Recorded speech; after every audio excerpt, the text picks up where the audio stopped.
December 31st, 2021. I'm Dana Durnford.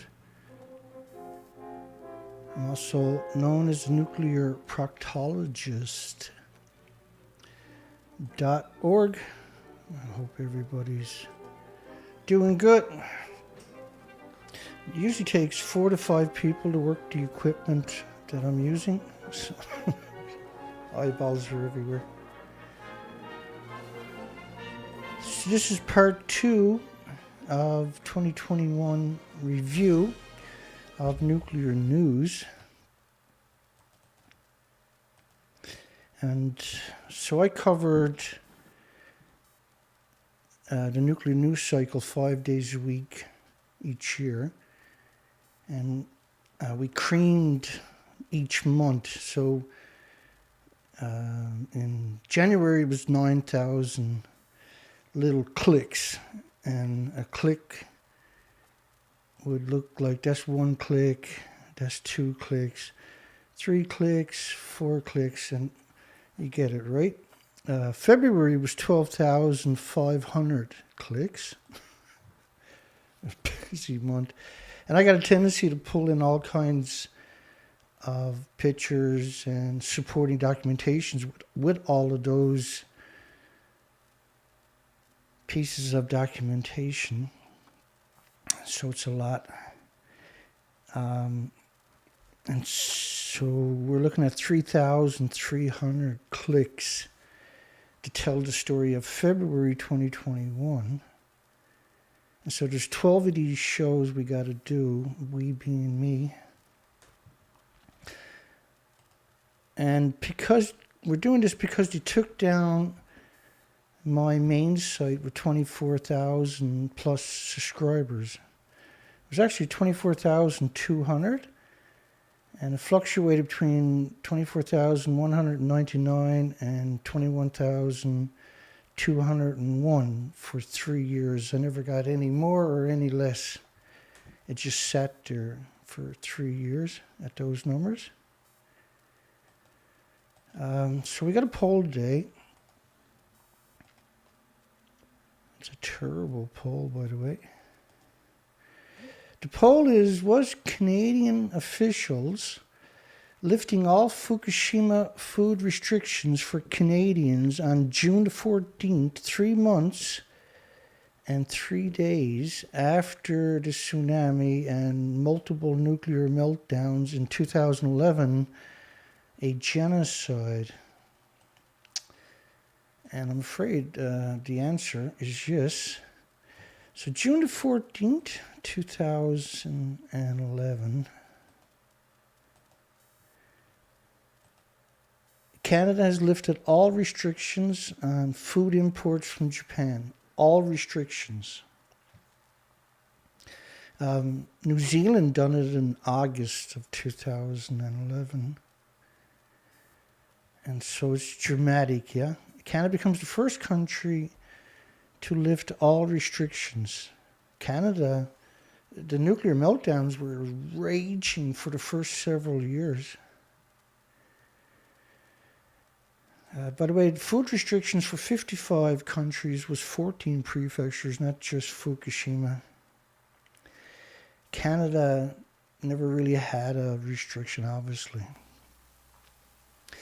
This is a Francis Fallout model based upon venting. It's not actually based upon the nuclear meltdown. So you can imagine with that much radiation covering the entire planet, in this is up to the 26th, so this is 15 days. It covers the entire planet with radiation.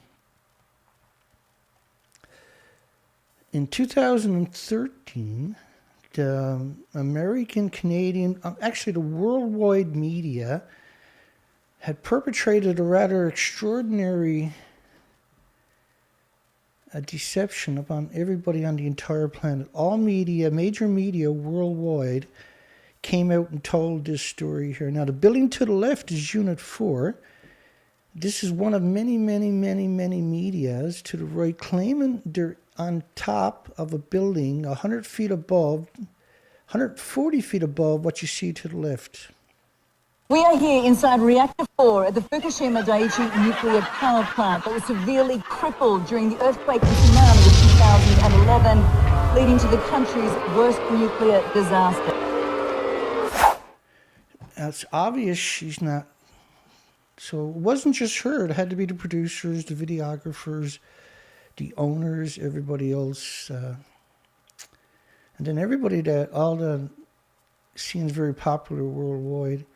And so all the nuclear scientists, nuclear academics, nuclear students knew she wasn't on top of it. They all remained silent worldwide.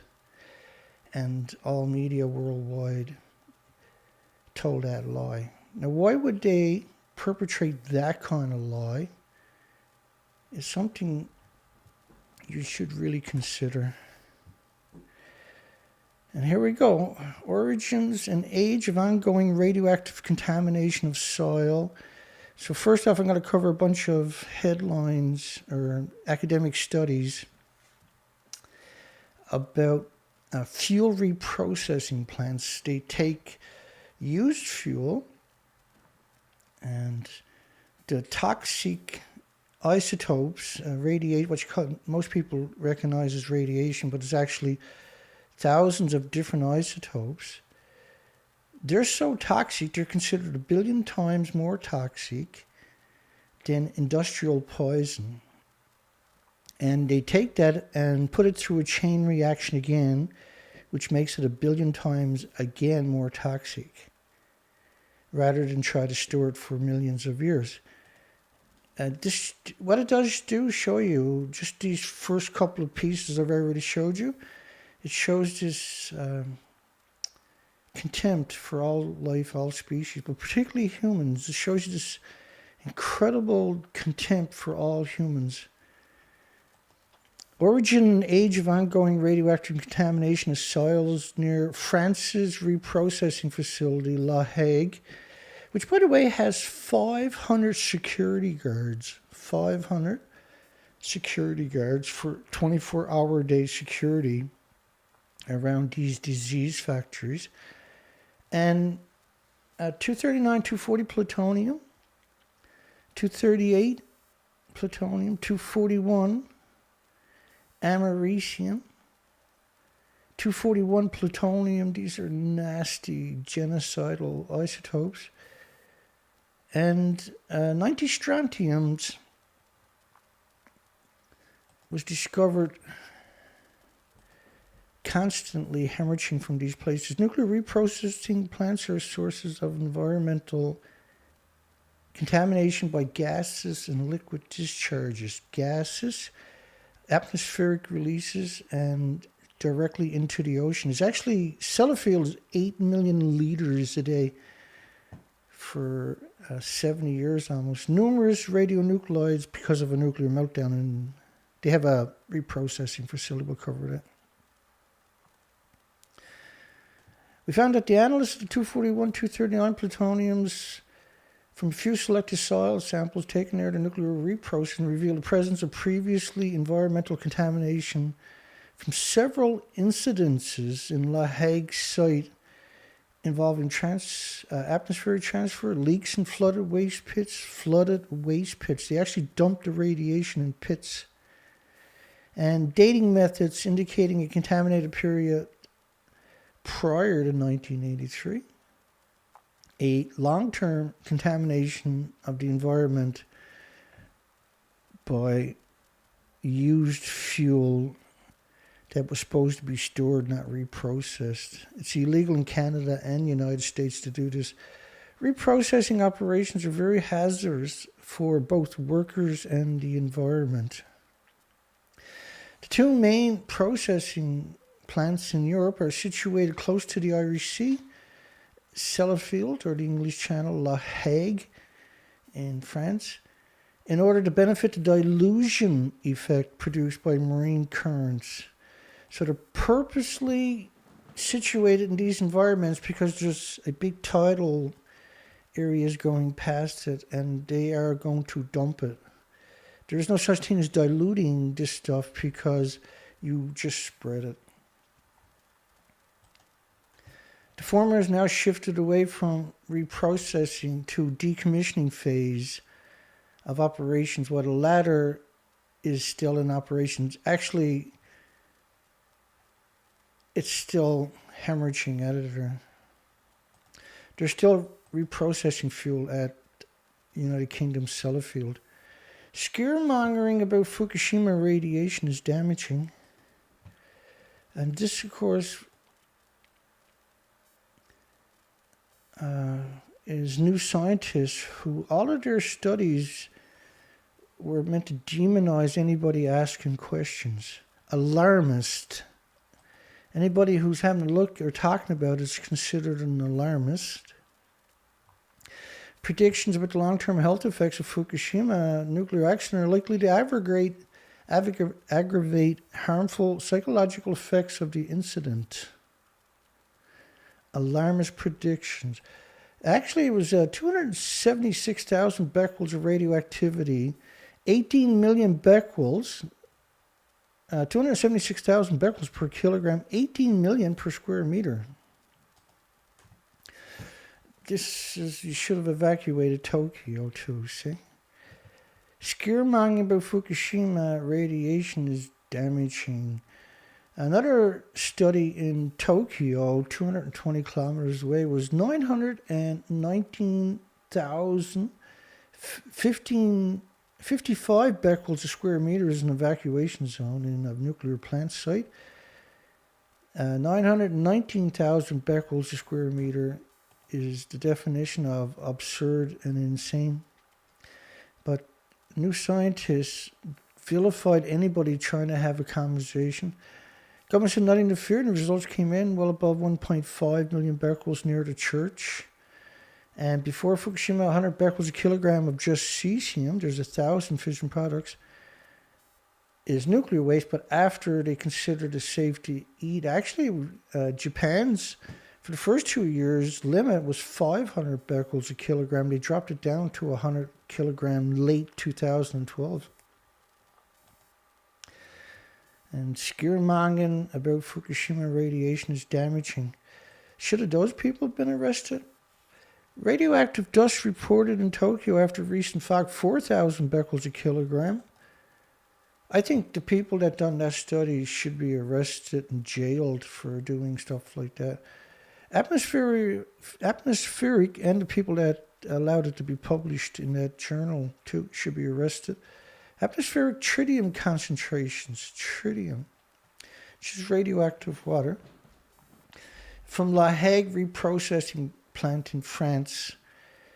So, first off, this emissions are so, the singles, the radiation emitters, is gamma, alpha, neutrons, beta.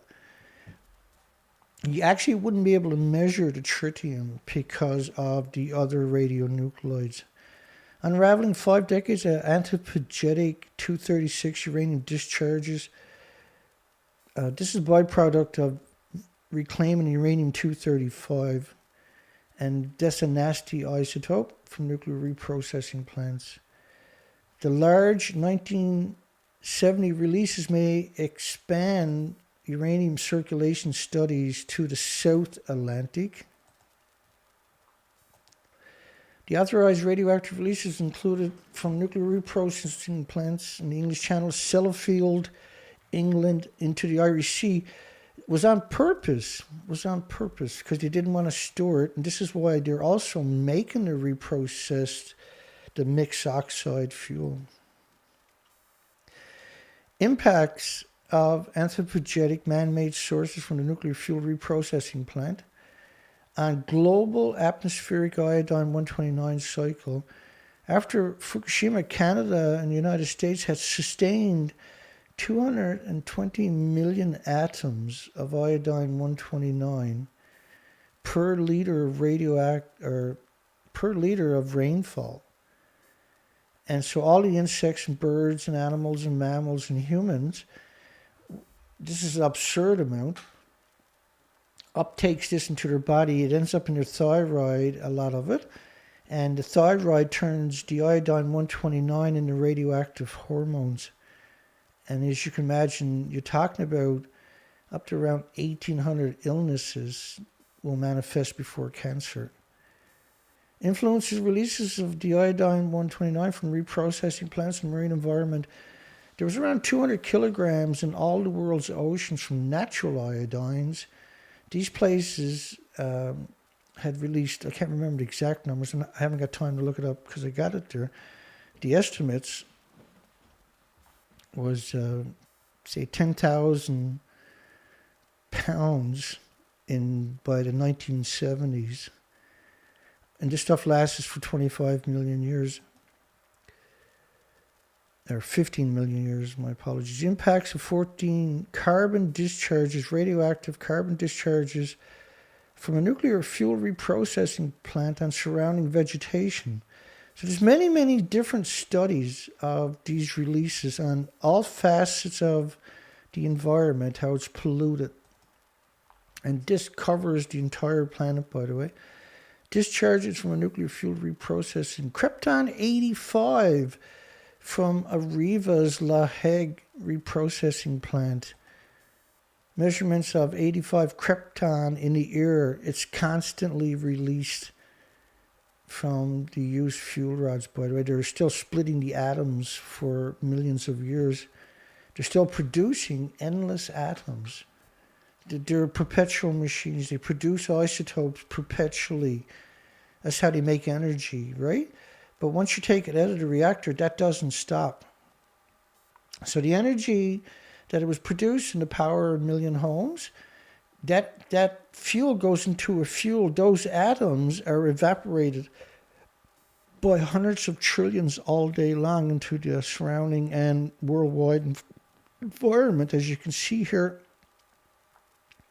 Evidence of long-lived iodine plutonium isotopes enrichment in vegetation samples around the Marcoule nuclear reprocessing plant. France actually has several. So did the United Kingdom, like La Hague, or like Donneray in Sellafield, for instance. Donneray, they figured it's going to take them 300 years just to make the site safe. But because, as you can see, of these releases, it'll take 15 million years. Iodines, plutoniums are posing a long-term safety concern due to their potential integration in the biogeochemical cycles and their significant half-lives. The iodine-129 environment in La Hague nuclear fuel reprocessing plant from sea to land. So there's many different studies on these things. Iodine-129 in the mass, which meant you got krypton and plutonium and uranium and americium and all the other isotopes that are from. Now, there's no such thing as downwind because the wind changes all the time. It was originally what happened was you have downriver because a lot of these places are on river, not just the ocean. If they're on the ocean, you got the down currents, but then that changes, right? The tide changes every 6 hours. It goes the other direction. In masses collected 60 kilometers of the English Lake District downwind from the nuclear fuel processing plant. Downwind, of course, the wind changes direction. If you've ever seen snow, you know how quick it will change direction. Values measure ranges from absurd to, oh my God. We're talking absurd numbers, by the way. 127 iodines, contents of soil and food, crops and animal products. Iodine 129 again. So you see all these different isotopes that I'm demonstrating through academic studies. Stillbirths among offsprings of male radiation workers at the Sellafield. Well, it wasn't the males who had it was everybody. So they're trying to isolate it to only the people at the site itself. But the studies I'm showing you, I'm going to show you, clearly demonstrates this is a worldwide event. Atmospheric weapons testing changed the sex ratio of all humans and by proxy then all species on the planet for more males to female ratios. That's studies, we got those studies, we've shared them many times. I see I'm crushing it here tonight. Well, it's this morning, I should say. I got an incredible 5 people on my show that I've been doing for a decade. Was Canadian officials lifting all Fukushima food restrictions June the 14th, 2011, a genocide, and it should be, I didn't have enough room to put all the stuff in there, genocide of diseases. You're talking about 1,800 illnesses. It's not just cancer, it's not just death. Numerical approach for predicting the decade heat contribution of curium isotopes. Curium isotopes, by the way, the biggest byproduct of the radiated fuel rods. Not iodine-129 or anything else, but curium. And you need lead shielding 20 times thicker for curium than you do for plutonium. It's truly an evil, insidious, monstrous, hideous, odious industry, isn't it? Krypton and xenon isotopes from spontaneous fission of 248 curium and 250 Californian comparison with noble gases, which they're not noble, they're deadly. You call them noble because you got to treat them with respect because they're so dangerous. Science and trans science and radiation risk assessment. Child cancers. Morning, Swanee D. Science and trans science and radiation risk assessment. Child cancers around nuclear fuel reprocessing plants. Leukemia clusters around these places. They were trying to blame it in one study on common flu. Gave all the children leukemia. That was an actual academic study with multiple academics signed their name to. To say that these people hate your guts is being polite. These are absolute incredible monsters and demonic at that.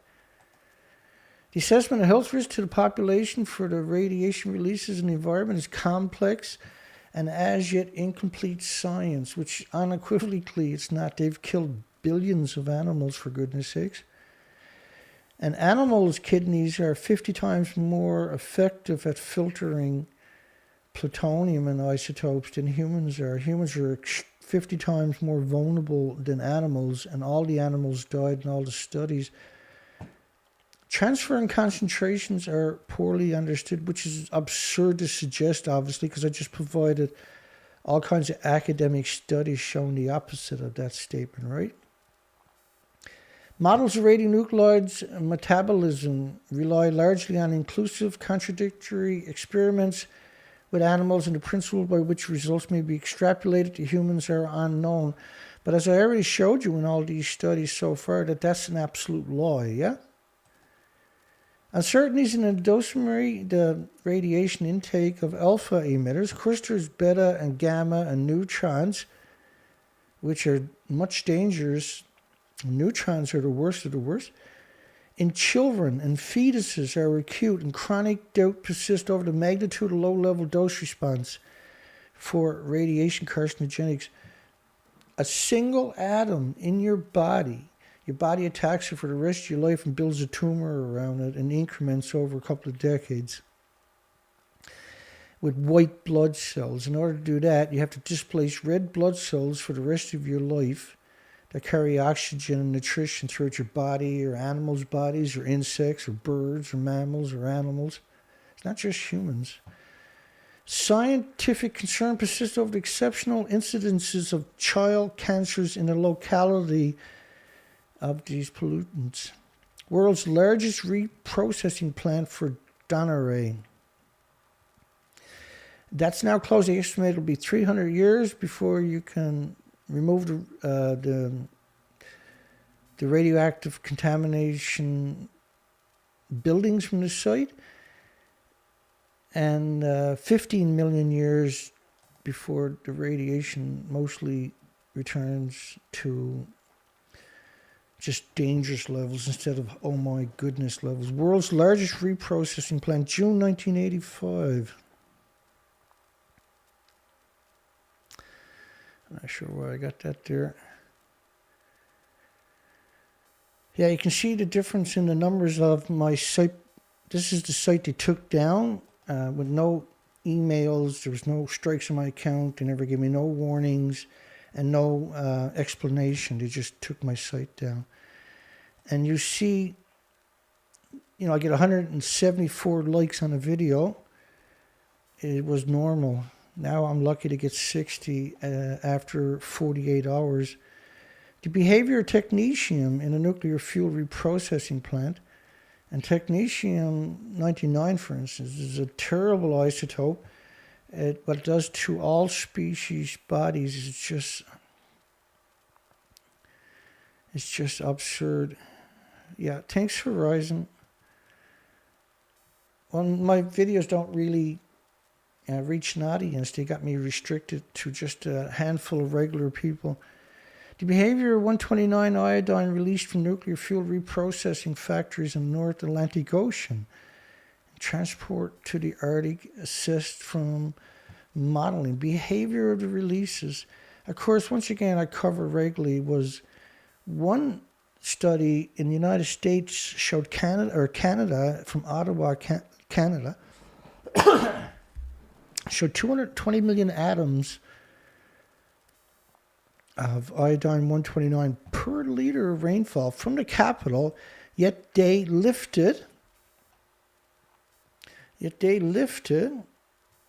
all restrictions in June the 14th, 3 months after the nuclear meltdown started, are still melting down today.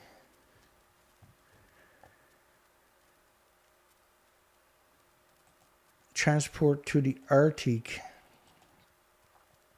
So they got all these studies showing unequivocally the opposite of what they tell you publicly. Airborne radionuclides in the vicinity of a coastal nuclear fuel reprocessing plant.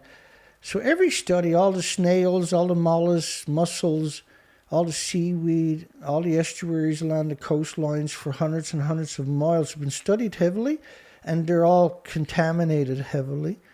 Underground disposal of Krypton-85. This is something most people are not aware of. Back in the first number of decades of these reprocessing plants, because these places produce so much krypton and xenon gases, for instance, that they were piping it underground, where of course it ends up in the water tables dramatically every time it rains. There's no containment. It's just a hole in the ground, and you pump it down into the ground. The definition of evil, it's the actual definition of evil. An evaluation is made of different methods for large-scale removal of Krypton-85 from the off-gas steam stream of a reprocessing plant and the feasibility of underground disposals. But that's what they were doing. They were just pumping it directly down into the ground. It's just so much hatred for humanity. Underground disposal of Krypton-85 from nuclear fuel reprocessing plants. Radiation exposures to personnel in the reprocessing plants. They studied everything, right? Because they had lots of money or because they were trying to downplay it. A miniature pilot plant for the reprocessing of nuclear fuels. A miniature pilot plant, rather, for reprocessing. The scariest statement imaginable. A miniature pilot plant described which has been used in development of a solvent extraction process for the new reprocessing plant for civil reactors fuel in hateful, brutally vicious, murderous Britain and United Kingdom. I'm referring to the nuclear industry down there. 1976, environmental radiation exposure associated risk from fuel reprocessing plants. Why do you think they're doing all these studies? They're all meant to downplay it. The radionuclides and airborne effluences that are predicted to cause maximum exposures of persons are iodine-129 and 131 to the thyroid glands, takes them and mutates them into radioactive hormones. It's the worst case scenario. And so animals, birds, insects, mammals, everything else will actually do the same thing to them, and they're much more vulnerable. Krypton 85 to the skin, rubidium 106 to the intestine tracts. The highest population dose predicted from carbon-14, krypton 85, and tritium H3, which is something you rarely see them mention the word H3, which is normally 3H, right? Distributed worldwide. Half a century of krypton 85 activity concentrations measured in the air over Central Europe. These are frightening, incredibly frightening academic studies, by the way. 50 years of continuous krypton 85 activity concentrations. 50 years of non-stop emissions. So it's not just going to be krypton that's emitted. It's hundreds of different isotopes constantly being emitted. You do a mathematical extrapolation. Once you know one ratio, you can mathematically extrapolate many other ratios. So, over Canada, we had 20 million atoms of iodine-131, or particles as they sometimes call them, of iodine-131 per liter rainwater. So, which meant that there was going to be 10 times more iodine-132 in that same one, 30 times more iodine-133, and 31 times more iodine-129. We got studies showing 220 million atoms. And that the iodine-132 and 133 and 129 are 9 times more effective at ionizing and radiating the thyroid glands of insects and animals and mammals and birds and humans than the 131 is. And the 131 is unbelievably effective. It's appropriate to fight back against this industry. There's no better fight on the planet than waking this planet up and dealing with this insidious, monstrous, hideous, despicable coward known as nuclear industry. And the people in it should all spend the rest of their lives in jails with no windows and no doors. 5 years of continuous krypton 85, 50 years of continuous releases. So what they're clearly showing you in these studies, red oil hazards in nuclear fuel reprocessing. There's a thermal runaway in a nuclear fuel reprocessing plant due to red oil reactions. Lessons learned from previous accidents. The work is used to analyze evaporator behavior and identify scenarios which result in a thermal runaways. Safety, which meant they had major accidents, and this is how they figured out. And this is acknowledging the accident without acknowledging the accidents. Safety and security issues in reprocessing and recycling. There is no such thing as recycling. They're doing this because they don't want to store it for millions of years. Otherwise, then the price of nuclear goes up again. See? I've spent nuclear fuels for advanced fuel cycle. They have destroyed our entire biosphere already, folks. And I've done the research expeditions. I've taken this to a whole different level by doing these presentations 5 days a week. And also in good weather, I have went out and exposed myself to incredible doses of radiation on research expeditions. And so for 40 years of my life, my weight was 165 pounds, never changed per se, never went past that, right? In the last couple of years, my thyroid has been brutalized because in Canada we have no restrictions. And then you can see on my Geiger counter up here, in my studio, I'm being assaulted by radiation constantly. The safety and the security of workers and the public and the protection of the environment. My diet didn't change, right? I'm still a very light eater. I eat a lot of salads and everything else. It was just in a short period, my health deteriorated dramatically. The safety and security of workers and the public, And the protection of the environment from the adverse effects of ionizing radiation are of paramount importance when using nuclear energy. The safety and security of workers and the public, and the protection of the environment. The nuclear industry definitely fired whoever done that study. 236 uranium, 237 neptunium, and 239, 240 plutonium as complementary fingerprints of radioactive effluences, emissions in the western Mediterranean Sea and in the Canada Basin, Arctic Ocean. And of course, Canada lifted all food restrictions, all of them, in 3 months after the nuclear meltdown started. Try wrapping your mind around that.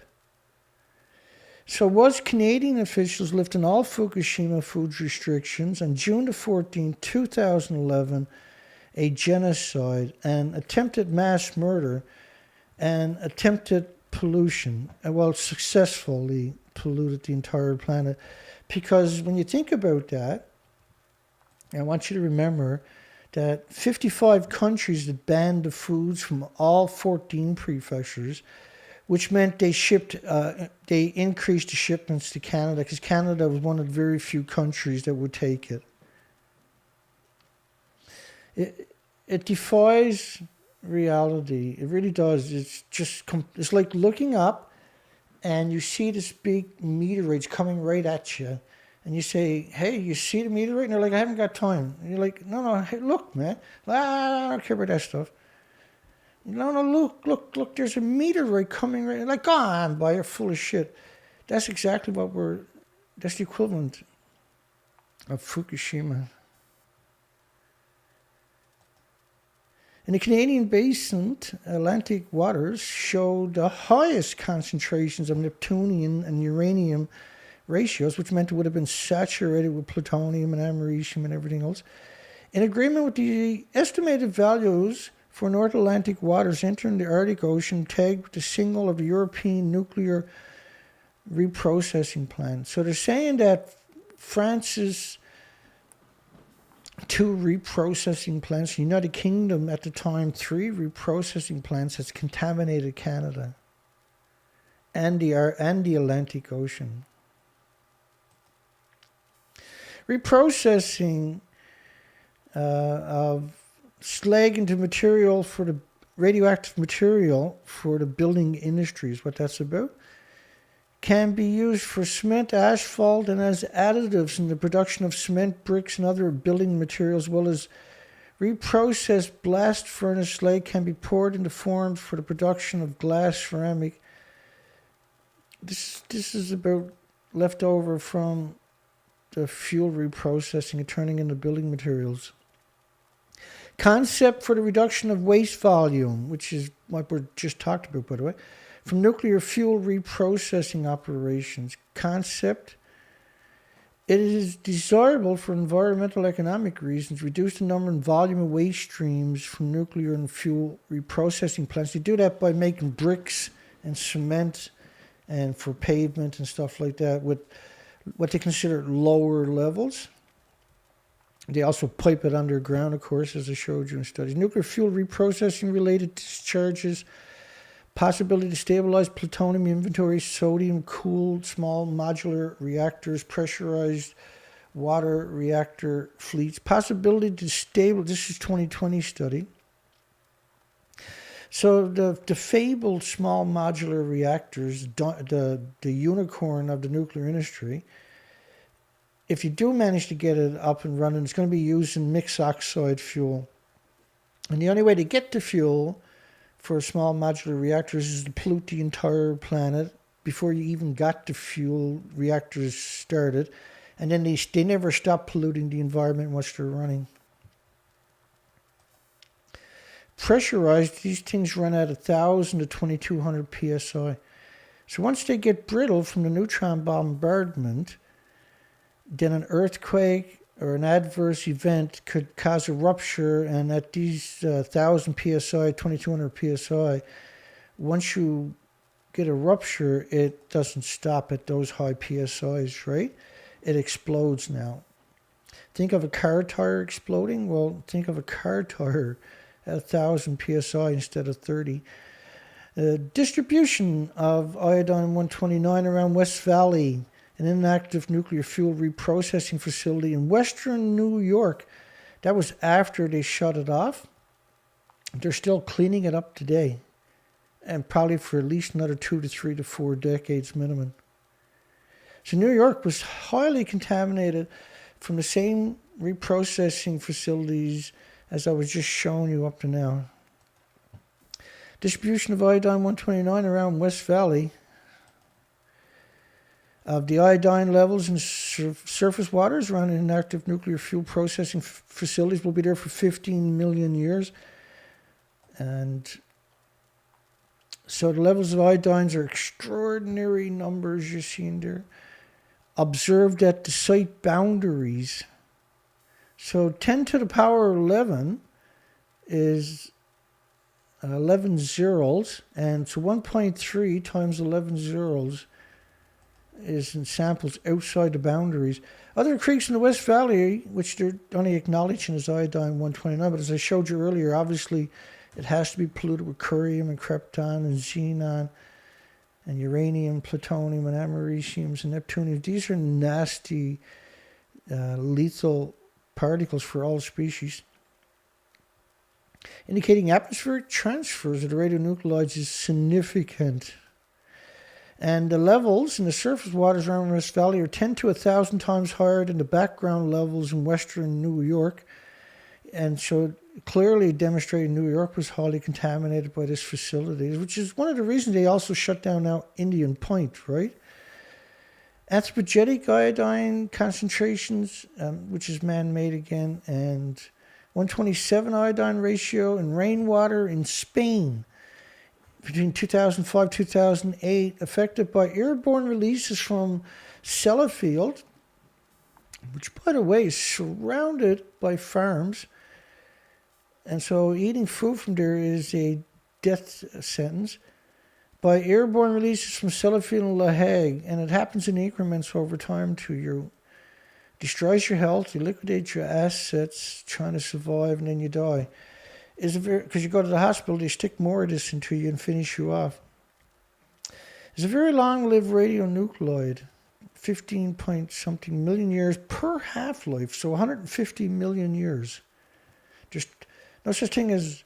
So when you first think about this, you first hear about this half-life, you'll go, well, you might hear of iodine-139 or 131 with a 8-day half-life. But there's 10 half-lives. It decays to a different isotopes. Some of this might decay to an isotope that lasts us 1 million years. It might go from you see with americium-141, americium-141 will decay to plutonium-141. Uranium-238 will decay to plutonium-238, which is a fission product, quite quickly when it goes through a chain reaction, which is how they keep the chain reaction when the breeder reactors and produce more for other reactors.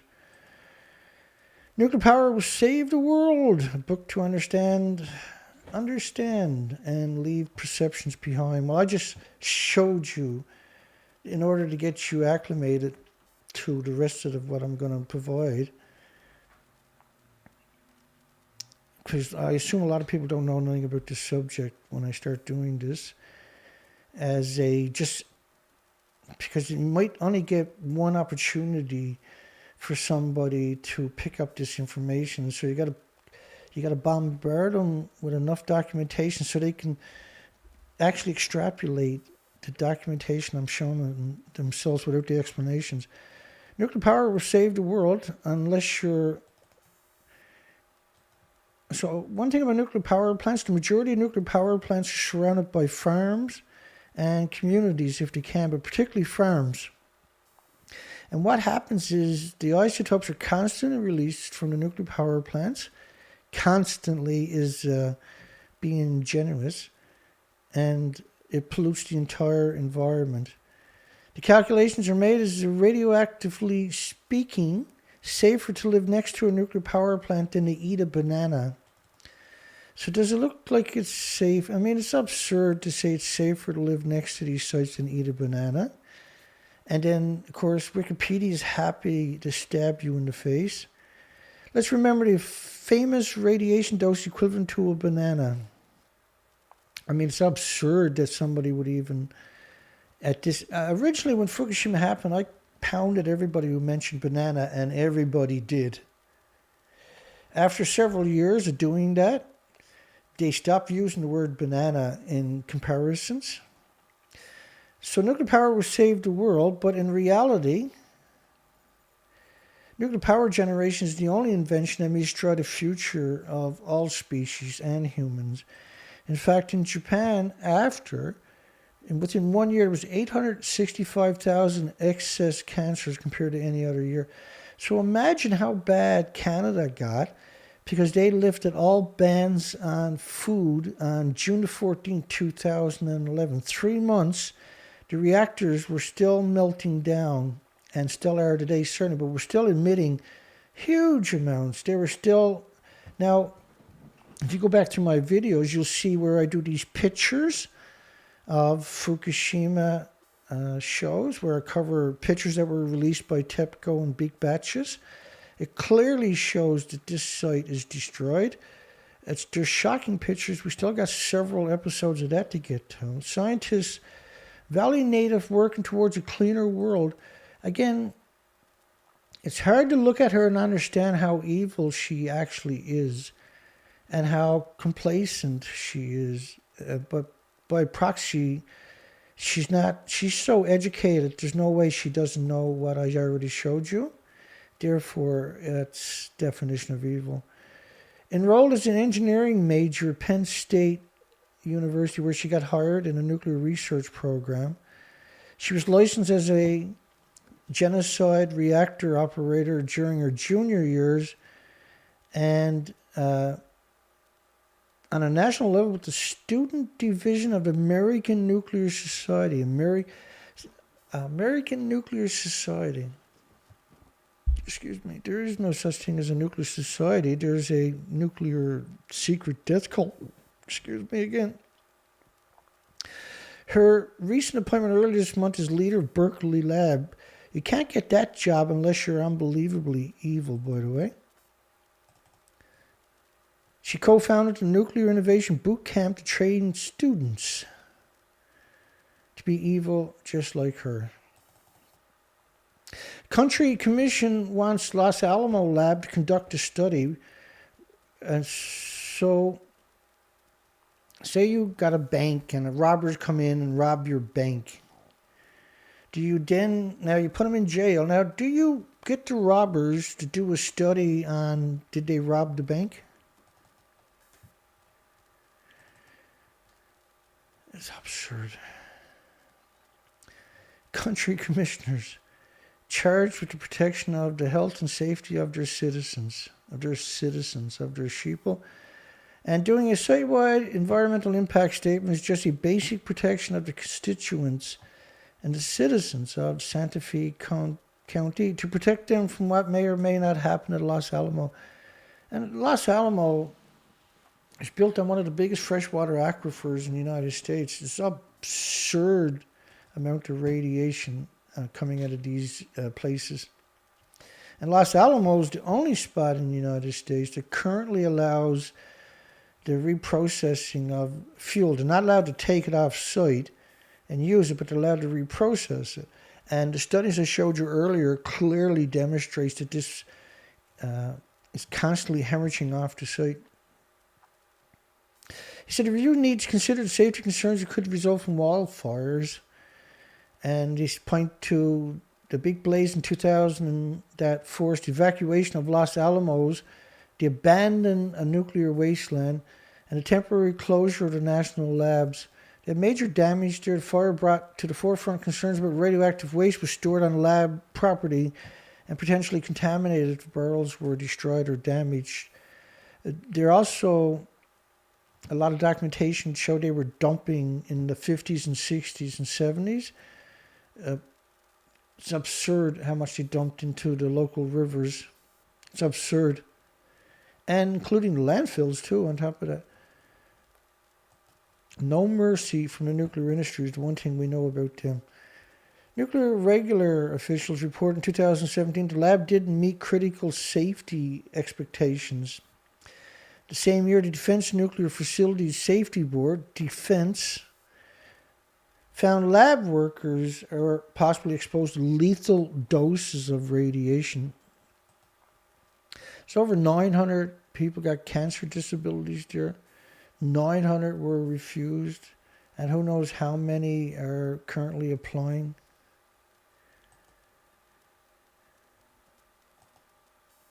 In 2014,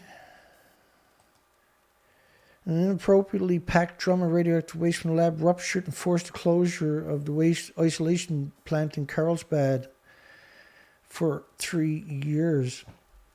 And they blamed it on a truck fire, which was a salt truck that goes underground, brings salt back up. These are very short trucks. And eventually they showed pictures, and they showed pictures of a truck where a tire had caught fire. Lord knows how a tire catches fire down in a salt mine in an electric truck, by the way. But they abandoned 55 football field-sized caverns for 3 years.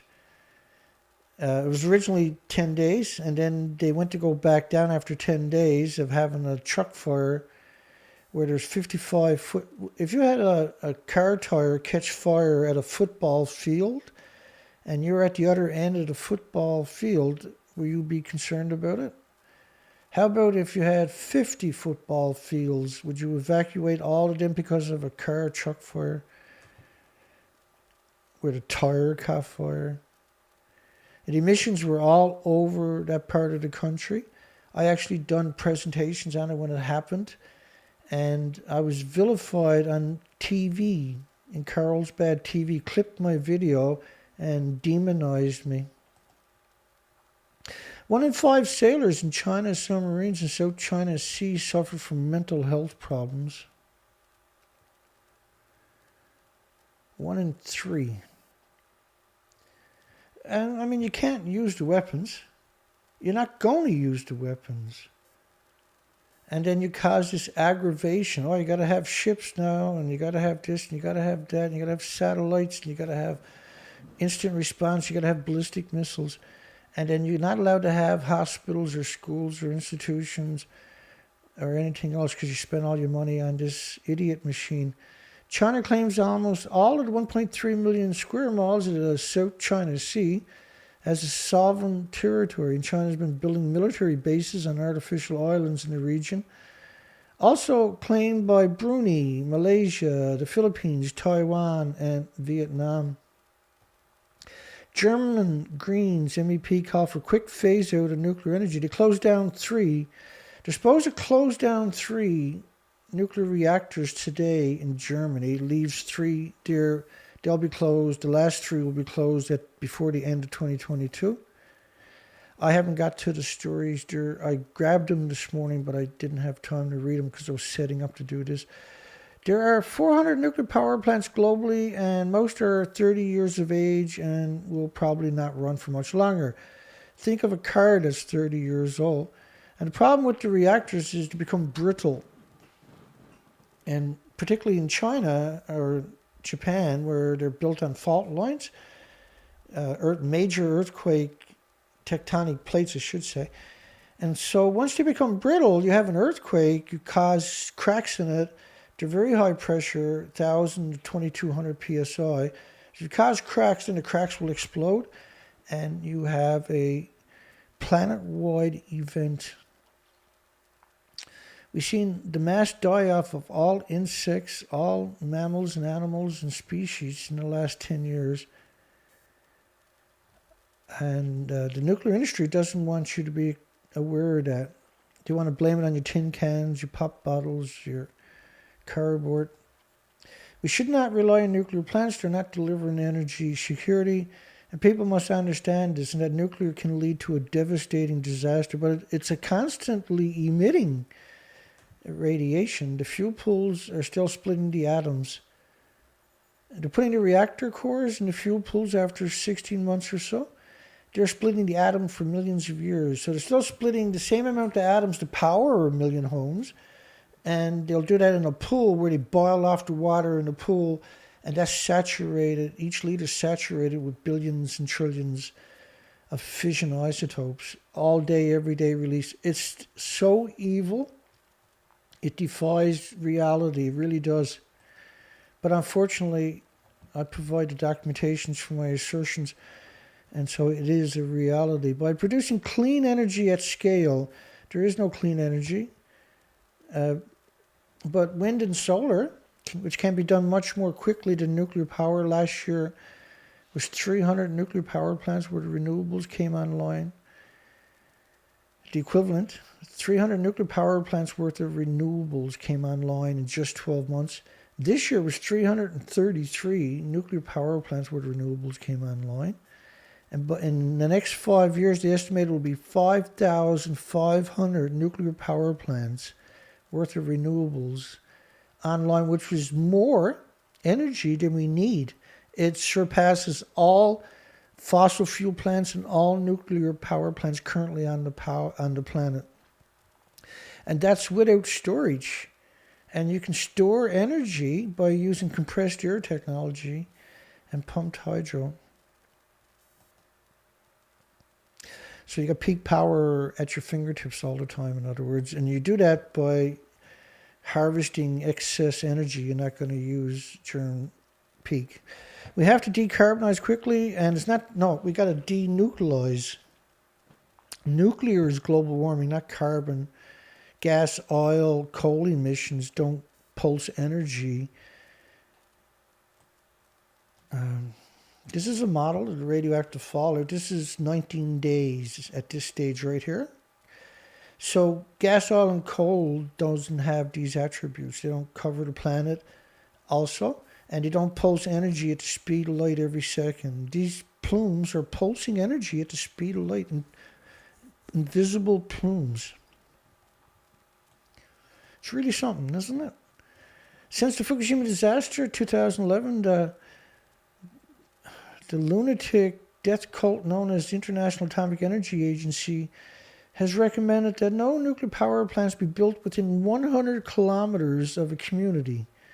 But Belarus nuclear plant is just 20 kilometers from the Lithuanian border and 50 kilometers from its capital.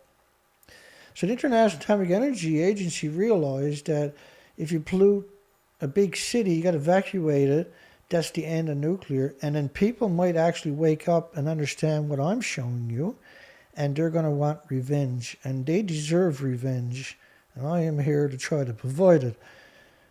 Try to motivate this planet to go out and return the favor of extermination that they're doing to us, to them. In addition, it will use the Neres River to cool its reactors, while the same water supply further downstream major communities drinking water. You do not want to be drinking water downstream from a nuclear power plant. Contaminated up to 90% of the drinking water in Lithuania if they have an accident. So you should feel threatened, shouldn't you?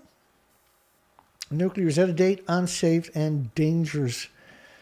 Fukushima is more than a nuclear accident, I'll say. It was the second largest nuclear disaster in the world's history. They're claiming Chernobyl is bigger. It's just something that I constantly have shown, this bizarre attribute where all the media, entire universities, all major media worldwide will tell you the same story. That Fukushima is not as bad as Chernobyl. Chernobyl was a 200-ton reactor. It was mostly graphite, by the way. Japan's reactors are 800 tons. They're pure uranium. There was multiple reactors, lost their entire inventories. And at the top of the buildings, they had decades of reactor cores also. All of them were also lost. You're talking hundreds and hundreds and hundreds of Chernobyls, because these things were much more volatile. They burned much longer, much more continuous, much more volume. Fukushima is Japan's third largest country. county geographically. Fukushima was the breadbasket of the northern or the Asian countries, and they banned the food, thank goodness. Canada, of course, we have a poll today. Was Canadian officials lifting all Fukushima food restrictions on June the 14th, 3 months after the nuclear meltdown started, a genocide and a disease factory. I ran out of room for the rest of it. And we have 19 votes, 20 votes.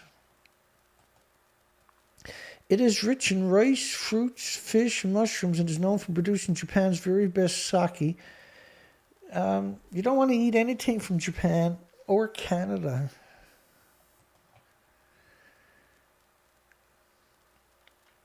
It's not an accident at all. The book provides a far more nuanced account of a fascinating area of Japan.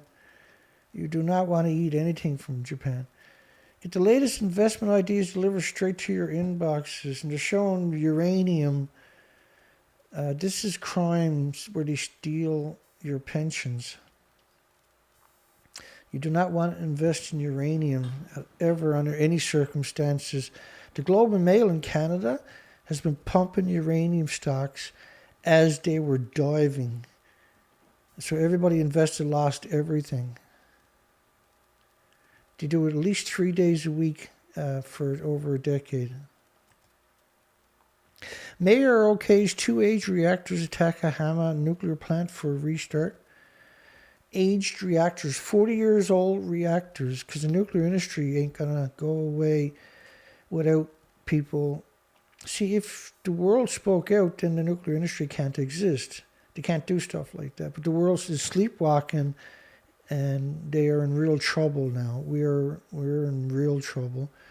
And Canada is in brutal trouble. We got a decade of the food being shoved into Canadians' throats. It's absurd. What a betrayal. That's never going to end because the world... first off, they're going to censor my narrative dramatically, as you see already. What a horrible, disgusting parasite. Including Harvey, Despicable Harvey. He tells a little bit of truth to get you to come in there, but then he manipulates you. Of all the daunting tasks Joe Biden faces, especially vital, is the inspection of dangerously and brittle atomic reactors still operating in the United States. I'll explain why I say that about Harvey. A meltdown at one of them would threaten the health and safety of millions of people while causing major impacts to an already struggling economy. Would threaten the health and safety of millions of everybody worldwide. In 2021, the average age of the nuclear power plant in the United States is 40 years, the length of time originally seen when nuclear power began in the U.S. for how long plants could operate before embrittlement sets in, where the metal is so... And these are high-pressure reactors, 1,000 to 2,200 psi. So if you got something that's brittle at 1,000 to 200 or 2,000 psi on the inside, pushing outward on it, what do you think could happen? It could just blow a hole through it, and you have to evacuate that part of your country. And by rights, you have to evacuate the planet Earth. Here's how Arnie Gunderson, a nuclear engineer with 44 years' experience in the nuclear industry, who became a whistleblower, is now chief engineer of Fairwinds. First off, my goodness, Arnie sold us, I'll show it to you.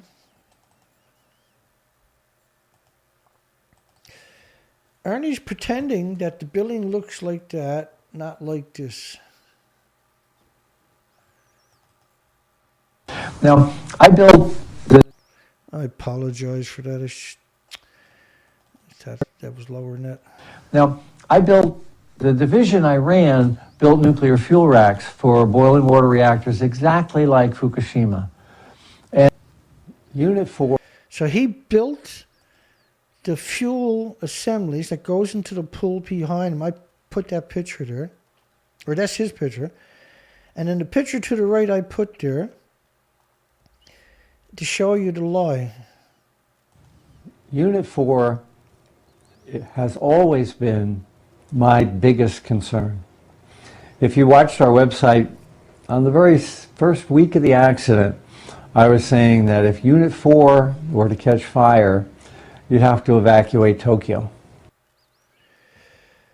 So obviously it happened. And so obviously he should evacuate Tokyo. And obviously he should have spoke out and said that exact same thing, shouldn't he? So he should have come out and said she is not in reactor 4. That's all he had to do. But it wasn't just her. There was many, many people. And guess who was in the same article? It was Arnie Gunnarsson. He was used to trick and deceive and manipulate everybody. What a terrible, hideous, monstrous person. And so Harvey was, by including him, lost the credibility because Harvey knows better. Arnie says that the emergency core cooling system, core spray system to flood the super hot cores in the event of a loss of coolant accident, the embrittled metal would shatter when it's hit with the cold water. Which is true, 100% true, right? They have this system inside of it that if you get a runaway, you can flood it now from inside. But the water will cause the metal to shatter under 1,000 psi pressure inside of it, would also cause it to detonate.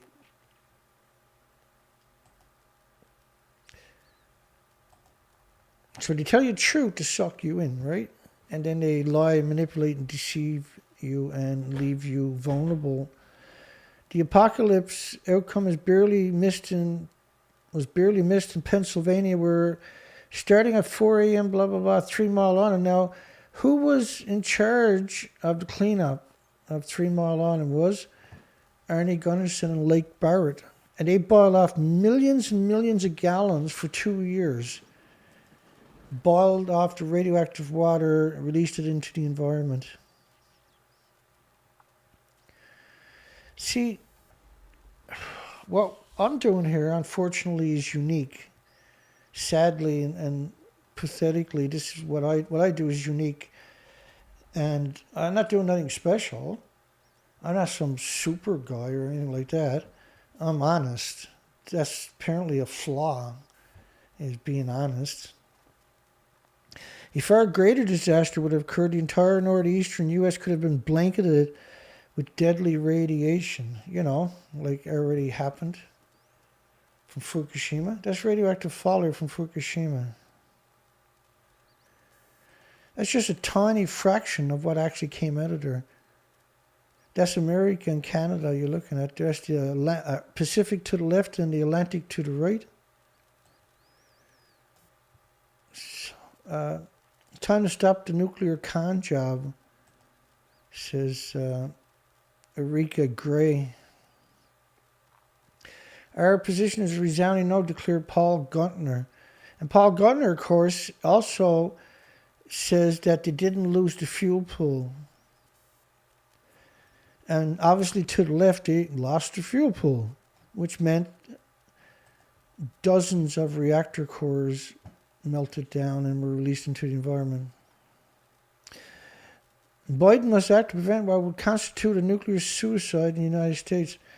Well, you can't convince people with lies is the problem. And Helen Caldicott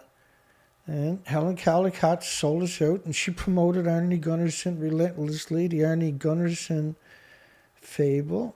Might as well play a little clip of Helen. Crazy Helen.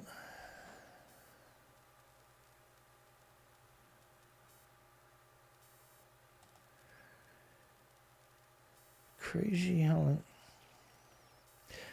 Actually, that's a 2-minute video. I'll play that whole clip. I'll just adjust the volume for you. Let me ask you this. You've said that if the spent fuel pool in number 4... Now, she's doing a interview And he's going to ask her that I put these two pictures. The original video is in the center up there. I put all these pictures here to give you context, right? This is reactor 4. That's the fake building, right? That can't exist 140 feet above this where my fingers toe, because it's gone. We can't rebuild it and call it a fuel pool because it doesn't exist. This was a 190-story building. You're looking at a 150-foot wide building, so it's a very big building you're looking at. I'm just going to play that for you. I'll start it again. Let me ask you this. You've said that if the spent fuel pool in number 4 collapses, that you would evacuate your family from Boston. How close are we to that? Who knows? Who knows if there's going to be an earthquake greater than 7 that'll disassemble building 4 and maybe building 3. And that's another terrible thing, because building 3, if that collapses onto its corium of molten lava, huge amounts of radiation will be released. So I don't know. They say it's an act of God. I don't believe in God, but who knows? We can't predict, except to say that there are many earthquakes in this area all the time, and Japan is an earthquake-ridden island, and we don't know.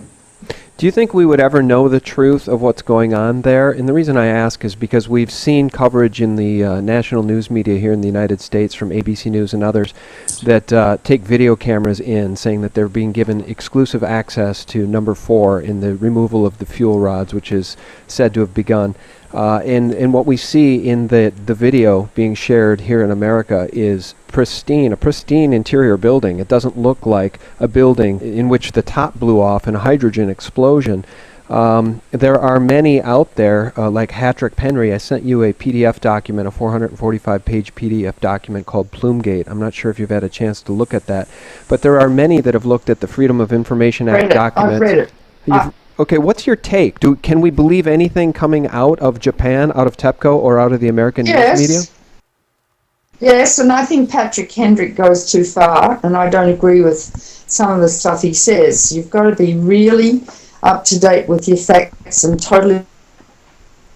The Japanese are very tidy people, and they have, by robot control and by human beings, removed the debris from the top of Building 4, and it does look pristine, but that doesn't mean a thing. They're doing a very, very, very tricky operation which could lead to disaster. On the other hand, the Japanese media is being controlled now because the government of... ...to look at that, but there are many... So she claims that the fuel pools are intact. She claims they're real, and that's not. Colette is having problems with the quality control. Let me see if I can help you out a little bit. What happens on your video on your cell phone? It's going to be the same almost as my computer. But there are... So...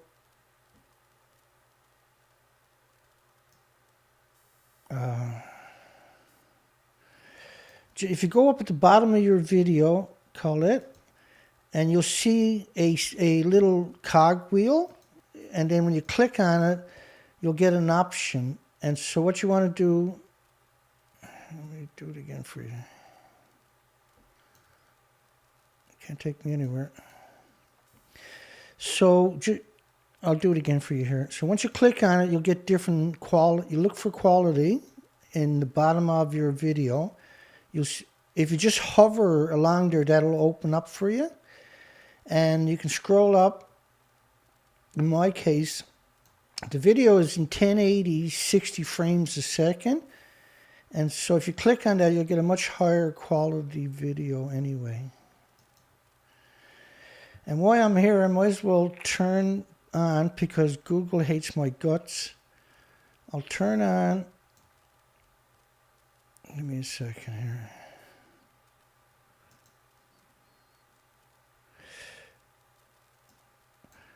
I'll turn on the embedding in case somebody wants to embed this live while the show is playing, because Google turns it off. Look at that. Allow embedding is actually turned off. It's actually turned off. So now if anybody tries to embed the video, they can.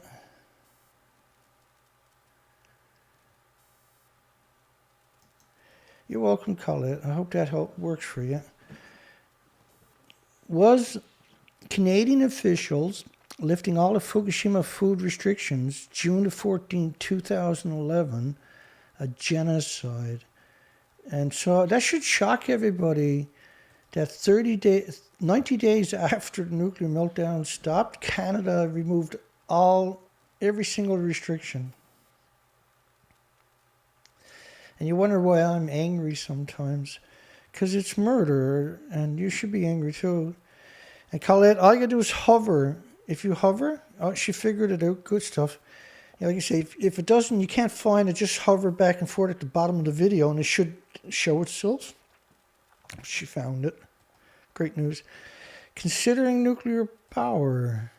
No. Why Camco stocks rocked as much as 22%. And this is February the 7th of this year, 2021. We're doing a recap of 2021. And right now we're trying to cover February. And unfortunately, because they took down my site, this information doesn't exist anymore. And what I'm doing is wearing myself out. And it took 2 days to put this together, non-stop, by the way, mind-boggling, to the point where you would just have to stop and go lie down and pass out for a couple of hours because you're going through 12,000 of these clicks. And then you got to condense that to tell the best stories from that period. And we're looking at 3,300 clicks is the lowest I can get through. And you'll see why. Some of it's pictures, some of it's about the earthquake. A lot of it, not a lot, but a big chunk is about the earthquakes they had in February. Cover up problems in safety devices at nuclear reactors. The whole nuclear industry, see what you end up learning here, if you're giving me a chance, is that the industry is insane. The state-owned Korean hydro and nuclear power company appears to have covered up experiment results indicating problems in a key safety device installed at every nuclear reactor in the country.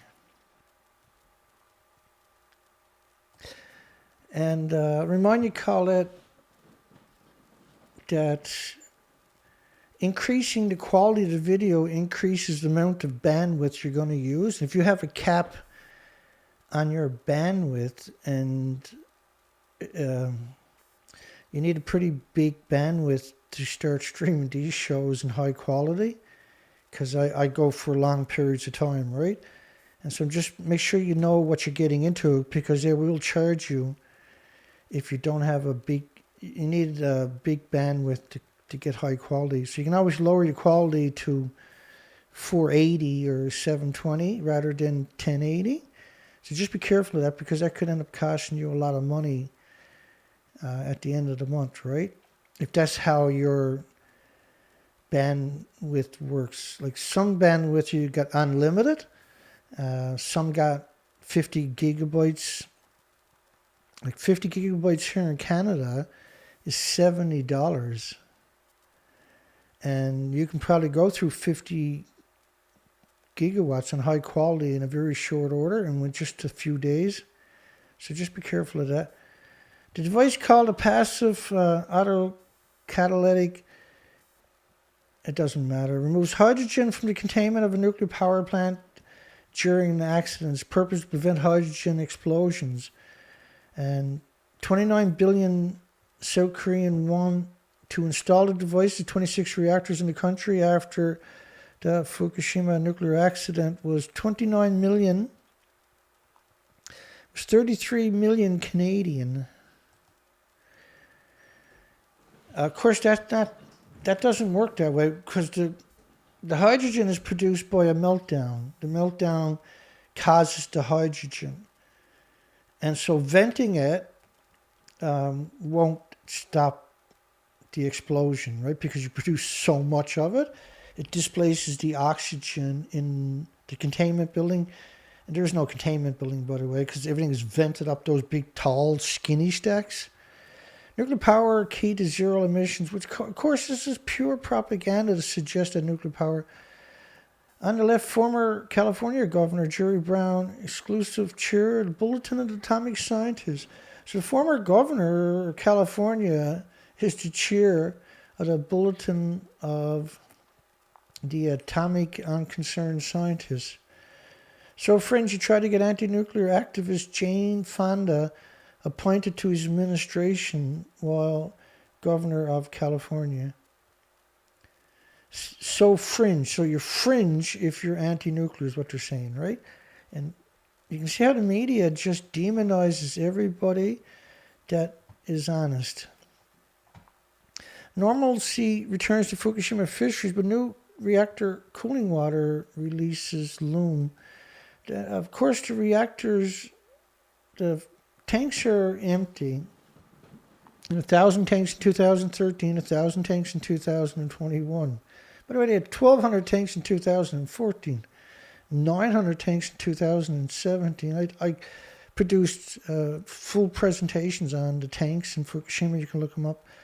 I can't possibly get to everything today because we got 3,300 of these clicks to make.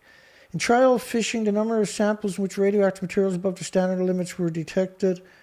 Again, they're only looking for gamma. They're not looking for alpha or beta or neutrons.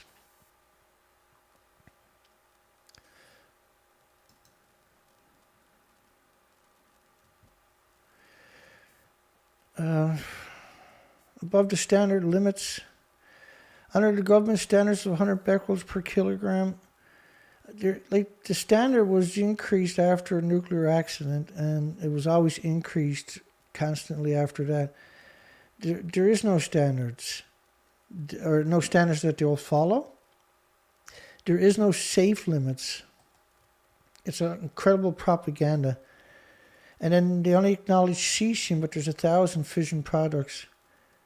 There's gamma, alpha, beta, neutrons, right? It's not just gamma. Region, so which means the deception is unbelievable because there's no one to call them out on it. Regional wholesale markets in town of Nami, which is evacuated, once a part of the no-go zone reopened. Regional wholesale market, where they ship it indiscriminately as domestic product instead of labeling it as a coming from a nuclear wasteland.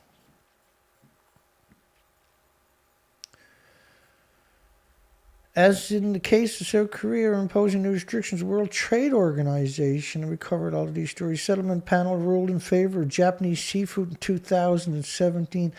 The World Trade Organization is United Nations. See, the United Nations has like the World Health Organization, World Trade Organization, the International Atomic Energy Agencies, and what they do is they'll produce the studies that support each of the other organizations. They'll refer to each of these organizations, but they won't say we're all the same organization, which is 195 militaries. That's who United Nations is. There are 195 militaries. The first thing they done was they killed a couple of million in Korea, North Korea. They wounded around 10 million North Koreans. And then they napalmed, burnt to the ground with this brutal weapon of fire, jelly fire type things, known as napalm. People probably know it from the Vietnam more so than North Korea. They actually burnt to the ground every community in North Korea, and now for over 60 years, United Nations has all the media worldwide vilifying them and demonizing them because they won't give up the natural resources in the country. As in the case of South Korea imposing new restrictions, the World Trade Organization told South Korea that they had to take the food from Japan. It was overturned a year later. No, you got to take the radioactive food from the nuclear wasteland. Fear of radiation posing a greater obstacle than the radiation itself. No, fear of radiation is justified. Radioactive iodine found in Japanese fish by Chris Lowe. Has no threshold, and what was the date on that? I went all the way back to April the 4th. by Chris Lowe. As no threshold for the radiation has been established for fish, the Japanese, which is the same author, right? Chris Lowe 2021. If you go all the way back, Chris Lowe 2011, 10 years ago, you'll see radioactive iodine found in some Japanese fish. And so as no threshold for radiation has been established at that time, the Japanese government used the limits for vegetables at 2,000 becquerels per kilogram in judging the fish as unsafe. So at that time, food was acceptable at 2,000, not 100 becquerels a kilogram, but 2,000 becquerels a kilogram. They're only looking at gamma. They're not looking at alpha, beta, neutrons, and all the other isotopes. That's absurd, by the way. TEPCO plans to construct silk fences, which was going to cost $1 billion, so they didn't do it. And not only that, it won't work, obviously, anyway, because you have a neutron bombardment, start a chain reaction, made of nylon in the ocean to impound water from ongoing releases. Nylon won't stop the radiation from entering the ocean. Let me give you a demonstration what I mean by that. Because it's confusing, I'm sure, because they make it that way. By the way, nuclear is global warming. Do you think nylon is going to stop that from happening, by the way? That's the radioactive fallout. Emissions after just 20 days. Let's go Chris Lowe again. April the 5th, Japanese fishermen to be compensated, which is less than a month later, 3 weeks later. On Monday, officials detected more than 4,000 becquerels a kilogram of iodine-131 in sand lands near the fishing port. On Tuesday, Idano said the government has set a new standard of 2,000 becquerels of iodine per kilogram of fish adopting the standard for vegetables. The ruling earlier samples to be unsafe. Excessive exposure may damage the thyroid gland. No, not only that, of course, this is like, you always hear these words, oh, it could give you thyroid cancer. When you get thyroid cancer, it's because you took in so much iodine, and cesium, by the way, goes into the thyroid, and that turns into, it takes that and turns it into a hormone. It distributes it throughout your body into all your organs, radioactive hormones. So you can have incredible, unbelievable illnesses before cancer is manifested or diagnosed. And the list goes on and on. And so on Tuesday, separate haul of sand lands was measured at 526 becquerels per kilogram of cesium, in excess of the existing standards of 500 becquerels per kilogram, because they had established 500 becquerels per kilogram originally. And he told the farmers, he gave farmers useless Geiger counters and said, check the food for, if it's over 500 becquerels a kilogram, you can't sell it. But see, the Geiger counter doesn't find gamma or alpha and neutrons and beta. It's an incredible betrayal. It's disgusting. And they have polluted and destroyed several billion people worldwide that have gotten sick in the last 10 years and permanently sick because they done this. What a coward. What an incredible coward industry. What an incredible cowardly thing to do to humanity. What a hateful thing to do to humanity. There has been 2 sources of radioactive water. TEPCO said a leak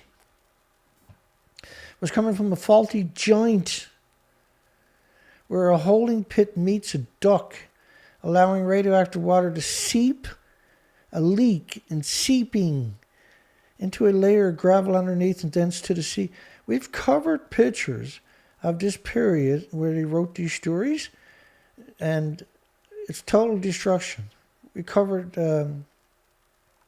so far around 1,000 pictures in the last 2 presentations that clearly show that this place is destroyed in that time frame. May the 1st, March, April, May. Measures against radiation risk vary widely. U.S. Food and Drug Administration ruled Japanese seafood may be sold to the public after being sampled and screened for radiation. Canada adopted a similar strategy. Of course, Canada dropped all,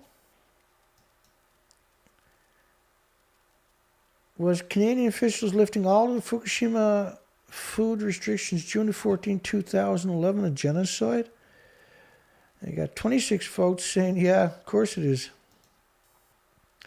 I know you like it when I do it at 7 p.m., but you got to realize this is a very absurd amount of work, and I can't, if I start this show late at night, which I done the last time, because that's when I normally do it, my time is 10 p.m. or 11 p.m. at night, and then the show was over 5 a.m. in the morning for me.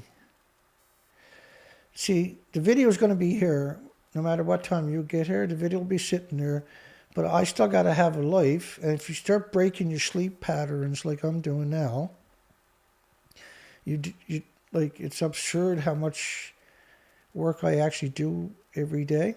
It's absurd.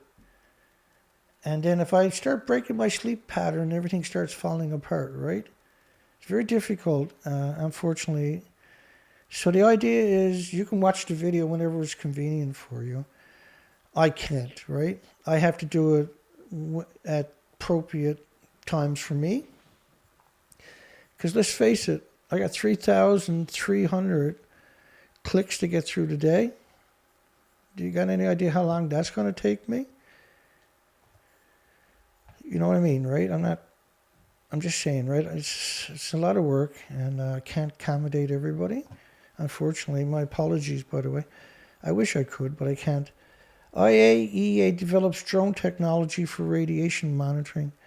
And so this is the world nuclear news. These are nuclear lobbyists. They never put their name on any of the articles, and they hate you. They hate your children. They hate every human on the planet except for themselves. They despise you. They would love to murder you by radiation, and they're very good at doing it, by the way. A new technology using drones developed by the International Atomic Energy Agency, which is United Nations, which is the military-industrial complex, for use by the authorities of the Fukushima prefecture. Allows for the remote monitoring of radiation measurements in areas where contamination is too high for people to enter. Of course, these drones can't measure. They only measure gamma. They're not going to measure alpha, beta, and neutrons. Neutrons being uranium, plutonium, americium, curium. You know, scary. No, the IAEA hates you with a passion and hates all species. Biden's pick for Pentagon deputy vows to defend the nuclear triads, the nuclear weapons. Olympics will happen this summer no matter what pandemic evolves, says Tokyo 2020 president. And first off, the International Olympic Committee is a private corporation. It's a private organization. And they have destroyed every country they went into.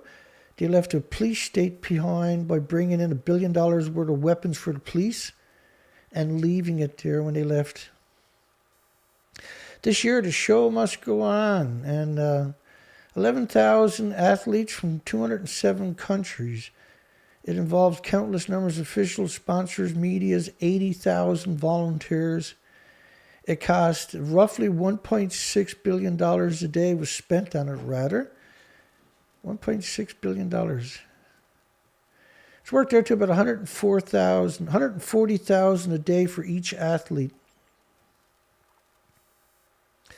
Most of the profit that went to a corporation that walked away from Japan after 2 weeks.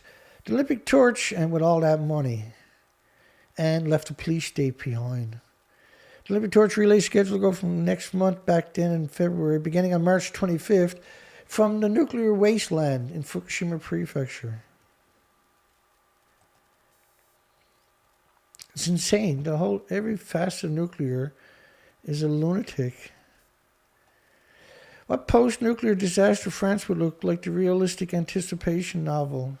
Now, of course, this guy, and when I say of course, unfortunately, what I'm referring to is that all the stories on nuclear, it's exceptionally rare to get an honest story. 99 out of every 100 stories are incredible deceptive, and the other 1% is half deceptive. It's mind-boggling, the percentages of lies, as you'll see, and has already seen, I'm sure. You remember September 11, you remember Fukushima now. Imagine 2 planes crashing into a nuclear waste treatment plant at La Hague, and forget all your memories, the realities will be much worse. So the nuclear reprocessing plant in La Hague, by the way, they have fuel storage pools there. They have quite a few of them. Each fuel pool at La Hague has around 100 reactor cores stored at it. They also take reactor cores from Japan, from other countries, Australia and everywhere else. Nuclear war with China or Russia, and they have 500 security guards at La Hague in France. All the surrounding communities are saturated with illnesses and diseases, not immune deficiencies and injuries and illnesses.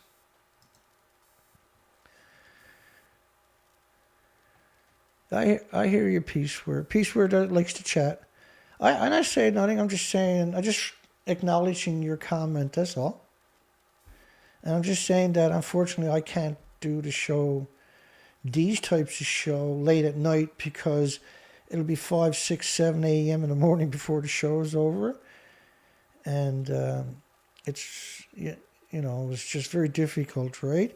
And so when I do these shows, I don't worry about it, because people can come and watch the show at their own time, unfortunately, is how I look at it. Because you got people worldwide, right? Different time zones all around the world. And you can't think in a term of here or there, because you end up putting myself into a bad position. And so, you know, this show started this morning for me at 10:30 a.m. my time.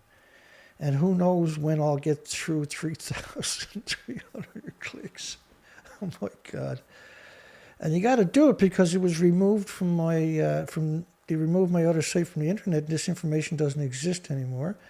And so I'm only doing this to try to get the information back out into the public in case somebody was looking for it and needs it to understand the big picture. I've already done all this before, and now I got to do it again because I was stabbed in the back by the industry when I was out on a research expedition looking for spiders 400 kilometers away from home in the woods, camped out this summer. Nuclear war with China and Russia, real possibilities, says the crazies. The crisis could escalate quickly in a conflict involving nuclear weapons. So, because they want almost $1 trillion for the nuclear industry, the military-industrial complex's nuclear side this year. And they got $760 billion or something allocated to them. So now they got to justify it with propaganda. And that also justifies now sending nuclear submarines down off of China because we're worried China might get us. These are crazies. The whole industry is lunatic. Blinken warns Iran may be just weeks away from a nuclear weapon. Guess what they said last week? Iran may be just weeks away from nuclear weapons. Guess what they said 6 months ago? Iran might be 2 weeks away from nuclear weapons. Guess what they said 3 years ago? Iran might be 2 weeks away from nuclear weapons. I actually got the headlines of it. Wind, solar power, cheaper than nuclear. It's cheaper by like 20 times. Nuclear is 20 times more expensive for the same amount of electricity. The modeling shows that solar power on its own can beat gas peaker power plants on their own without storage in any market. Wow. It said the government is seeking to introduce nuclear to the country's energy mix at a time when many countries around the world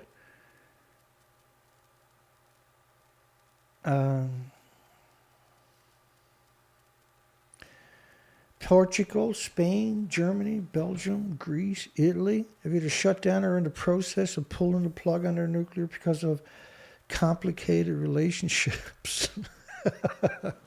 That's being pretty polite. Complicated. That's hilarious, eh? Fukushima town reopens with street art dedicated to 2011. This is the town of Fukushima, and Fukushima is right alongside ongoing multiple nuclear meltdowns. And so they got people to come from Tokyo to go there and paint on the side of a building. And then they call that the building, the community is rejuvenating. This was the nuclear industry. Some parts of the Fukushima prefecture have been pretty much empty ever since the nuclear disaster. And so they're two miles away from ongoing multiple nuclear meltdowns. And it's just absurd. It's such a dangerous, you're guaranteed to get sick by being there. And then painting, here we go. Somehow that's revitalization. The community is still abandoned, of course. Businesses will not be fined when customers won't leave a closing in Japan because of the coronavirus, which, by the way, is the cover story for the radiation illnesses, is coronavirus. Philippines Senate rubber stamps treaty banning nuclear weapons. Thank goodness there's, you see random stories like that. Philippines, like somebody said, we need to join a banning of nuclear weapons. Philippines got a rubber stamp where they just, yes, absolutely. Which is a good posturing, really, right?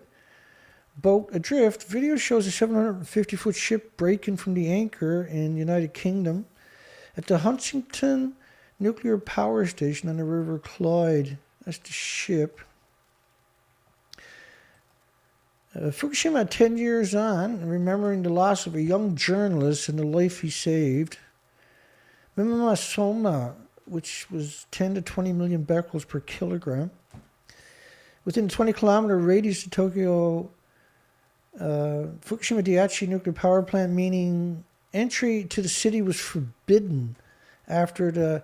Again, you'll see this constantly where they talk about a triple meltdown at the plant. They won't say, you very rarely hear the words triple nuclear power plant meltdown. There's only once or twice in 10 years I've heard that. But that is what it's supposed to say. If you search the term, you actually won't find it. And Minima Soma, they're growing food, they're currently shipping it worldwide. It wasn't triple, it was 4 fuel pools, which is decades of reactor cores, or 8 fuel pools, which is decades of reactor cores in each pool, 6 million pounds per pool. Now you can double that number per pool because they have no repository in Japan. So they store it all in pools. Well, the majority of it, right? Because it's still splitting the atom, it still has to be vented. And that's why the planet now is heating up. They all disappeared, and when you change fuel in a reactor, you don't take all the fuel out of the reactor. You only take partial, half, say, out of the reactor. So it melted down, and we have the documentation of that, by the way. Dynamites of radio-seismic force after the Fukushima disaster, concerns and some hope. There is no hope, of course.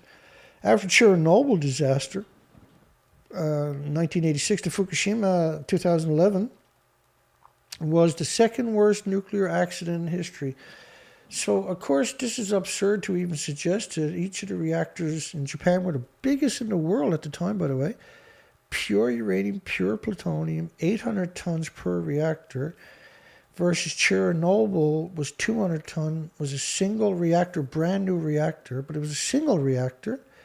Japan was 4 reactor buildings that had decades of reactor cores in all 4 buildings. In the fuel pools, there's 2 fuel pools in each building, at the very top of the buildings, and they hold minimum of 6 million pounds in each pool. It dwarfs Chernobyl by hundreds of times. But All the media worldwide knows not to say that. All the media worldwide knows to say the same sentence, that Fukushima is the second worst nuclear disaster in history. So what does that mean? It means that the media is not going to tell you the truth, and that the media worldwide is working together to spread a lie. That is frightening. There is no such thing as a journalist, in other words. Their job is to lie to you. I got the documentation. You can pretend I'm wrong, but I can guarantee you I'm simply not wrong, sadly and unfortunately, and regrettably, but I am not wrong. I provide the documentations for all of my assertions. I don't have an opinion without the documentation. The article also explores the effectiveness of using potassium-containing fertilizers to prevent the uptakes of cesium in plants. Of course, plants will uptake uranium and plutonium, americium, neptunium, and curium, and 1,000 other fission products. And not only that, you can't use potassium. Like, if you're saying, well, we should use potassium because there's so much radionuclides, you don't grow food there. That's murder. That's the genocide.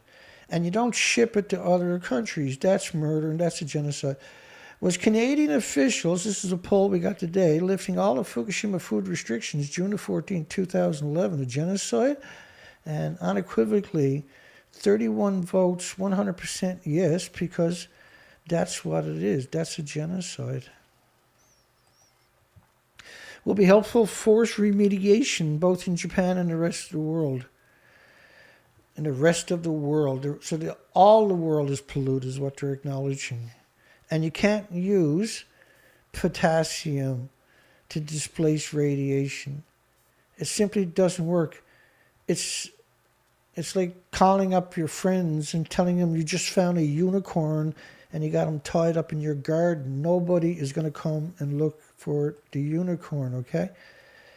Israel says Iran needs years to produce enough uranium for nuclear weapons. That's not what they're saying today, is it? Israel military preparing to attack Iran nuclear facility. So they can't make up their minds, right? This is all on the same day, those two headlines. Israel says Iran needs years to produce enough uranium. The same day in another story from Israel, Israel military preparing to attack uranium nuclear facilities. And uranium nuclear facilities, these are older reactors, full of running reactors. They're going to go in and blow up a running reactor. They're going to go in and do a Chernobyl on the planet. Think of the ludicrousness of that statement. Think about the genocide from that statement worldwide. Think about how evil you got to be to even suggest something like that. Castle Bravo, the chilling history of 1954 U.S. nuclear bomb test. Castle Bravo was in the Bikini Atolls, the Marshall Islands. And Castle Bravo was a set of nuclear explosions, tests, what they call tests. It's the same bombs you used in a nuclear war and the same radioactive fallout from a nuclear war. It's a nuclear war. And Castle Bravo, though, that particular bomb they're acknowledging, was equal to 1,000 Hiroshima and Nagasaki-sized bombs. 1,000 Hiroshima. It was dubbed the second Hiroshima. But it was equal to 1,000 Hiroshima bombs going off at the same time. But yet the media, the despicable media, and Kyle Hill, of course, I've called him out several times. He's a propaganda factory, saying it was dubbed the second Hiroshima, but when you go look up the documentation, you find out that it's equal to 1,000 Hiroshimas. What a hateful person Kyle Hill turned out to be. They're 1,000 times more powerful than each of the atomic bombs were dropped in Hiroshima, the 15 kiloton Nagasaki, Hiroshima. Hiroshima was a uranium bomb. Nagasaki was a plutonium bomb. The mushroom cloud reached a height of 47,000 feet, 14,000 meters. and diameter is 7 miles, 11 kilometers in about a minute, and a height of 130,000 feet, 40 kilometers, and 62 miles in diameter, 100 kilometers in diameter in less than 10 minutes, and expanded more than 100 meters per second, 360 kilometers an hour, 220 miles per hour. As a result of the blast, the cloud contaminated more than 7,000 square miles. It was much worse than that. In fact, recent studies done showed 1 million square kilometers of the Bikini, around the Bikini Atoll, is incredibly contaminated. 1 million square kilometers. Because nuclear testing, nuclear bombs of any type exploding is the same as a nuclear war. The radioactive fallout is the same as a nuclear war. Thousands offered research into DNA damage from the Cold War nuclear test. I believe this was New Zealand. An estimated 155,000 descendants of the national servicemen who took part in atomic weapons tests in the 50s report 10 times the normal rate birth defects and are 5 times more likely to die as infants. 5 times more likely, or that's United Kingdom. And so what the government wants to use them as guinea pigs. They don't want to compensate and want to use them as guinea pigs. His father was exposed to the British nuclear testing, and he has debilitating illnesses since birth. Thousands of sick children, adults, have finally been offered government research into whether the DNA was damaged by Cold War nuclear bombs. Thousands of sick children and adults have finally been offered government research. Not government compensation, but let's use them as a guinea pig. If it gets the go-ahead, it would be the first time any nuclear power has considered the health impact of weapons on descendants of those who took part in their development. It would be the first time they studied the victims, which is absolutely untrue, right? It's unequivocally untrue. They're carrying out secret studies against them their entire life. In fact, a lot of them, when they die, are dug up, are shipped off to places like Los Alamos National Laboratory, and are ashed. After the family buries him, goes home, the military or government will go in and dig up the body and then fill the grave back in. Yeah? And ship the body, like they done with Hiroshima, Nagasaki, and Hanford, by the way, ship them to places like Los Alamos, where they'll incinerate the body and sniff the ashes for isotopes. That's a fact. The industry is a lunatic. And you know it's a lunatic. I can prove it's a lunatic. And I can prove it's a lunatic because Canada officials lifting all Fukushima food restrictions June 14, 2011, a genocide? 3 months after the nuclear meltdown, they lifted all the food restrictions here in Canada. I remember crying when I read that headline. I was brokenhearted.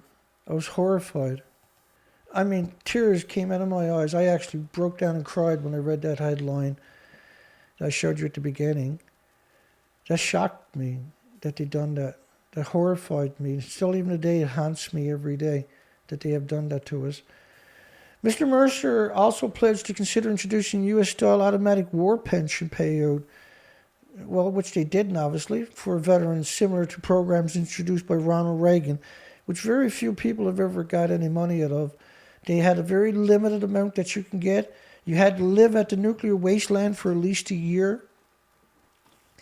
If you drive past a nuclear power plant and it's venting in your direction, it's always venting, by the way, and if it's venting in the way the wind is blowing in your direction, you breathe that in, and you go 1,000 miles to your home away, there's no radiation there whatsoever, you are still going to end up getting sick from that exposure, and that could cause you your life sickness.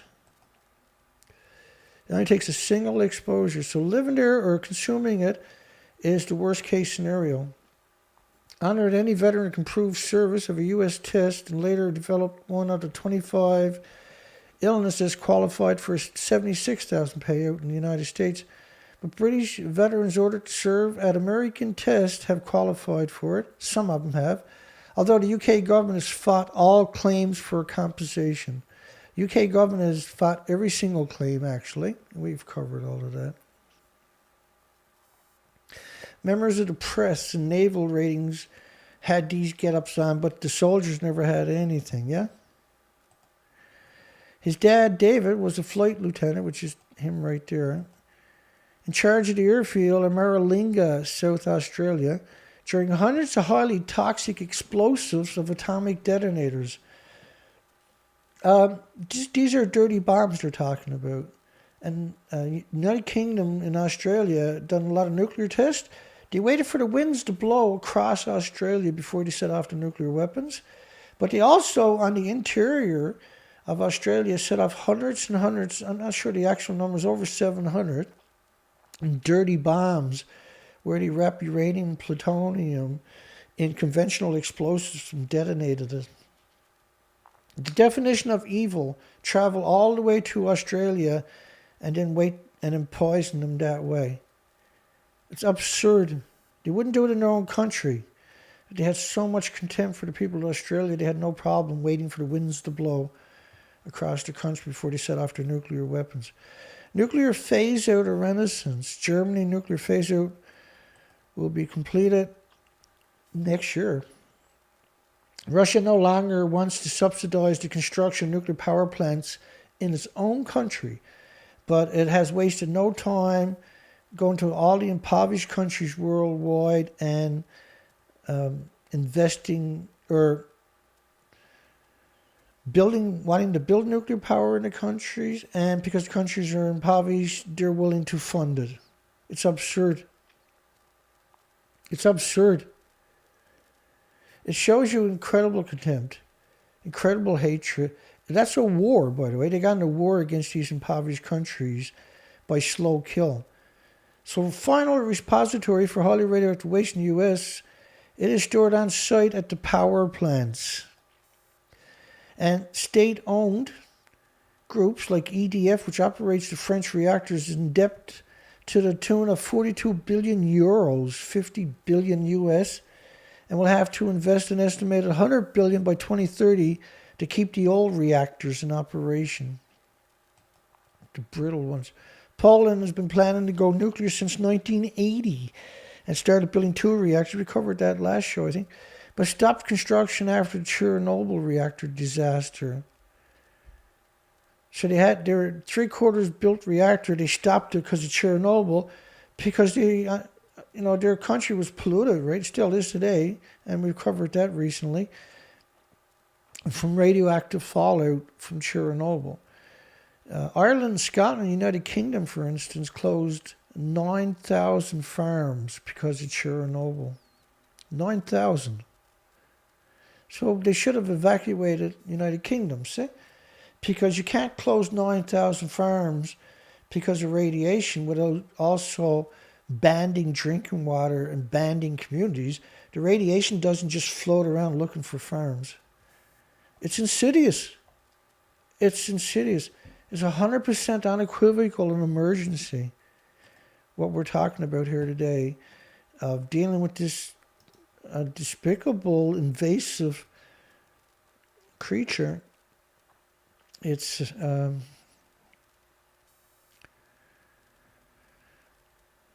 Russia does not have a final storage facility for its highly radioactive nuclear waste. India does not have a storage facility for its highly radioactive nuclear waste. China does not have a repository for its highly radioactive waste. There is no final repository for highly radioactive waste in France or Canada or anywhere else on the planet. Union calls for European taxonomy to include nuclear. So a union is not supposed to be out causing genocides. The union representing workers in Belgium, Bulgaria, Finland, France, Hungary, and Romania has been taken over by the nuclear industry, yeah? And provides half of the low carbon electricity. First off, nuclear is not low carbon. Like, you can't run a nuclear power plant without external power. You need 2 dedicated external power plants, which is usually coal because it's cheap. And then you need it for 60 years after to decommission the plant on top of that. The Intergovernmental Power Panel on Climate Change, again, all these agencies are always the United Nations. They're subsidiary of the United Nations. All the rules and regulations and everything else on the planet are established by this one corporation known as United Nations. It's just a corporation. It's an illegal corporation. It's illegal for agencies to get together and do this. That's clear under Magna Cartas and Bill of Rights and constitutions, and any other country that is under those works under those doctrines utilizes them as their own charters. Nuclear power advocates, by the way, quote erroneous summary of the United Nations report. Again, United Nations report. The Intergovernmental Panel on Climate Change, the IPCC, of course, which is seated with incredibly, notoriously despicable lawyers like Geraldine Thomas from the United Kingdom. By the way, what they actually said was nuclear power is not a technical necessity, but it's a matter of choice. They didn't say nuclear was a necessity, right? Which is what they claimed that Union calls, or I can't find it now. Union calls for taxonomy. The exclusion of nuclear from the taxonomy would have a strong negative impact not only on the European nuclear industry, which provides more than 1 million jobs, very high-paying jobs, by the way, but also on all European industries using electricity. Exclusion, if it were to be cited, would also lead to not meeting the important criteria of technological neutrality. Once again, nuclear is not something Earth or any other planet should have on it, right? There's no species on the planet that has autoimmune trigger to deal with it. Everything on the planet attacks the radiation when it gets in their bodies. All the insects and birds and mammals and animals and everything else are permanently affected, and it's immediate. Your body is immediately flooded constantly, perpetually, for the rest of your life, and the insects and animals and birds and mammals' lives, with white blood cells. That displaces permanently red blood cells, permanently. Equally amount of red blood cells now are displaced permanently that carry nutrition and oxygen throughout your body. There is a cause and effect. It's very clear, it's very easy to prove, and it's very well established, and there's a lot of documentation to back up these assertions. The TEG published in Taxonomy Technical Report in June last year, nuclear energy was excluded from the list of sustainable economic activities. So this is February in 2021. Now, there was 2 deadlines where they're supposed to make a vote on whether nuclear was green technology. They delayed both votes. Now they got another one coming up. This will be the 3rd one. They're afraid to say no to the nuclear industry. They're terrified of saying the word no. Even though they established it in the TEG that was published, its taxonomy technical report clearly stated nuclear was excluded from the list of sustainable. But there was a lot of blowback from the nuclear industry, and they're afraid. And of course, research written by the World Nuclear News, but without a name, because this is an incredible lobbyist, and these are goblins. They refuse to put their name to back up their assertions. Government urged to reconsider stance on nuclear power and nuclear genocide. Environmental Minister Eamon Ryan has been urged to authorize a study on the possibility of harnessing nuclear power to help Ireland meet its emissions. But of course, Ireland's illegal since 2006 to have nuclear power in the country. And 18 for All Nuclear Power Lobby Group was created exactly at that time for that exact purpose. 18 for All, by the way, are a power lobby group, nuclear power lobby group. And what are they going to do? They're going to promote nuclear. And they say they're all volunteers, but they all work for the nuclear industry. The group said its own study, a nuclear power lobby group's own study, said its own study reduced carbon emission faster. And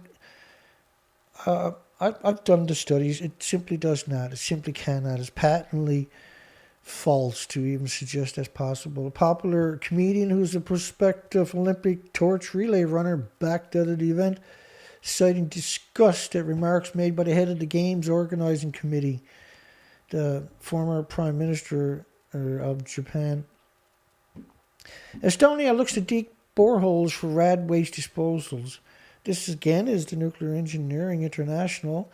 These are lobbyists, which was illegal under the Bill of Rights, the Constitutions, and the Magna Cartas, and that was changed in increments over decades by constitutional lawyers with no objection because people didn't know what was happening. Where in increments go in and make amendments to the Constitution. There was no challenges, and then the amendments would pass, and the media didn't report on it.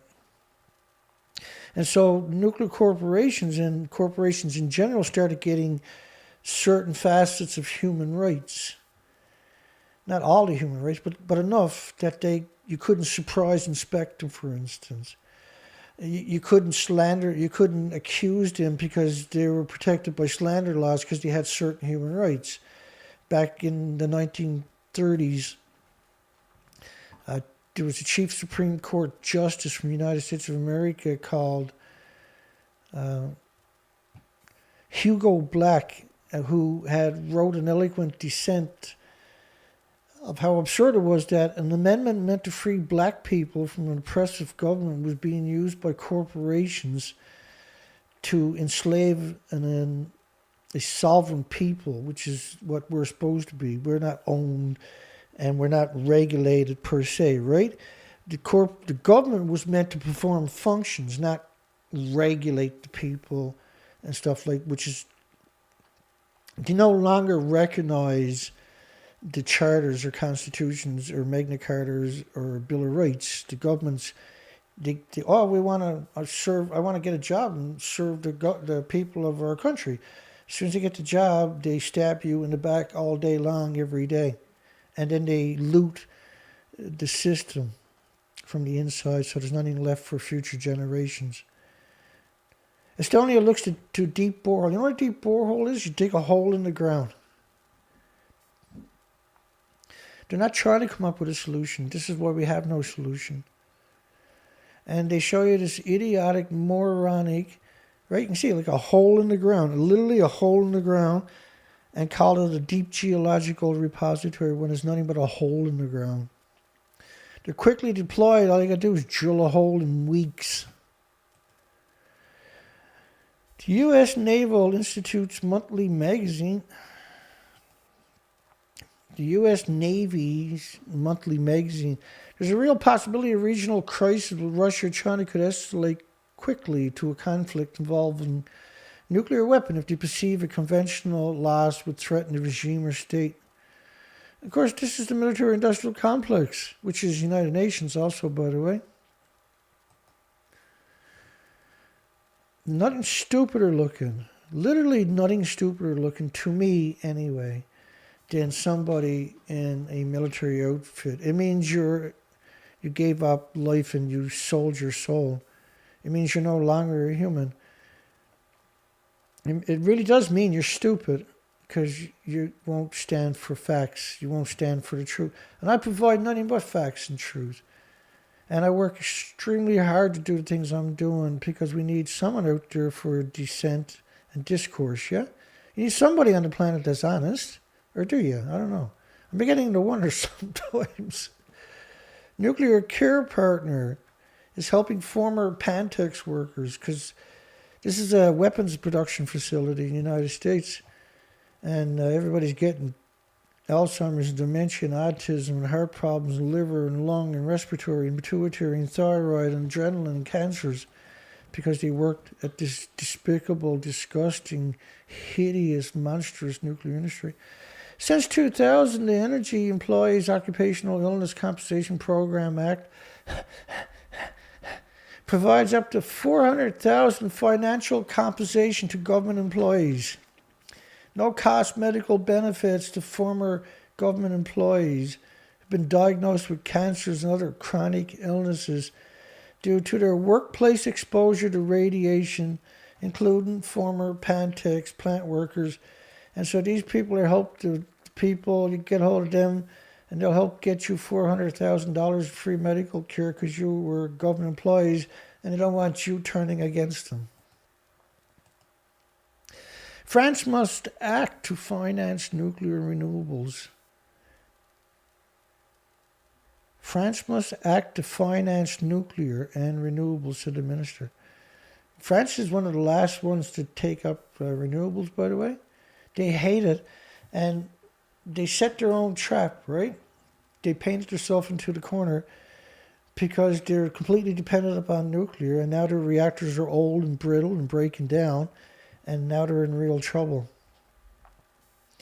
Because it's all government, right? And anything that's all government is guaranteed. It's guaranteed to destroy you and your country when you let them get out of control. See, the government there is no longer government employees per se that works for the country. They're government employees that work for the corporations. Once they join the government, now they're working for corporations. They don't care about the country. In fact, they despise the country. They hate the country. They hate the citizens. They're very derogatory towards everybody the minute they get the job. France must clean up Algeria nuclear test site. Oh yeah. France must give the Algerian authorities the full list of where the contaminated toxic waste was buried. France refuses to tell Algeria where they buried all the nuclear waste. Wrap your mind around it. They radiated every human in Algeria and the French Polynesian Islands. Every single human today has illnesses down there. The babies down there, they call them jelly babies, like Christmas Island with the United Kingdom. The majority of the babies that are being born are jelly babies, where they're so disfigured and deformed they don't even look like humans.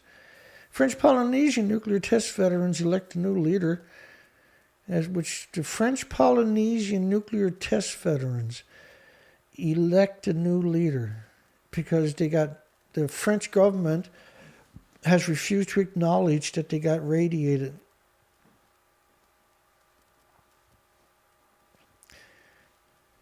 Yeah, nuclear coronavirus. Coronavirus is Fukushima radiation. It's the cover story for Fukushima. YFIT is probably the best nuclear site currently available globally, which is United Kingdom nuclear, where they're going to build a nuclear plant in the United Kingdom. Hi, everybody.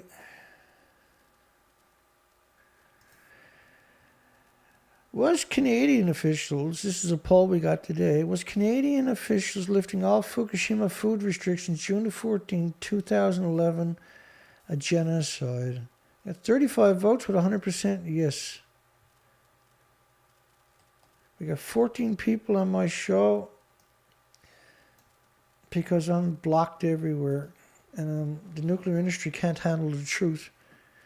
And so they don't have many people to pick on, of course. And so the hateful and cowardly industry has censored me till I almost don't exist. Wi-Fi government very keen to find developers for the world's best nuclear site. Well, there's the new nuclear site projections. You know what's strange about that picture? Well, it's not strange really, is that it's surrounded by farms. You know why it's surrounded by farms? Because the radioactive fallout goes into the farm and then it's harvested and shipped somewhere else and poisons people. But importantly, the surrounding area doesn't have the high radiation it would have without the farms. The farms weren't there. Those areas would be incredibly radioactive. You're talking on multi-million becquerels per kilogram. Because they got the farms there, everything is shipped out and poisoning people worldwide. You tell me it's not evil. Fine. Communities ravaged by deformities and illnesses in nuclear test fallout zones. This is why they keep the farms around the sites, because they don't want that happening, see? The Soviet Union carried out 456 nuclear tests. Some of these could have been equal to 1,000 Hiroshima bombs each. At Semplastic, I can't pronounce that word today for some reason. Semi-plastic test site. It's in Kazakhstan anyway. A community next to a former test site has been left ravaged with deformities and rare cancers. Well, cancer again, you hear that so often, but cancer isn't the only illness or disease from radiation. And look at the copter or the train conductor, whatever the hell he is, looking at this disfigured elephant man there. This from radiation, living in a radioactive nuclear wasteland. Officials estimate approximately 1 million people were in the zone of radiation impact over the 40 years the site was used. The fact the region was being used to test nuclear weapons was kept secret for the whole period. So all the nuclear tests was kept secret. The child is so disfigured they won't even show his face. Radioactive particles get carried by the wind when fires burn through the test site on top of that.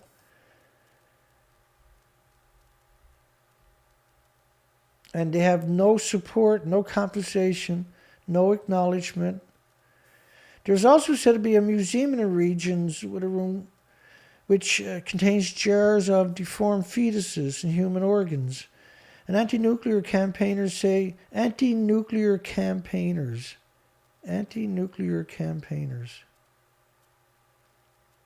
Humans say some people were killed by the radiation immediately after the weapons were dropped. Right, and there was lethal doses because the nuclear bombs, when they go off, that's the same radiation as a nuclear war. Just because it's a test doesn't mean there's no radiation. So therefore you contaminated the entire biosphere with radioactive fallout, which is what we call background radiation today. Pre-Fukushima, we would call it background radiation, where there's nowhere on the planet you can go where your Geiger counter wouldn't pick up the weapons fallout. And breathing it in or eating the food contaminated by it is guaranteed to make you sick. Former Shin Bet chief calls for Israel to initiate military operations against Iran. But what they're talking about is bombing an active nuclear reactor. So poison the whole planet so Iran doesn't get a bomb to defend itself and Israel can't bludgeon them anymore. Think about how self-centered you got to be to make that statement. Think about how twisted and insidious and what kind of monster you must be to incite something like that. U.S. will never attack Iran. Israel may act alone. Now, of course, they're not going to attack the nuclear power plant. New deadline for atomic empowering Africa. Deadline for an online video competition announced. Win a free trip to nuclear scumbag Russia. By popular demand, Rotterdam moved the deadline from the 6th annual competition of online videos. So what it is, you got to produce a video to, how would you put it, I wonder? To be a nuclear fan, right? Oh, nuclear's so great, so carbon free. And then that's propaganda, see? And they hope some of these videos, and they'll even help it, some of those videos will go viral because all the media in Russia will put the links to it, right? So it ends up showing up in everybody's feed on purpose by the nuclear lobbying industry, which has access to those facets. By popular demand, Rosatom, which is their legacy, I mean, the Arctic Ocean is completely contaminated because of Rosatom, the nuclear arm of the Russian government. And that endless communities have been irradiated by nuclear testing nearby from the military-industrial complexes down there.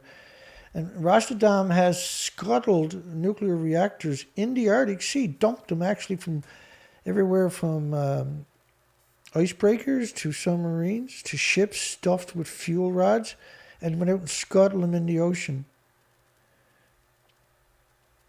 It's the definition of disgusting and cowards and monster. It's the very definition of monsters, right? Because they want to fill you with all these fabled monsters and everything else. But there's real monsters. It's called nuclear. Pro-nuclear communities. Belarus dismisses reports of electricity exports to Lithuania because they built that new reactor, and now any kind of event is immediately going to contaminate major cities in their surrounding countries. India is increasingly becoming an irresponsible nuclear state. There's streets in India full of disfigured and deformed children because the nuclear runs through their community and their water supplies. India arrested 9,000 protesters for sedition for protesting a new nuclear power plant after Fukushima. Protesting a nuclear power plant in India, and these people are still actively in the justice system, has never been through and got their cases heard. They keep them, you're not allowed to leave the communities, you're not allowed to travel outside the country, you can't go to university until the case has found its way through the courts. 9,000 people charged with sedition. Try wrapping your mind around it. For protesting a nuclear power plant. Way to go, India. The whole world is noticing that India is crossing all lines. All pro-nuclear countries are demonic, are incredibly poisonous communities. Arrest warrants sought for ex-industry minister over reactor shutdown controversy in South Korea. Well, the prosecution filed for a warrant to arrest a former industry and energy minister as part of a probe into the controversial closure of an aging nuclear reactor. The reactor was brittle. They shut it down. Nuclear Genie and Averting Armageddon. Good luck on that one. Editors from the Korean Herald, February the 4th, because that was a big story, right? The government must not obscure issues regarding plans to build nuclear plants in North Korea, which they vehemently denied, of course. The Moon administration pushed to shut down all nuclear power plants in South Korea, furthermore.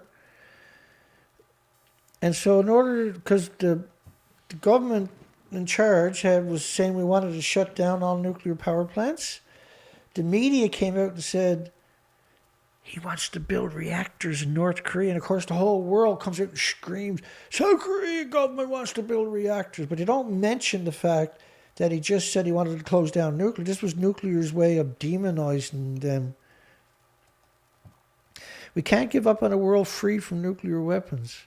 We can't give up on a world free from nuclear power, is also what we should be.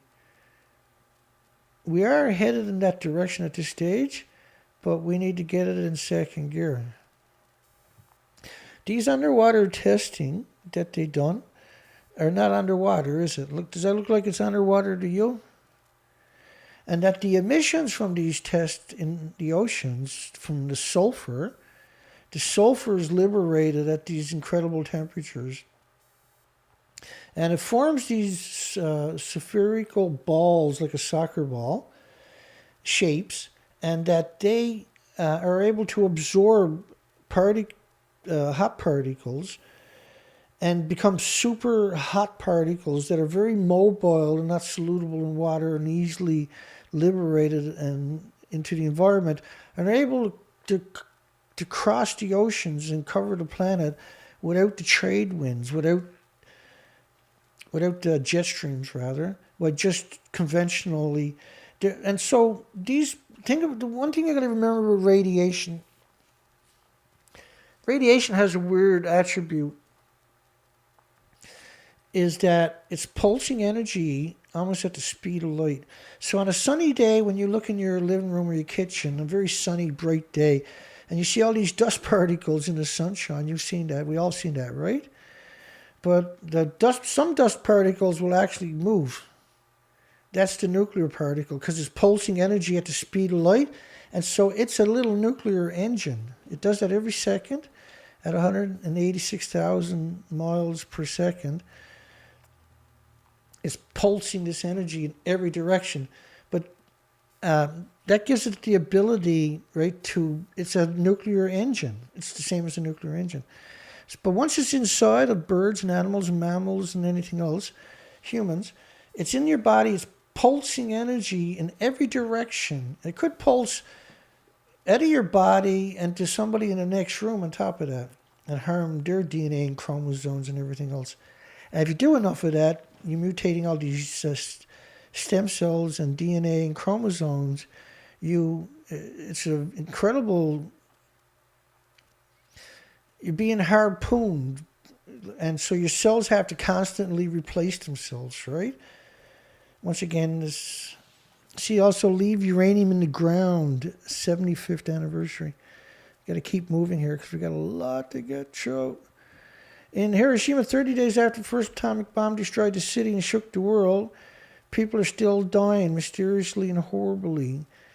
Hiroshima does not look like a bomb city. Why would you build a city back on a nuclear bomb crater anyway? Because that's the nuclear industry, so you can study them like lab rats. And we got the headlines and we got the actual academic studies to back up those assertions, by the way. It looked as if a monster steamroller has passed over it and squashed it out of existence. Wilfred Butchett was the first non-Japanese journalist to visit Hiroshima. His first dispatch from London's on September 5th, 1945 was the atomic plague. That was the headline, the atomic plague in Hiroshima. He said, I write these facts as dispassionately as I can in the hopes that they will, I guess my Geiger counter camera battery just died. I write these facts as dispassionately as I can in the hopes that they will act as a warning to the world, the same as why I do what I do each day. And the damage is far greater than photographs can show, and it gives you an empty feeling in your stomach to see such man-made devastation. Their pleas have been heard around the world, but not in the capitals that have developed these hideous weapons. Remember, this is 1945, the Atomic Plague article. To compare the warheads currently deployed with the atomic bomb dropped on Hiroshima is enough to make the heart stop. The yield from Little Boy was at Hiroshima's 15 kilotons, whereas the yield from a W-88 warhead deployed on a Trident II submarine is estimated at 475 kilotons. Hiroshima was 50 kilotons. The warheads on these weapons of mass destruction submarines at 475 kilotons, almost half a megaton. These are absurd numbers. You can't even use them on top of that. It's best to have no nuclear weapons, or no nuclear in the weapons, because you can't use it. Right? Doesn't that make sense? You're not going to use it, period. Because you can't cash your check on Friday if you do, as I like to say. Space-based solar power could accelerate transition to sustainable energy. Just lunatics. And there's no problem to call them lunatics. The lowering price of solar cells made it possible to find new ways of integrating them into more services than roofs and more remote solar farms. A team of crazies created a fully transparent solar cell that could be integrated into windows. Sorry, that's not the one I was thinking about. Substantially expanding the list of potentially energy-producing surfaces in households. According to a recent study in the journal Power Sources, means invisible solar cells might be installed in household windows, car windows, even skyscrapers, which is a great idea. Multiply the power output of human-made surfaces. It's a fantastic idea. U.S. slams Iran's recent satellite rocket launch, which is what U.S. does constantly, by the way, is launch these same satellites.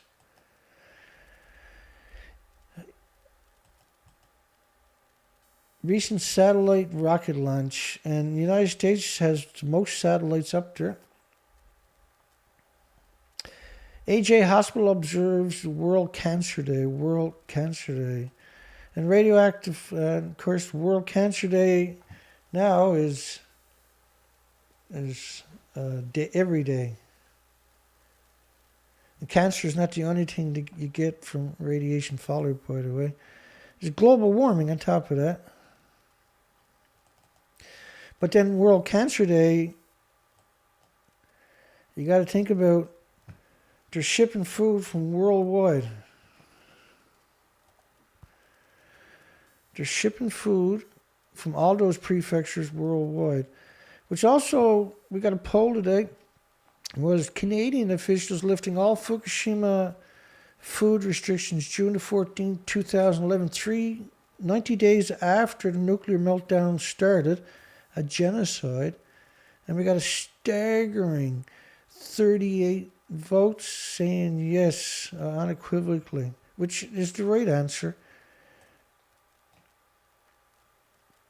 Uranium turnaround is companies targeting South Australia deposits. But there is no uranium turnaround. The turnaround was a tax return to a single company that they put back into the company and raised their own stocks. There was no turnaround.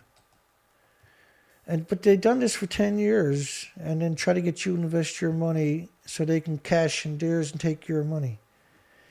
Which means that, and I can prove all of these easily, and I have many, many times, by the way. That's evil. That's the definition of evil, what they're doing there. Interest in uranium explorations and mining in the northeast of South Australia is rising to the level not seen in years as the global appetite for nuclear fuel sources builds. It was mothballed in 2013 because it had become too costly to run. And the world uranium price has been sluggish for several years, but enjoyed a surge last year. It wasn't a surge. You got to be making $60 per pound just to break even. The world's price on Tuesday was $29.85 US per pound, up 27% on its price of $23 a year before that.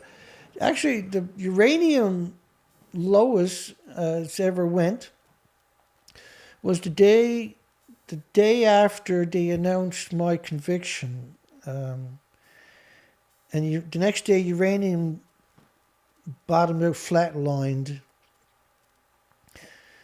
Right? That was the very next day that we seen the lowest numbers ever. It actually was really low at this point, and it just dive bombed down the following day when the world medias came out and mocked me for I was set up. That was 100% set up, what they done to me. They dragged me into court 15 times at his jurisdiction. Lawyers had told me that was a slap suit.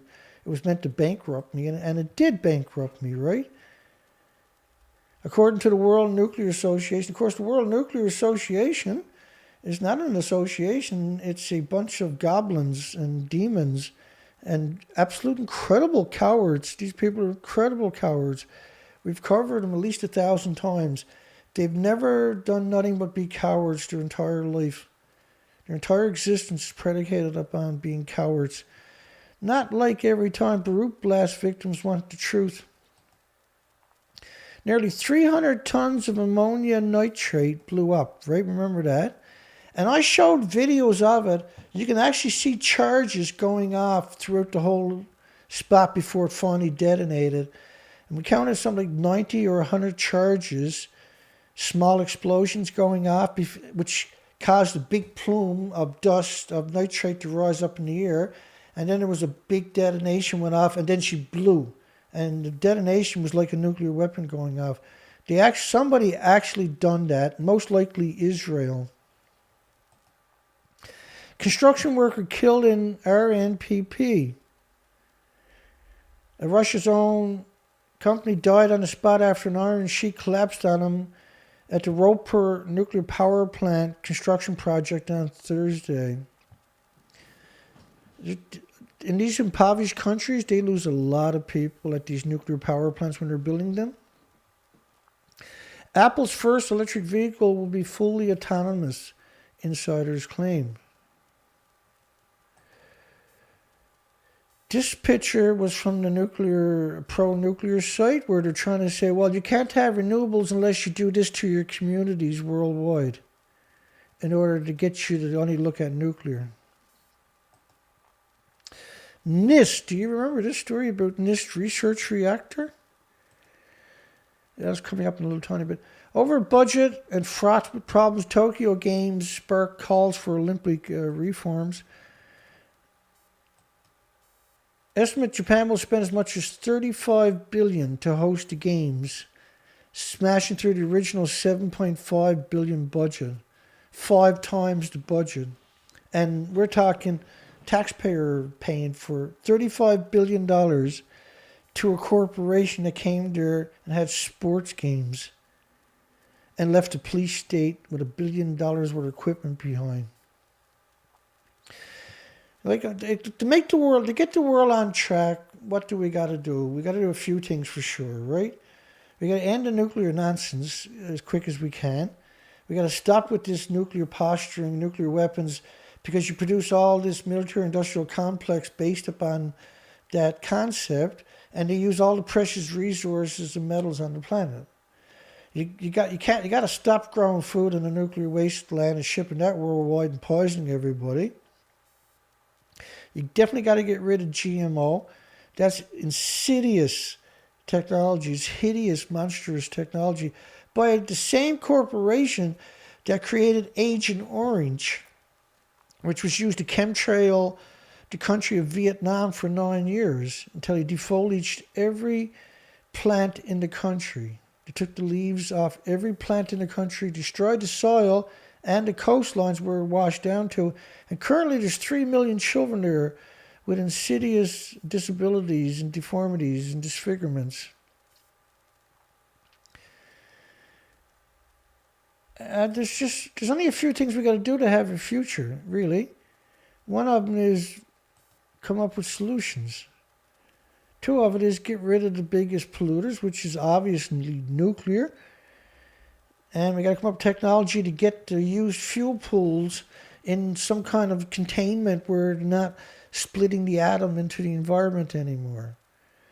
And we don't need to capture carbon because plants need it. We got to capture radiation and filter that from the environment and from our waters worldwide. Every house needs a water filtration system to filter out the radiation that actually works. I don't know if we can actually do something like that, but if we tried, we can definitely get rid of some of it.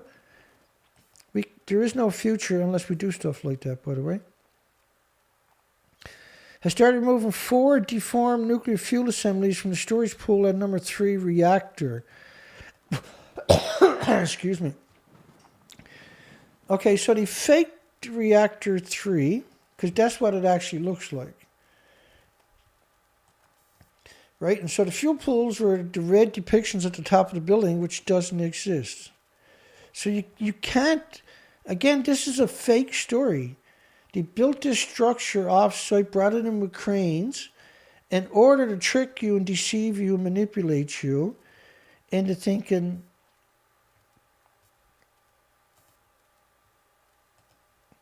and they pretend that at the top of, inside the building, it looks like that. Like, you can't get on top of a nuclear meltdown. And then, actually, before they put it there, they tore, right, remember, it looked like this to the left. So they tore everything off it, and you only left a little stump. That's a little stump, yeah? And then the fuel pools would be at the very top of it, up right there. Those 2 fuel pools up there. They're fuel pools with around 6 million pounds in each one, by the way. That's reactor 3. It doesn't exist.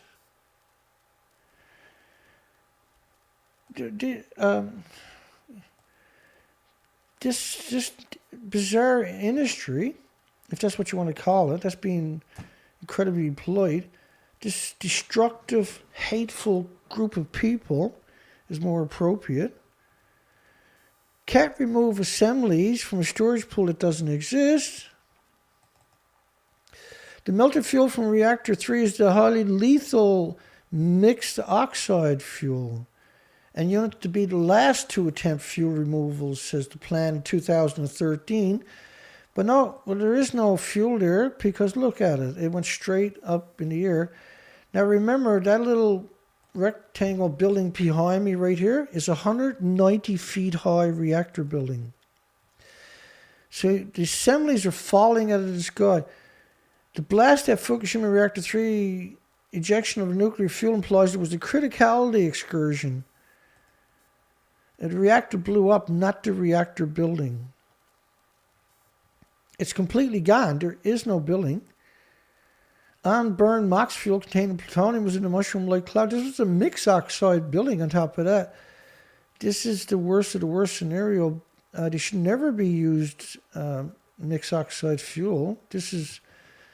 I think the ship, experts on Japan's MOX, I think the ship is sinking beneath them. There really is a credibility problem. Well, that's applicable for the entire nuclear industry.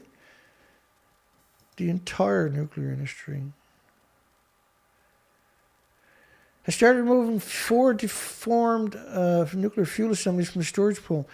So the official, now they claim there's 566. Imagine that. First off, each assembly is over 800, or each reactor core is over 800 tons.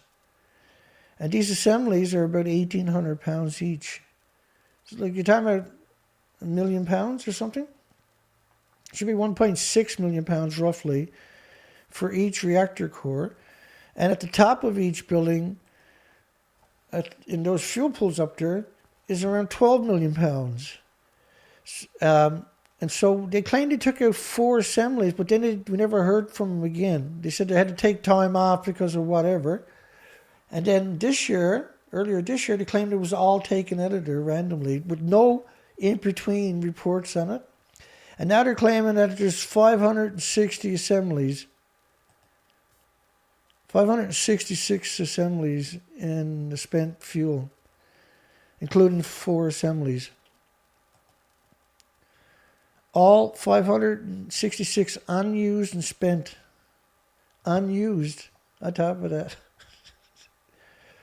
What a demonic, hateful, despicable, coward industry. No matter what we talk about in it, it's a hateful, despicable, coward industry. Russia Navy nuclear submarine officer punished over drunk outburst. Well, there's nothing else to do on a boat, going to get drunk, I suppose. Earlier in December, a Russian paratrooper accidentally fired on a shopping mall. How does the Russian paratroopers, how does a group of Russian soldiers, and paratroopers are supposed to be the elite, by the way, accidentally fire on a shopping mall? How does that actually work? Elevated radiation levels detected in neutron reactor containment building at NIS in Maryland. It's a bizarre, twisted story, this one. The Non-Nuclear Regulatory Commission said it is satisfied that people around and near NIS remain safe. The Non-Nuclear Regulatory Commission. Like the nuclear regulatory's job is promote nuclear, not criticize it. No examples of them criticizing it exist. Elevated radiation levels are detected in the containment building of a research neutron reactor, and all studies showed that even these research reactors, there was incredible discrepancy of males and female ratios being born around it. So in order for that to happen, then you had to poison everybody in order to cause that kind of discrepancy. But also that would mean you would inflict radiation illnesses in these same peoples. During a restarted reactor Wednesday morning, elevated radiation levels were detected in the containment building. The neutron reactor, this is a neutron reactor, by the way. This is totally different research reactors than typical. During a restart of the reactor Wednesday morning, which basically what they're implying is they pull the control rods out too quick. Is generally what causes these kinds of accidents from all the stuff I've covered over years. Several trained radiation workers were exposed to elevated levels and were undergoing standard decontamination. You can't decontaminate people when they're radioactive. It's absurd to suggest you can. Several trained radiation workers Authority says, why would you put those words in there? See, because that's not a word you generally would ever hear anywhere else. Authority says no threat to the public or the workers. Despite alarm signal to elevated levels, no evidence of radiation above regulatory limits. Because when you have an accident, they say, well, it's not above the limits that we're allowed to have in an accident. Does that mean there's no radiation? Of course not. That means there's radiation. It's just it's within their latest, greatest acceptable limits. And there is no such thing as an acceptable limit of radiation. That's why they have a linear no threshold. Because there is a cause and effect. No evidence of radiation above regulatory limits outside the containment buildings. Some nearby residents were alarmed that they hadn't received an official notification. Of course not. The last thing they're going to do is tell you the truth. No evidence of radiation above regulatory limits outside the containment building. Then so totally downplaying it, but they don't even know what's going on, as I'll show you. Locals had no idea until they seen it on the news. NIST will continue to evaluate data from air monitors, and to ensure the health and safety of the campus and local community. Well, it's too late. Once it's out of the building, you don't know what direction it's going to travel in or how far it's going to spread, right? And so they absolutely unequivocally refused to acknowledge they had an event. NIST is also working to understand the precise cause of the elevated levels. So they don't know what caused it. So therefore they don't know how bad it is or how long it's going to last. Yeah? Does that make any sense? An agency within the U.S. Department of Commerce operates a large campus employing thousands of workers in Gatesburg. The campus operates near Interstate 270 and scores of businesses, and several housing communities. Nuclear power plant, and there's more stories that come up. Nuclear power plant underwent delayed repairs. Significant safety level 1 event at the International Nuclear Event Scale, which counts a 7 level. Again, right, the perpetual lawyers questioning whistleblowers' delusions, and by who else but Matthew Wald. And Matthew Wald was a journalist for the New York Times who was brought in, I can't remember if it was Berkeley or Stanford or Harvard after Fukushima, where they started having presentations at these major institutions. And rather than bring in nuclear experts, they brought in Matthew Wald to answer questions.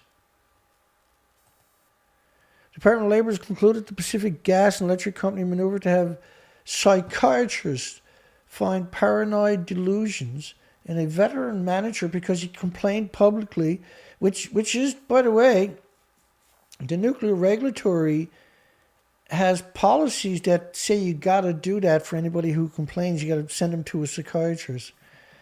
And management inactions at Diablo Canyon nuclear power plant.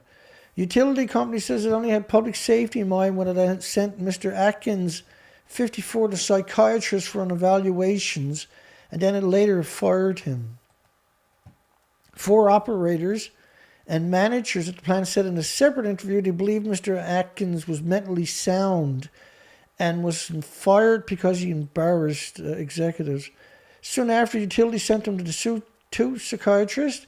Under a program the Nuclear Regulatory Commission requires it to maintain. So if people have a dissenting opinion, you're supposed to send them to a psychiatrist. That's the Nuclear Regulatory Commission's policy. A Labor Department investigator acknowledging his own lack of training in psychology said in a report the diagnosis of a delusional disorder appeared unreasoned, considering the fact that the evaluators never considered that other employees complained about the same problem. There exists a culture where employees were reluctant to voice safety complaints, and the evaluators were never checked to see if his thoughts were delusionals. His co-workers took the unusual step of petitioning the Nuclear Regulatory Commission for his reinstatement. And the diagnosis of a delusional disorder appeared unreasonable, considering the fact that the evaluators never considered the other employees that complained about the same problem. When you look it up, the Nuclear Regulatory Commission, which was in a complaint filed with the U.S. Department of Labor November the 2nd, 1998, Atkins attorneys claimed Atkins was suspended from his duties at Diablo Canyon as a result of his engaging in protected activities, raising nuclear safety issues. If you read that story, it's crazy. NRC is concerned about the potential negative effect on the safety-conscious work environment at Diablo Canyon that may occur as a result of OSHA determinations. OSHA, which is Occupational Safety and Health Agency, which can't do a surprise inspection, by the way, without their permission, because they have human rights they're not entitled to, and the corporation itself, and a termination of Atkins' employment. Therefore, the NRC is requesting PG&E inform the NRC of any actions it has taken or plans to take to prevent these events from having a negative effect on the willingness of other employees to raise concerns. It's absurd. Japanese town wants to host an underground nuclear waste dump. 2 towns want to, because they have no money, they're broke and they're radiated. And if you take a nuclear dump in town, then they'll give you a bunch of money for a handful of people. When all the crazies are in charge, everybody else seems like a lunatic, right? So you see that stack there that's cut off? Up there? You can't get near the stack because there's around 25 sieverts. They used a machine. It took about 6 months. They've done it with cranes, right? So how can you get into a building when you can't even get close to the stacks?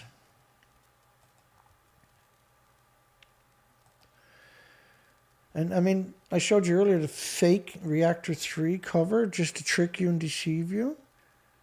It's unbelievable how evil this industry actually is. It's hard to appreciate it, but unfortunately you better. It's sad that the small Japanese towns are being forced to these lengths to protect their economic stabilities. At some point, Japan will need to put its nuclear waste somewhere. Let's just hope when it does so safely. Because there's no checks and balances to make sure it does so. 10 years on, only 14% of municipal heads see reconstruction done. Because they stole all the money, of course. And all the money being a couple of $100 billion. Only 6 or 14% of the leaders of 42 northeastern Japanese municipalities hit hard by the March 2011 earthquake and tsunami and the subsequent nuclear accident believes that the reconstruction programs have been completed almost 10 years after the disaster. You know, it was 100% fable. South Bruce nuclear dump opponents addressed Mito Council. South Bruce nuclear dump opponents near Tewater in Ontario, Canada, would mean transporting waste through neighboring communities for 40 years straight, several truckloads a day that are vented the whole time. So it's always vented. When they get it there, they got to repackage it, which means it's venting again, even more. And it's in prime farmland on top of that, as usual, right? They always do this in farmland, surrounded by farmlands, active farmlands. It has to be active farmlands. A group fighting a proposal to locate an underground dump site for radioactive nuclear waste in the neighboring South Bruce brought its concerns to council here on February the 2nd.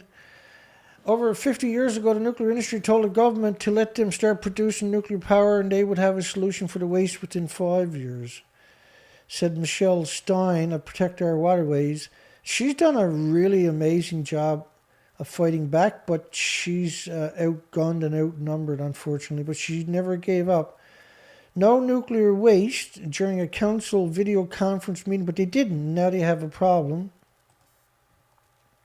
Steins explained it was formed last February after announcement 1,300 acres of prime farmland had been purchased and optioned by the Nuclear Waste Management Organization, which is the producers of the waste itself, by the way.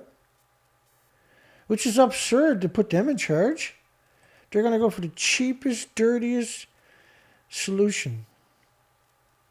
The cheapest, dirtiest solution. And that keeps showing up in different forms, eh?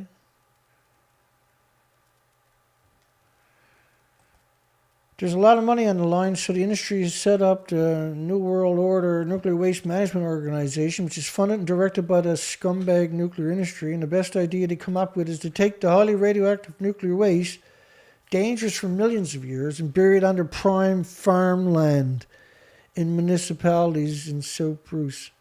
That's just, it's always active farmlands. They want people to continuously keep farming while we're doing it. It's going to take 40 years to put it all underground. The Canadian nuclear waste will take 40 years to chuck it all there and get it underground.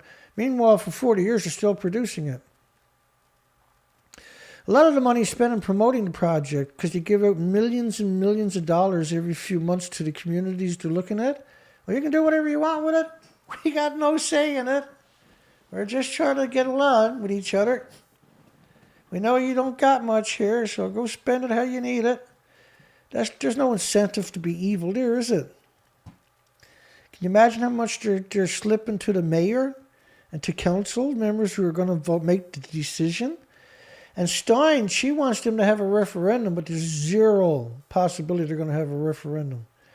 First off, the people don't even know what they're up against. They're not educated, and they've been attacked with propaganda since the whole thing started there. The Pro site has a Tewater River running through it, wetlands at the edge of the Green Knock Swamp, springtime, flood plans, and the town of Tewater is close enough you can actually see it at the repository they want to put there.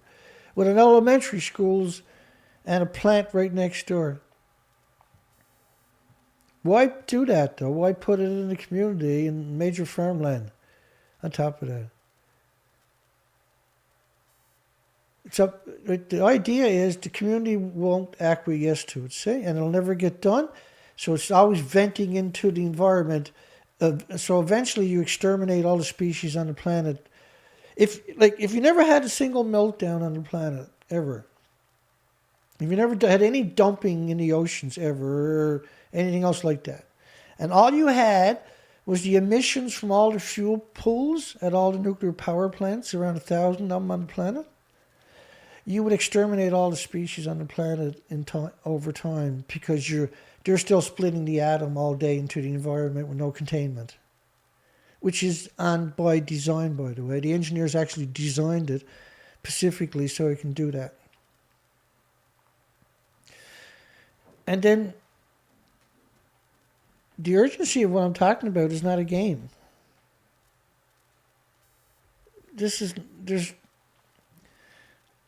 I'm not fabricating or exaggerating or misrepresenting any facets of this story ever under any circumstances, because you can't have a conversation by doing that. That's what they do.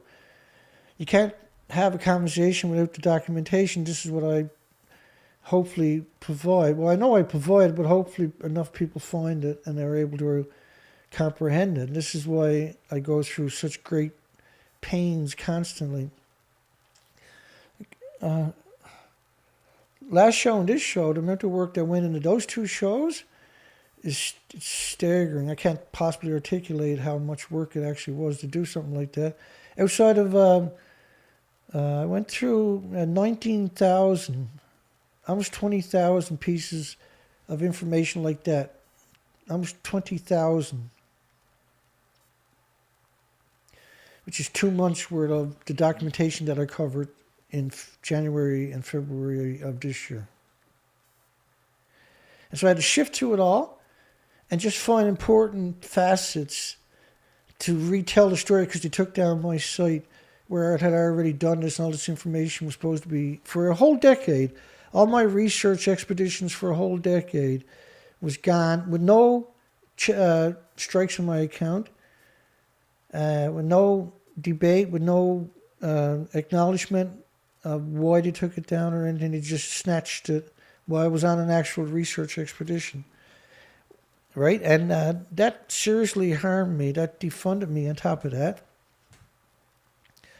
And how can I keep an operation going if I don't have the 24,000 subscribers to help, which was barely funding the operation at that time, right? But was able to keep the operation moving forward. And so how do I keep this operation going? Well, I have to do it now and just on grit and desperation, because we're going to lose the planet to a invasion of evil. An actual invasion of evil. This is why we got another poll today that shows you how evil the system is. 90 days after the nuclear meltdown, Canadian officials lifted all Fukushima food restrictions in Canada. Is that a genocide? Well, 41% of the people agree that's a genocide. It's a genocide of diseases on top of that. Today I should be calling for a fundraiser today, but you got to realize how hard I just worked for the last 6 or 7 days. How nauseated it was. I woke up this morning and I was disoriented from working so hard all day yesterday and all night last night to get this show ready for today. I was actually, when I woke up, I was disoriented, and I put up the show, and then I got everything ready. And I had 10 minutes to go before the show started, and I was like, oh, I'm not even ready, man. I need a cup of tea. I need to wake up here. I need to come. Like, I want to go back to bed, kind of, right? So everybody else can go back to bed and come back and watch the video whenever you feel like it or not. I don't get to do that. I got to do the work. Right? Once I put it in motion, there is no switching it off. I have to follow through with it, because you took it all off my site. I got to get it back out there, because this stuff is important. Whether people want to accept that or understand it or not, it actually is important. And in desperation, so we can have a conversation, hopefully, I pummel myself constantly trying to do this. But I would be out doing research expeditions on top of that, because it's winter now. We got snow on the ground. I can get out, like this time last year, I was out doing research expeditions looking for tracks. And right now, I can't even afford to do anything, right? I got to do a fundraiser. We're so broke, we're actually in danger at this stage. I can't fund the operation. I can't afford to heat the studio right now. Like, try wrapping your mind around what I'm saying. This is... I've never been in this bad a shape, and I have exhausted all my pension each month for many, many years now. And this year, a week before Christmas, I had, I think it was $40 left to carry me for 3 weeks. Because I didn't expect, I bought stuff to do research with, but what I do is I build the whole operation in increments over time. And if money's coming in, it looks like it's coming in, it could take several days before it gets here. When I transfer it, right? Then I'll take my own money and spend it. And sometimes I figure, oh, well, more money will come in next week. So I got to get this or I got to get that. I got to go ahead and spend it. And I've been doing that for many years. And now it came back and bit me. And I got to wait till the 20th of next month before I get my pension again. And right now, basically, I live on $200 a month. That's left over, and most of that gets chewed up doing what I'm doing right now. So I live on nothing every month, right? One thing about me is, because this is all I do, I can manage, but I got caught out. I got caught out again, and that's all I can do. So somewhere in the next week or something, I got to do a fundraiser. Because I can't keep the operation going anymore. I can't even fund the studio. My equipment now will end up getting a lot of condensation into it. It's very expensive to keep this whole operation running, believe it or not. I have a very high bandwidth. I have a very expensive phone bills because I take phone calls from all over the world, text messages from all over the world. And that runs my bill up, right? I got $145 bill on my phone bill this year. And I can't afford that without people helping me. And so now I'm about to stop my long distance ability on the phones because I can't afford to fund it until I can raise enough money to establish it again. but I still got to catch up on all my expenses. But on the flip side, we have an extinction event playing out from all the species, from Fukushima radioactive fallout and 75 years of nuclear fallout. I apologize for complaining. Half the population of New Mexico, citing potential risk to families, communities, agricultural. Go back a step. New Mexico eyed for major nuclear waste storage facilities. New Mexico, of course, which was contaminated brutally from nuclear testing. Half the population of New Mexico objected, citing potential risk to families, communities, agriculture. Not in my backyard. And understandably so, right? Who would want this demonic industry in their backyard? They don't. I can guarantee the industry doesn't. Industry and environment, now and forever. Some of the waste can remain radioactive for 1 million years. Well, it can remain radioactive for 150 million years in the case of the Iodine-131. If the NRC grants an operating license to Holtec, which their legacy is just revolting, New Mexico will become a permanent nuclear dumping ground. Well, it will, whether you like it or not. They'll do whatever they want. We were talking about storing over 120,000 metric tons, which is 264 million pounds in metric. Holtec and his supporters say the site would be state-of-the-art, safe and secure. Yet nobody on the planet has ever accomplished that. Buried 30 feet underground. Really? That's safe and secure, is it? 30 feet under the ground.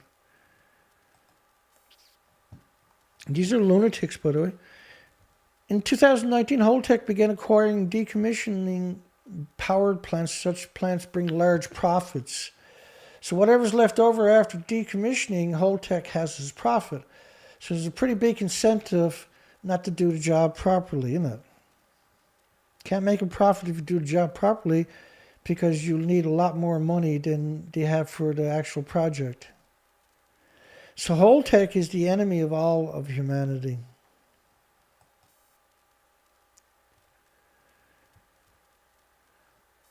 Coordinator Leona Morgan is from Albuquerque, New Mexico. Has run into other problems as well. All investigation conducted in 2010 by the Tennessee Valley authorities in a suspected overbilling revealed the company had bribed a TVA employee in order to secure a contract. And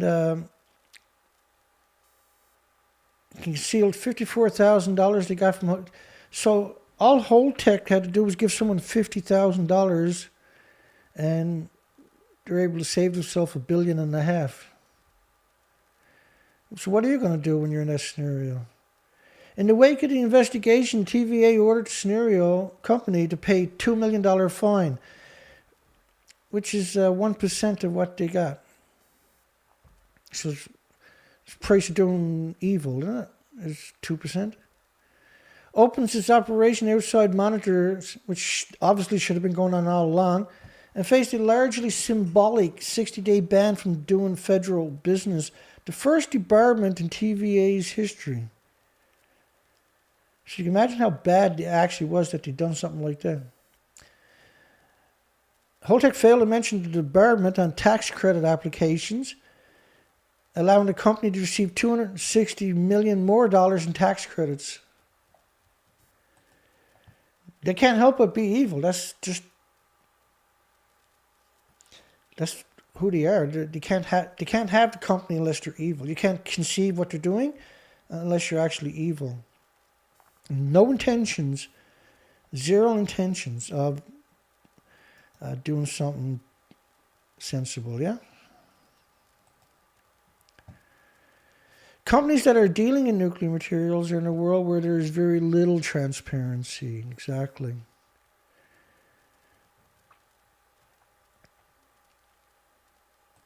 Reactor sites operating a general license, Pacific licenses, standalone sites are pursuing a future Pacific license. All of these places are vented. So you have radiation snowstorms venting from all of these places into all of your communities. Your country, your whole country is one great big nuclear contaminated environment.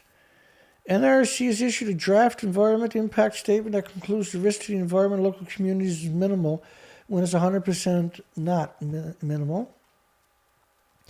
The U.S. commercial and nuclear power industry currently produces over 4 million pounds of spent nuclear fuel each year, and more than 183 million pounds of spent fuel, roughly the weight of 600 blue whales, sit at nuclear power plants across the country, venting into the environment in visible snowstorms all day, every day.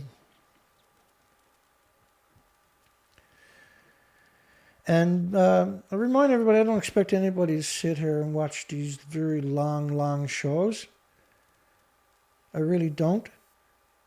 And I don't blame people for not being able to sit here and watch these very long shows. I'm only doing this just because they took down my site and this information doesn't exist no more. I got no choice but to do it, right? It's got to get done. We got to get the information back out there. I can't put all of it out there, but I'll cream it and stick it back out there. Hopefully, I can pull this off. I've been wanting to do this for many months now since they took down my site. Not wanting to, dreading that I got to do this. It's an absurd amount of work. It's a heartbreaking amount of work to do what I'm doing.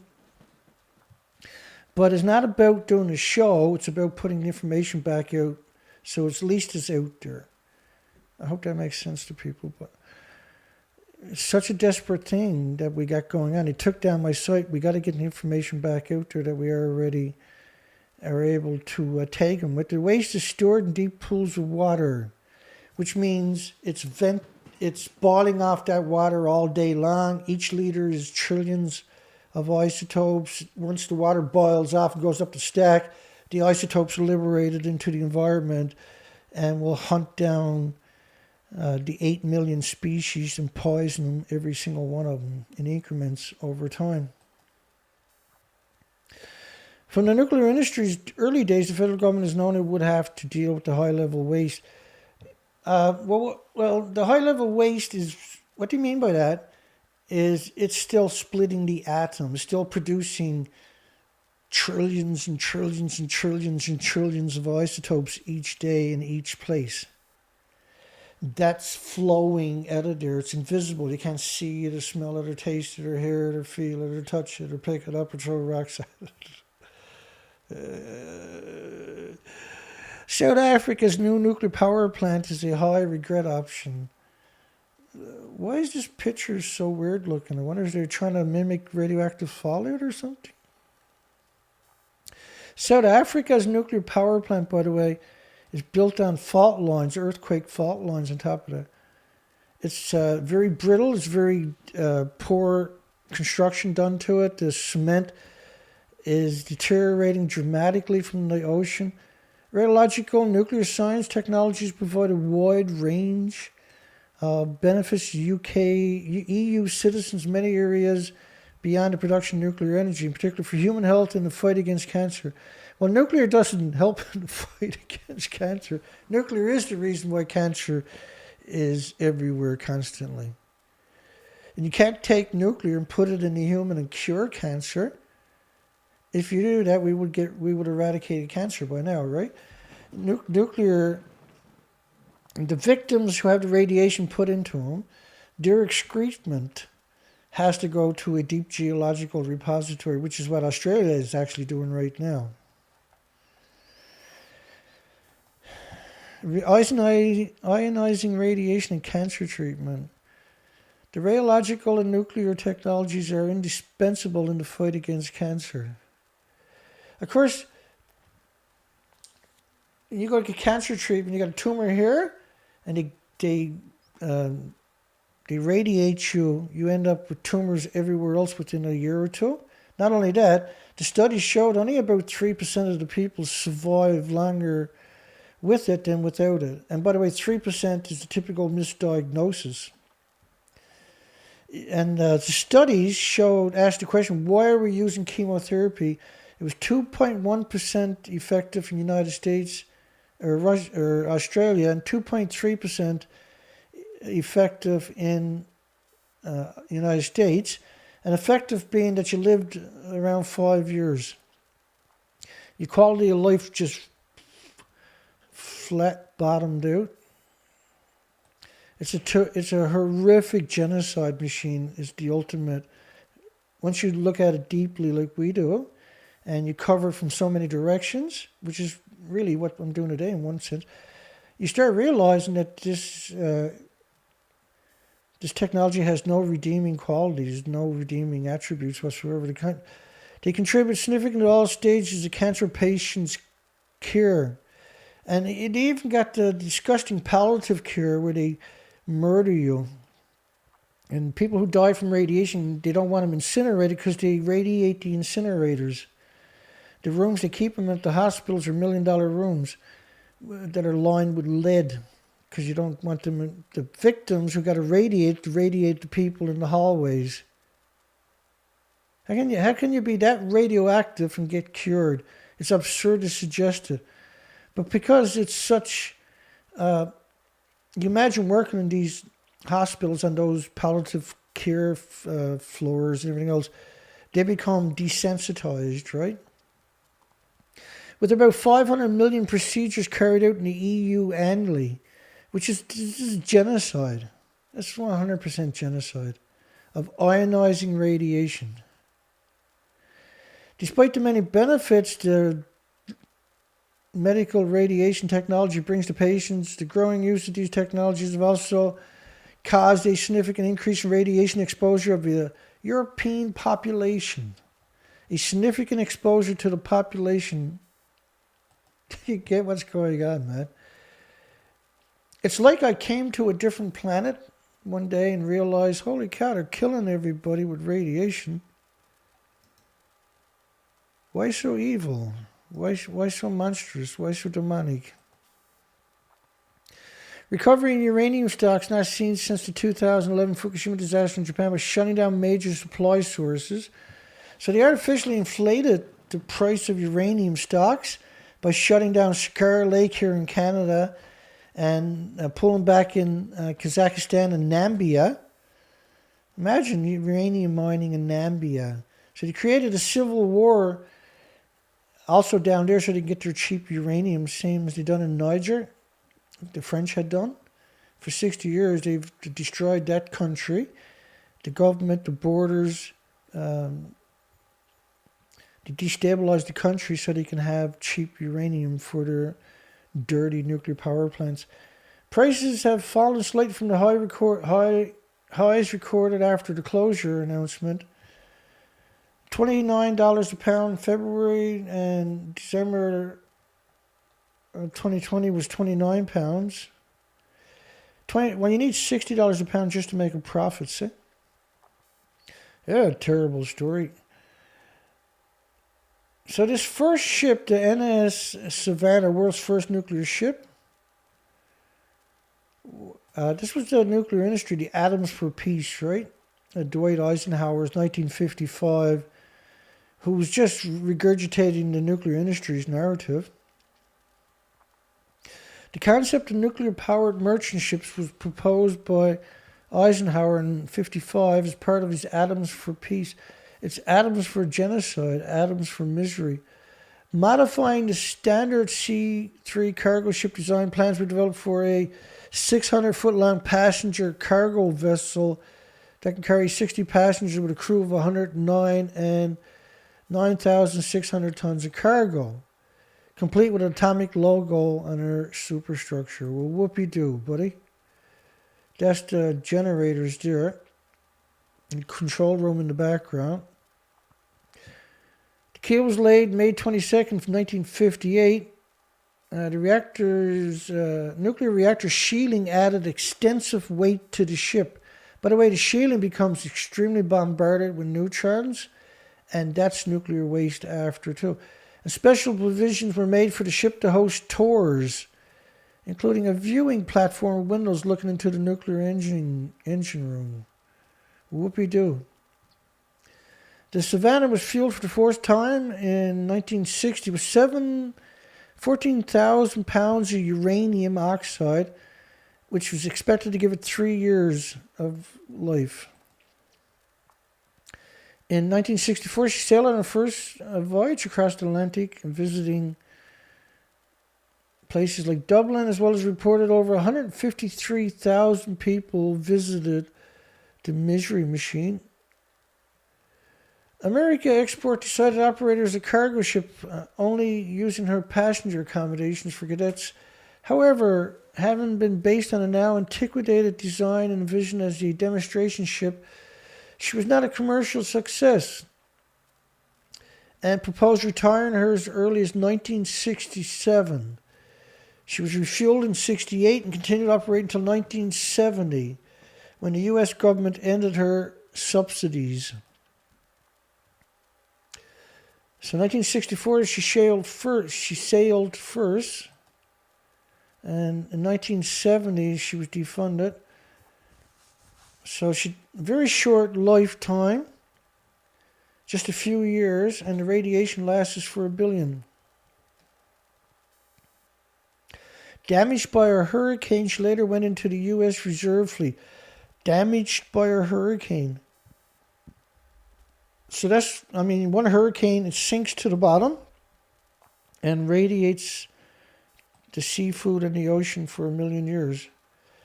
The last option is either dismantle the ship or use it as part of a man-made reefing project.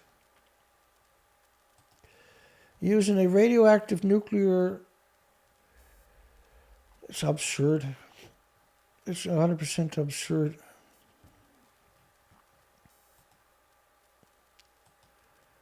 Nuclear power, Illinois' largest source of carbon-free energy, delivers record-breaking reliability during the pandemic.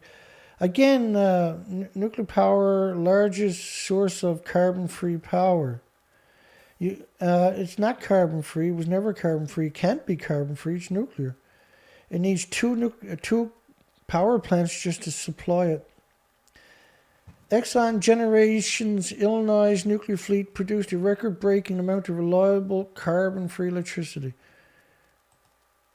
I'm sure hospitals, nursing homes, and businesses and infrastructures had the power needed to help America combat the virus, as if every other power source is not going to do the same bloody thing. Exxon, which got crimes against humanity written all over them now for decades, provide thousands of jobs for scumbags across northern Illinois. Our mission is to safely deliver carbon-free. Nuclear produces clean energy. 90% of it is carbon-free. Equivalent to taking 32 million cars off the road and killing everybody who used to drive it. Carbon-free power. Carbon-free power. Zero carbon nuclear. Clean. Carbon-free. No, they're not trying to brainwash you at all. No, not even a little tiny bit.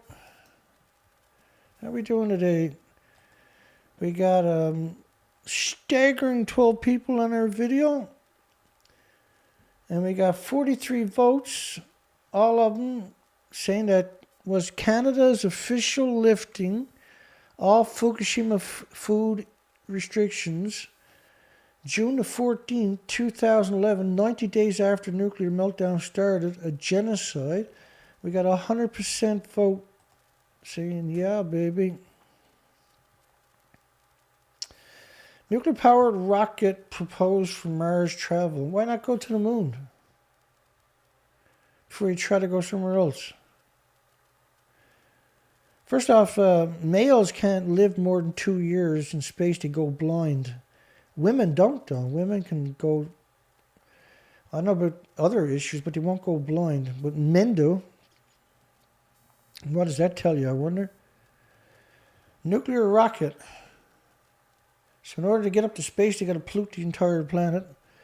A Seattle-based company, Ultra Safe Nuclear. So imagine naming your company Ultra Safe. What do you think they do something like that for? Hi, everybody. Hope everybody's doing good.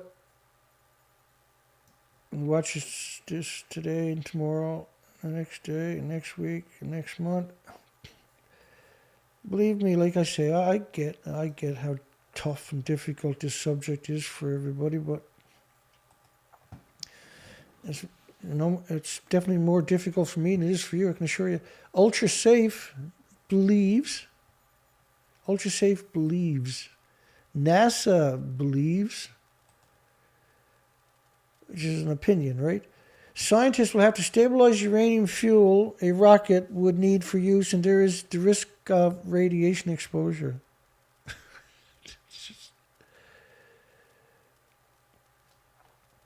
Like they come out with these stories and hope that NASA will get funding, right? It's just another way to get money, and they're not gonna. It's gonna be used just to be evil. It's not gonna be used to do something good. It's only gonna be used to be evil. Exxon says zero carbon nuclear. Zero carbon.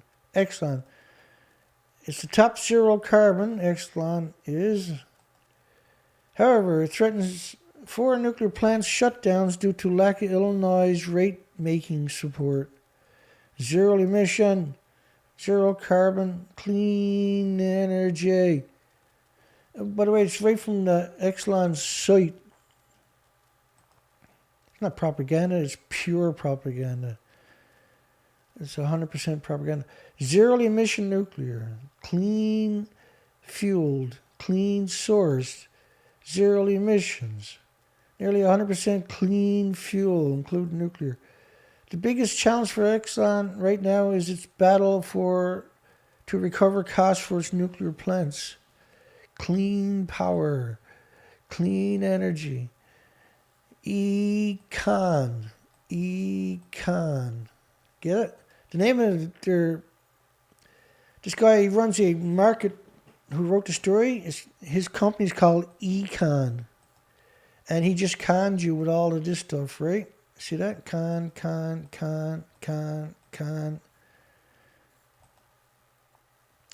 Planning inspectors recommend refusal for new nuclear power plant. This is in the United Kingdom. Look at it, surrounded by farms. Unbelievable. It's unbelievable, yeah? You tell me that's not unbelievable? That's horrifying, actually. That's my, hang on. Hey there. I'm doing a live show right now, Gus. Okay, buddy. Yeah, bye-bye. It's my brother-in-law. Look at the farm. Look at it, though. And you can see the new power plant that they want to put there right in farm country. The application had been withdrawn after Hitachi, the company beyond the project, decided the power plant was too expensive to build without endless money from the UK government. Experts, planning officers felt the scheme, aka scam, would fail to meet some of the United Nations biological diversity standards. United Nations standards. You're not even allowed to pick your nose right now unless you go read United Nations standards for picking your nose. Biological weapon is what these places are, right? The scam has been expected to create 1,000 permanent lunatic jobs and around another 9,000 during the construction phase and poison everybody for several billion years. Low carbon, new low carbon energy. Low carbon. While laundering the potential of small modular reactors that don't exist and fusion technology that most will probably guarantee it never exist. Many are in the energy sector, offshore tidal, wave, and wind. So, like, tidal power doesn't need sunshine. It doesn't need wind. It's the moon is guaranteed to make the tide go this way for so many hours and then that way for so many hours. It's guaranteed to do that like a clock, and you can predict the tides 50 years ahead of time. You can predict right down to the second for 50 years ahead what the tide is going to do.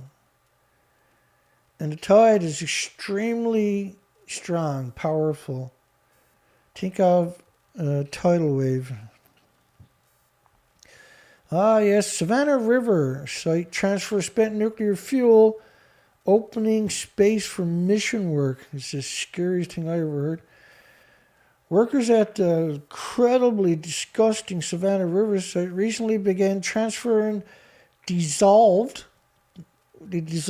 spent nuclear fuel, which is not spent, by the way. It's only 5% efficient, right? I'm sorry. When they put spent fuel in a reactor, they change it after, say, 16 months or something, because what happens is it's under high pressure, it's under extreme heats, and everything else, and it's splitting the atoms constantly at this stage. And what happens? You get billions of little cracks in the fuel rods. They're 12 feet long, they're about as thick as your thumb, and they're 18 pounds each. And what happens? You get billions of cracks because of the process, and they're hemorrhaging atoms out of there constantly, which is what makes the energy, by the way. Those atoms can't disappear. They don't turn to fairy dust. They're forever.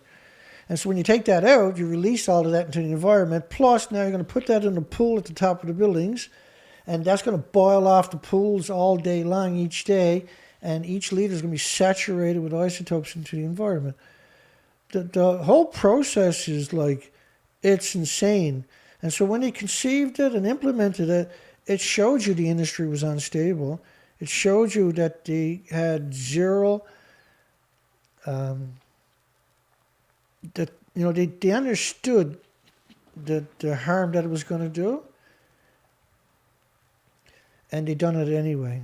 Dissolved meant to use acid at 3,000 degree temperatures to dissolve the fuel rods and separate. The spent nuclear fuel is from the sodium reactor experiments.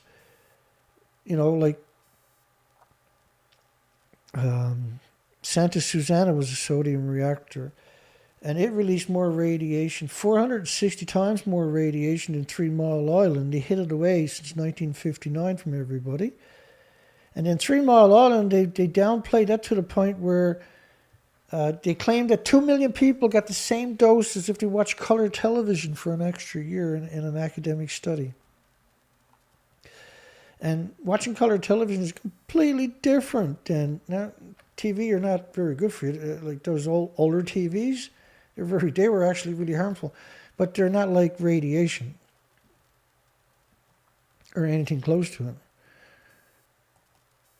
And 2 years earlier, the whole story is madness. We plan to complete the final transfer of 3,700 gallons early this year, which will allow the tanks that previously stored the material to be repurposed. So when you put this hot fuel in tanks, the tanks are irradiated. You can't repurpose the tanks and use them again, for goodness sakes. If you take like a square foot of that tank after you took the fuel out of it, and you brought it to your local Subway, everybody walked past that piece, 1 square foot of the tank, would have died that day, if not that hour, because that's how radioactive. Many, many, many sieverts emissions. We plan to complete the final transfer of 3,700 gallons earlier this year, which will allow the tanks that have previously stored the material to be repurposed. So what probably happened was the tanks, because when you put a lot of this stuff in the tanks, a lot of the heavy metals will sink to the bottom, the uranium, plutonium, the neutrons. Bombardment will start a small chain reaction at the bottom of the tank. It'll burn a hole through the tank. This stuff will hemorrhage out of the tank. Now the tank is empty, but they're not going to admit that. They're going to claim they transferred it. As part of the attempt to address gender imbalance in the sector, because it's a racist and bigoted and biased and prejudiced industry on top of that, low carbon, climate neutral hydrogen, save the planet, fight climate change, nuclear is it. They're it, all right? They're like that movie It. They're monsters waiting to eat your children. There's a metaphor. Fierce advocate for downwinder, cancer victim of atomic testing, dies. And so he advocated that downwinders were getting sick and that they should be compensated so that they can deal with it, right? And then the media, of course, talks about upwind tests. And so everybody downwind, but the wind doesn't just blow one direction. So the idea was there was downriver, and then emissions were coming out of the plant going into the river. People downriver were getting sick. And so they switched that. They took that narrative and they said, how do we dilute the narrative of that downriver? Well, we get rid of them. We'll talk about downwind. Because people are like, what? Downwind? What? The wind only blows one way? And that's where downwind actually came from. And they're very good at the propaganda, if you haven't noticed.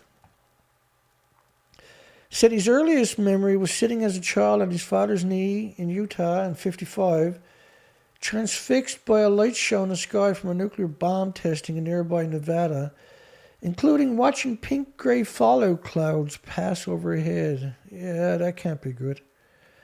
My parents died from cancer, he said in an interview 3 years ago, blaming the radioactive clouds, which is appropriate, by the way. That would eventually lead him, beginning in the 70s, to launch a fight that spanned nearly half a century, wow, for compensation for the victims and to prevent more nuclear testing. On Thursday, he became a victim of that testing, finally succumbing after a long fight with cancer he blamed on the old nuclear testing. The first time he had been diagnosed with cancer was when he was 17 years old. Both of his parents died of cancer, and he had cancer when he was 17 in 1968. He fought like hell for justice. Fierce in his lifelong work on behalf of those who suffered from 928 nuclear blasts in Nevada that spread fallout across the country. He always contended that too many victims have been excluded from the compensation, saying many areas hit hard by fallout were never included, and that $50,000 paid to the victims was compensated was too little. He said it doesn't even cover the first round of chemo. Just let that sink in for a second, of course. Okay, we already talked about this chemo a few times. Let me bring up that information real quick, otherwise it's hard for people.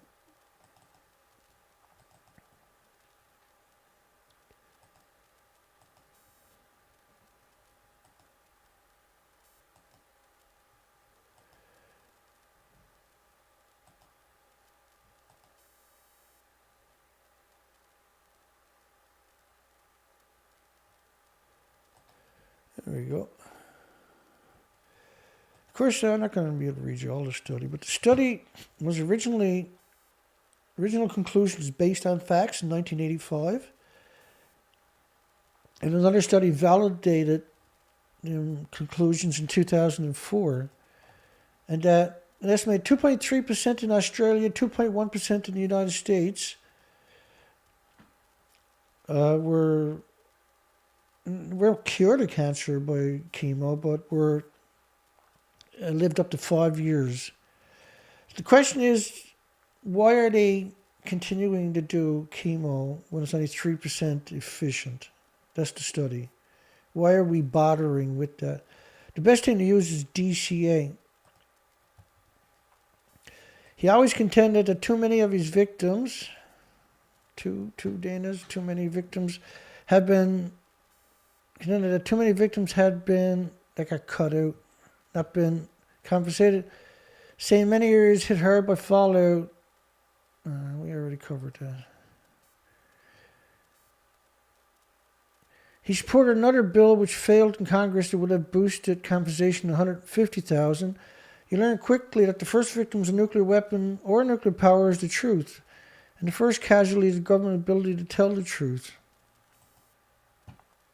He pointed out for years that the government had told people living downwind a nuclear test that the fallout was safe, which was false, and Congress eventually apologized and paid compensation to some. And last year he went through radiation and chemotherapy to battle his cancer. And that's why he told the story, because he used chemo. See? If you look up on Amazon.com, I'll bring it up for you real quick, I suppose. Is DCA. So .com, not .ca for Canada, but .com. This will ship to Canada. And the pure DCA is the best stuff. 20 grams is not very much, but it's better than nothing. But pure DCA is the way I would go. But you want to dilute about a quarter teaspoonful in a glass of water. And drink that twice a day. It reduced all tumors by 90% in the first 3 weeks, and got rid of cancer in 3 months, all cancers. So we got a poll today. Was Canadian officials lifting all Fukushima food restrictions June the 14th, 2011, a genocide? And 45 votes unequivocally says yes. Chemotherapy to battle his cancer, which killed him, right? Chemo doesn't cure cancer. He was a one-man movement, and his loss for the community is enormous. And she remembered that he always told her to sharpen your pitchforks whenever there was talk of renewed testing, and said, we're going to raise hell. And he sure made a difference in his lifetime. Unfortunately, the nuclear industry exterminated him with chemo. Seabed nuclear waste facility options are opposed. These are all stories from 2011, February 2011. And all I'm attempting to do is get them back online because they took down my main site. And unfortunately, this is not your regular 1 hour, 2 hour show, right? This is me trying to tell a story. They're very, very facts. So in the United Kingdom, Sellafield, one option being considered is to build it under the Irish Sea, nuclear waste repository under the ocean. United Kingdom dumped their radiation into the ocean for decades, like huge amounts. All day, every day, ships going out, dumping it off the ships randomly all over the place. And in shallow water, too. A lot of it. Remember, the barrels, when they go down into the ocean, they're immediately under huge pressures, and so they collapse and release the radiation into the environment. So they want to dig a tunnel under the ocean and put all the nuclear waste in there. So the problem is, when you put all this nuclear waste in one spot, it eventually melts down at 9,000 degree Fahrenheit temperatures. It'll consume all the rocks around it, and if it's under the ocean, it means the ocean will penetrate it, for sure. And that won't change the fact that it's now burning at 9,000 degree Fahrenheit temperatures. You've seen lava underwater, right? That's 3,000 degree Fahrenheit temperatures. So imagine 9,000 degree Fahrenheit temperatures. And then we know how sulfur is liberated at these temperatures from water. And what that does with isotopes, it's absurd.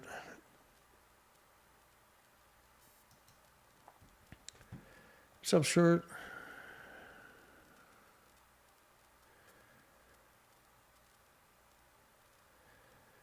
Let me keep her going here. I'm going to have to go blow me hocker in a minute. I got a bit of an allergy. South Bruce residents concerned about road damage because they're putting a repository up there. I'm just going to play a short little video first here, hopefully. Let me try that again.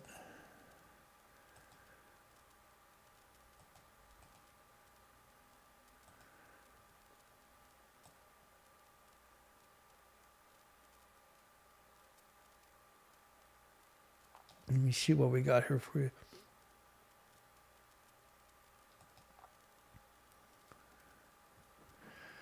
Oh yeah, James Hansen. Perpetual lawyers. Let me play that DCA video again for everybody because we were talking about it. I just showed you how to get it. And why? Here's why you want to get DCA. Applications. Let me double check the volume. Here we go. I'll be right back in 2 minutes. Applications and is relatively cheap.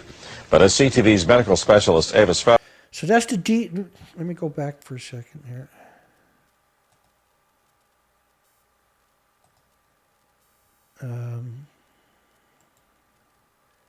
So what he's talking about is this DCA.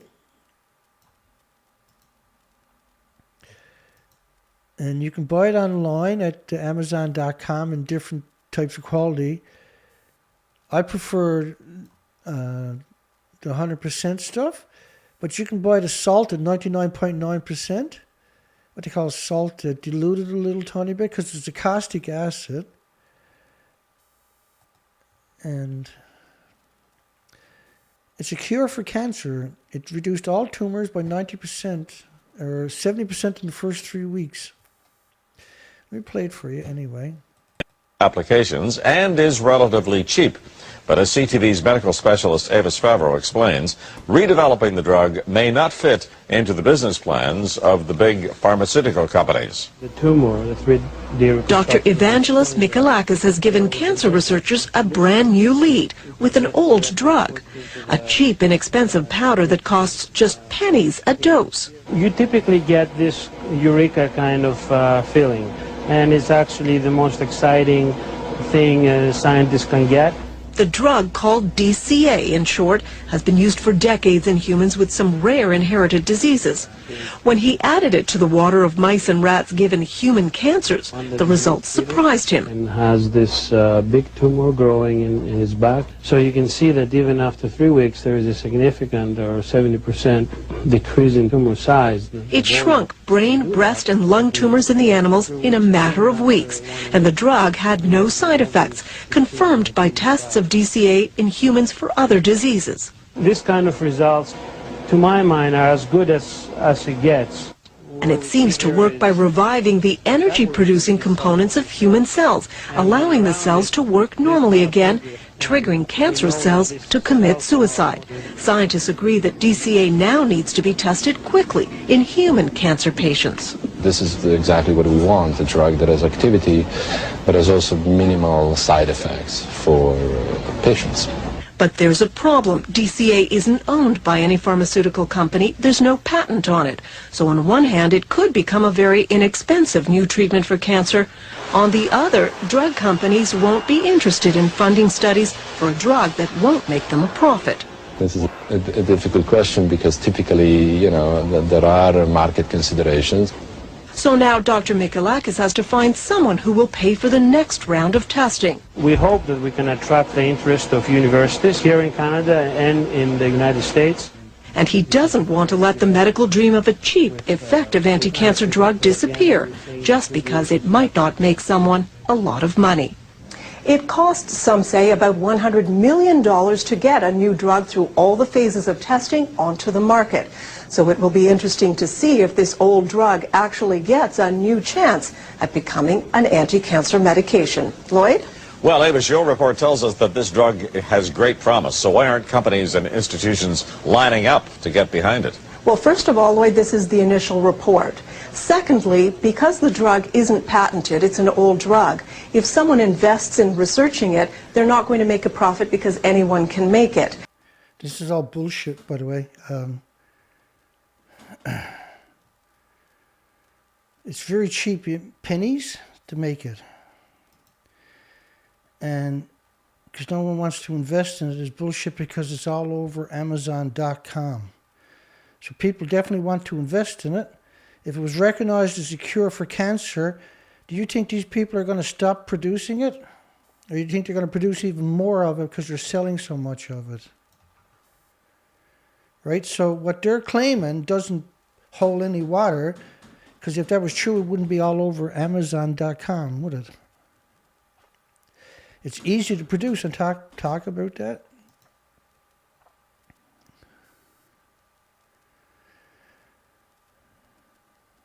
Okay, let's keep her going here. Hope everybody's doing well today. So what happens when I do these videos is people will come by and have a little boo for a few seconds, and then he'd go off again, right? And so I've been going for quite a few hours.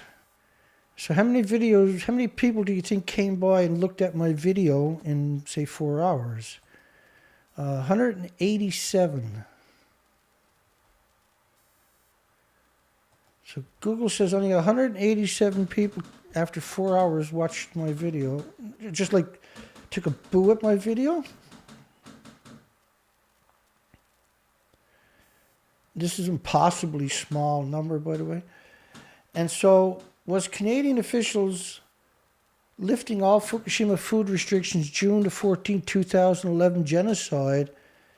The lobbyists, the nuclear lobbyists at Google who monitor me for a paycheck because they got to do something. They can't keep raping their pets and their children all day. They need a job, right? And so when they seen that, they decided to put the censors heavily on me. They're probably gone home right now to rape their pets. So, Bruce, concerned about road damage. Okay. And so, I'm not going to be able to walk through every story. And they got trucks past. These are stories that we cover, so I'm just going to shoot through the rest of it. And so, holy shit, the Earth is fubar. She's trying to pull it out of this world. The world would only end. I thought that so many times. I could end the world right now. It would be okay if the Earth exploded. Hope the entire planet disappears tomorrow. Well, get off the internet, buddy, for goodness sakes, right? Just because you're a spineless, soulless coward, moron, don't mean you should take the entire planet with you. You know what I mean? So, like, he will get a job for the nuclear industry. The nuclear industry now will go try to find him and hire him. He was going to join an underground organization devoted to studying nuclear power, and then he destroys the world. Israel appears strike against Iran after radioactive traces uncovered near a nuclear site.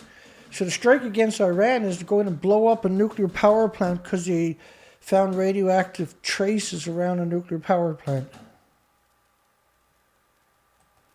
The death cult. Overheat pumps sparks a fire here in New Brunswick, Canada, a nuclear power plant. That's their version, they're sticking to it. Unit was offline for maintenance, they claim. No impact to employees, public, or the environments. An amazing beach 2 hours from London. Route 2 here. Amazing beach 2 hours from London, known as UK, is only desert. On the horizon was a Dungeness nuclear power station.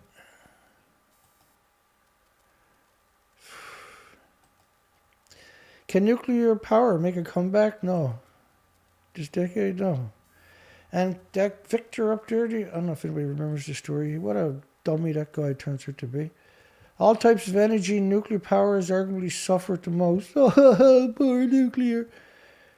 Virtually lacking any success stories, I'll say, despite being a completely non-polluting technology. Right, so the person who wrote the story, first off, when you look at him and you see him on the sidewalk, you're going to cross the street because you know that's not a normal person. South Korea has plans to build $43 billion offshore wind farm, is actually equal to 6 nuclear power plants. Yeah, 6 nuclear power plants. Lawmakers need to ask the right questions on Sandy Cooper. Embarrassed by laws that controversial law allows utility companies to charge customers for projects that are not completed. A $9 billion project failed in 2017. Yeah, because they looted it, right? They stole all the money. They had to throw out a $14 million study on what to do next. They just burn money, right? And destroy the economy, use up all the precious metals. The debt for the leading suitor to privatize Santa Cooper Next Era Energy was $47 billion. Tokyo Games volunteers resigns over sexist comments. That's what he said. That's why there were so few women on the committees, because you talk too much.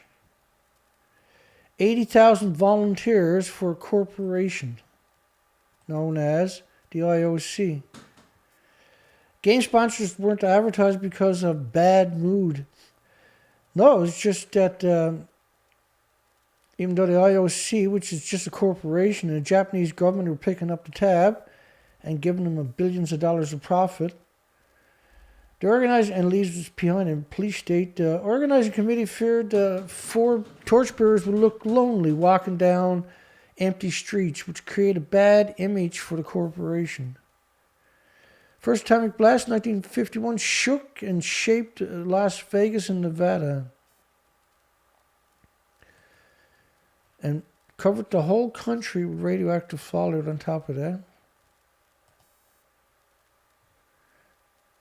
So every time you look at nuclear, 1,000 atomic tests in Nevada desert.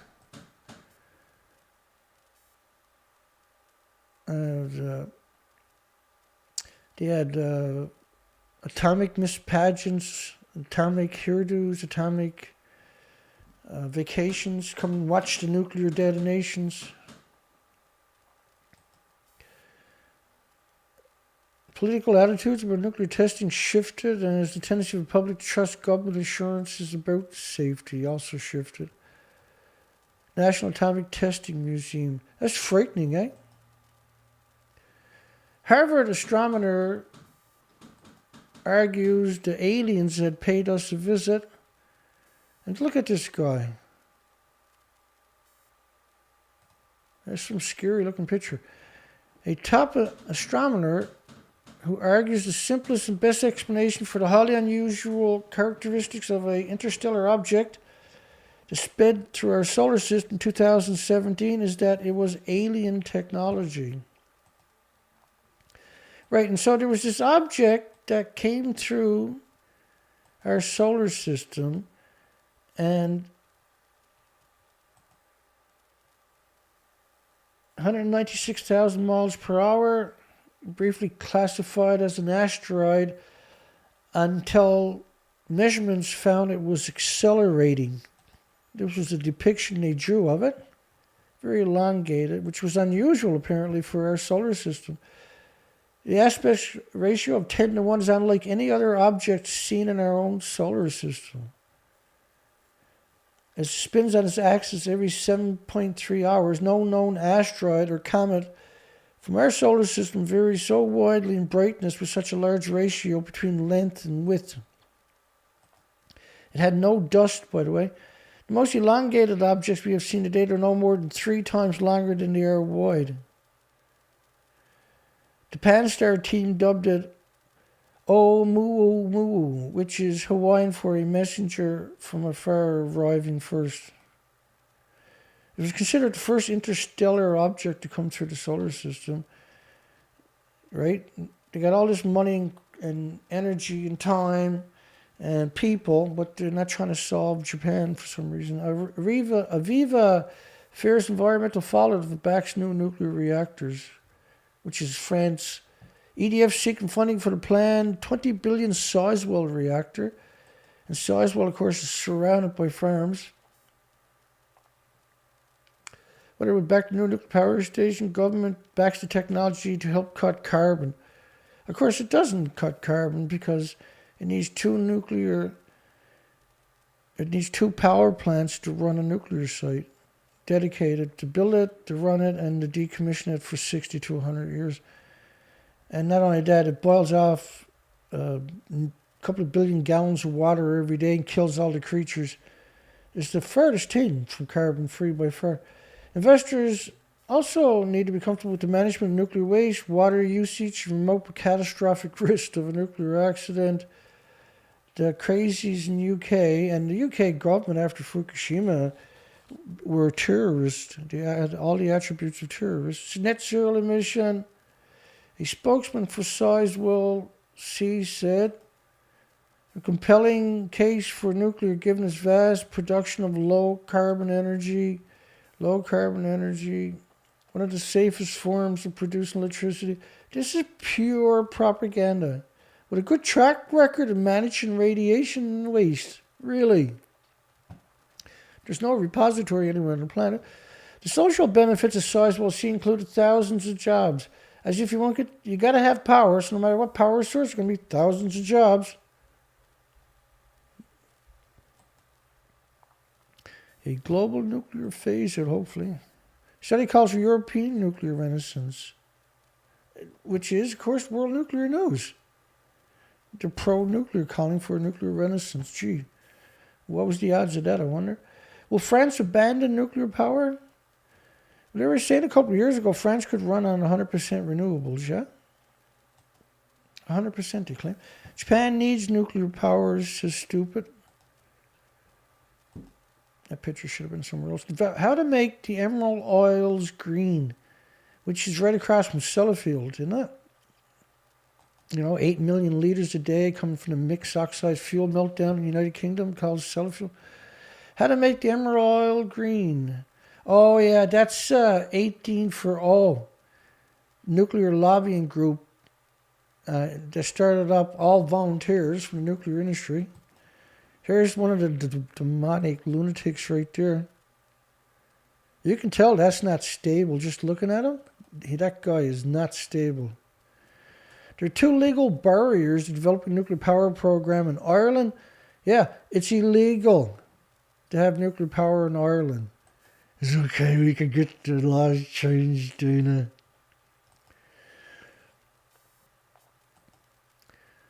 Both cases, the use of nuclear fission for the generation of electricity is not permitted under Electricity Regulation Acts from 1999. In both cases, barriers are single lines of legislation whose removal would not impact the rest of the Act. Let's say like a constitution, change your Bill of Rights, your Magna Cartas, your constitutions to accommodate the nuclear industry, folks. Currently impeding, and you only got to change a couple of lines to have legal do nuclear. And the 18 for All, which is a nuclear lobbying group, a non-profit on top of that, so they live forever, basically, has access to economics of the Irish electric system from 2030 to 2050. In our transition to a low-carbon system, like global warming is caused by radiation. It's caused by nuclear fallout, and is accelerated by what happened at Fukushima. So this is an invisible cloud covering the entire planet, pulsing energy at the speed of light every second. That's called global warming. By the way, that model is 19 days later. It's 466 hours.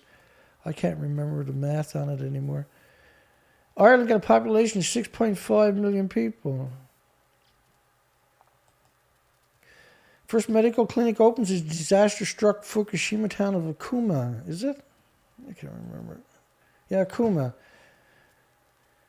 So 285 residents returned to the nuclear wasteland, which is a couple of miles away from an ongoing nuclear meltdown. It's only 4% of the communities you're allowed to be in. You're not allowed to cross the street. How evil are you to do something like that? Like, really, how evil do you got to be to do something like that? Okuma Town Clinic opened, where the evacuation orders were lifted in April 2019, right by an ongoing nuclear meltdown.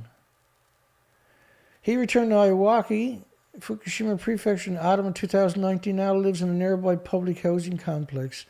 Oh, he has chronic heart condition. Well, living in a nuclear wasteland will give you chronic heart condition right away, by the way. Removal of 4 deformed fuel units begins at Diachi.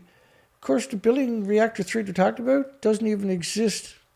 You can't remove fuel from a pool that doesn't exist, for goodness sakes.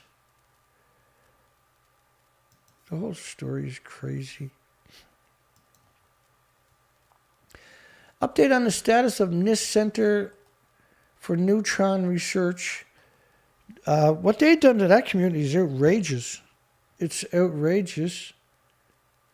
shut down and in a safe state, which is a lie because they don't even know what's going on until the cause of the elevated radiation levels is determined and corrected.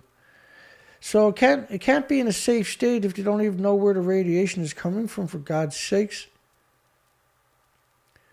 It's like a boat that is drifting towards the coastline in strong winds with no motor and says, no, well, we're okay right now. We're not going to hit the shoreline for at least another 20 minutes. Check back in 20 minutes. Then it might be an emergency. The elevated levels of radiation in confinement buildings have dropped significantly. Yeah, because they vented, as expected. No, because they vented. It will remain in a shutdown until the cause of the elevated radiation levels is determined. Again, levels outside the containment buildings were always been significantly below regulatory health and safety limits, but they were very high, at least, but they're below the newest, latest, greatest limits, and have returned to their normal levels 100 times below those limits, because the acceptable limits is hundreds of times more than what it is without an accident. It's a lunatic industry. Again, they don't know what caused it. Nobody has received doses in excess of limits established for radiation workers. So when you hear stuff like that, it means they got a dose. Yeah? And they're perpetual liars in excess of limits established. Japan raised the limits for children to get iodine pills 75 times higher than the United Nations crazies had it set at. It's so many perpetual lies. This will identify and then implement all necessary corrective actions when it gets around to it. It doesn't know what's going on. Been there for 50 years, so don't worry about it. We'll get to it. Helping to improve pharmaceuticals. See, that's not a very good attribute. You can't improve genocide. Well, you can, I guess. But you can't help people with radiation. It doesn't work. It killed every animal in every study, for goodness sakes. And every human in every hospital on top of that. And the ones that survived it only lived to be... Well, like you say, the 3% that went there and got chemotherapy, or radiation treatment, so-called, they're the survivors. They didn't even have it in the first place. 10 years on, economic growth faltering in disaster-hit areas. Really? Anybody surprised that people in the Fukushima nuclear meltdown, that there's no growth in a nuclear meltdown, despite the fact that they invested hundreds of billions of dollars? That was immediately stolen by the industry itself on top of that. And the earthquake and tsunami. Right? They don't mention the actual nuclear meltdown. They only talk about earthquake and tsunami. And Fukushima, Miyagi, and Iwate are incredibly radioactive places that they even acknowledge it. By public investments involving reconstruction projects since being devastated by... they finally mention nuclear accident. As the tripled nuclear meltdown. You got to go looking for the words to tell the story. It's pretty sad, isn't it? Nuclear plant continues to cast a shadow over coastal areas. Yeah, forever. Town of Nami, evacuation orders issued shortly after the nuclear accident. It wasn't shortly, it was quite a long time after before they finally let them run away. Every facet of the story is heartbreaking. And so look at a beautiful nuclear wasteland. Gorgeous, beautiful, and irradiated. That's the legacy of nuclear. It does it to the entire planet. Just destroys everybody's future. Reports show all overall number of nuclear engineering degrees increased to highest levels since 2016.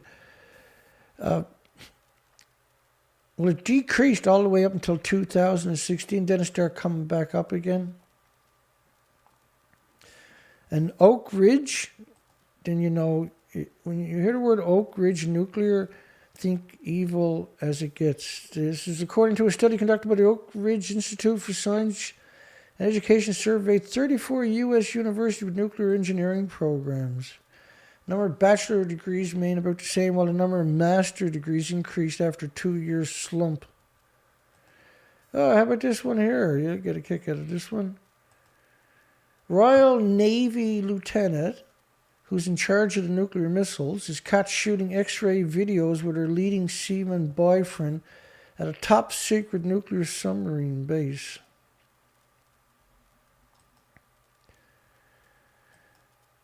She was also responsible for Tomahawk cruise missiles, like a half a megaton missiles, 460 kiloton missiles, genocide machines for the entire planet.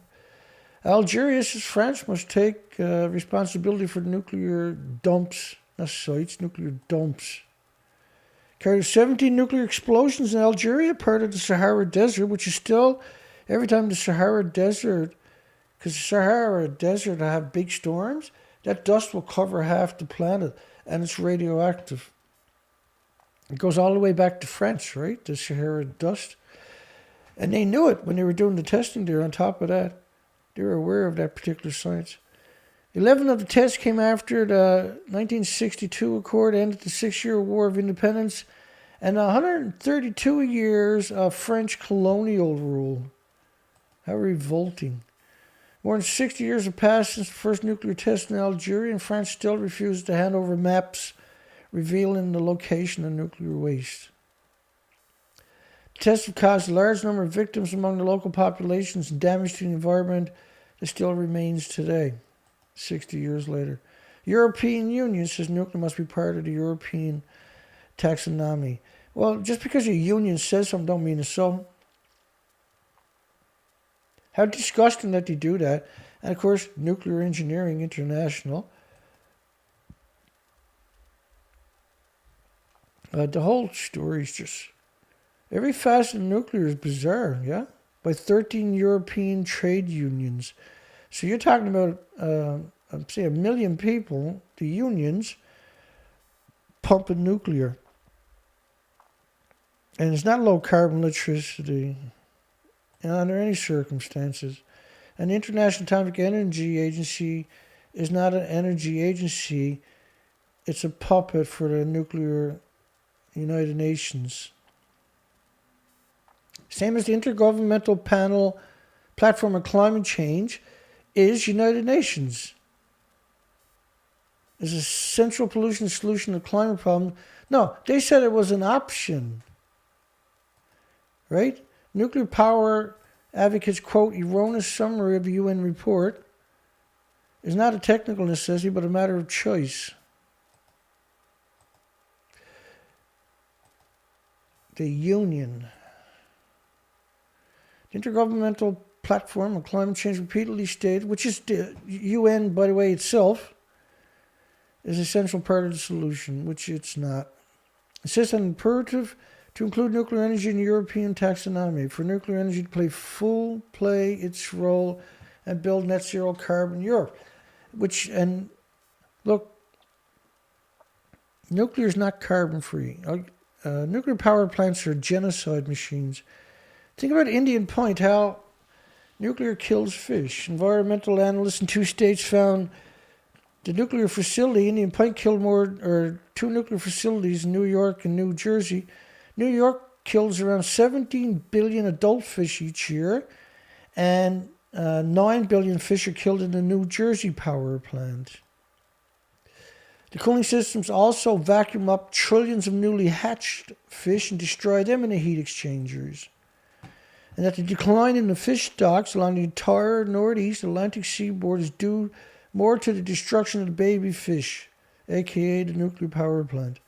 And the Indian Point plant on the Hudson River, which sucks in 2.5 billion gallons of water daily, kills about 2 billion juvenile mature fish a year in the screens and its thermal plumes. And that the NRC estimated that more than 300 billion baby fish are also killed each year when they are sucked into the 40-foot wide intake pipes. So it kills fish in endless ways, and it kills the entire cycle of fish. It's a lunatic industry.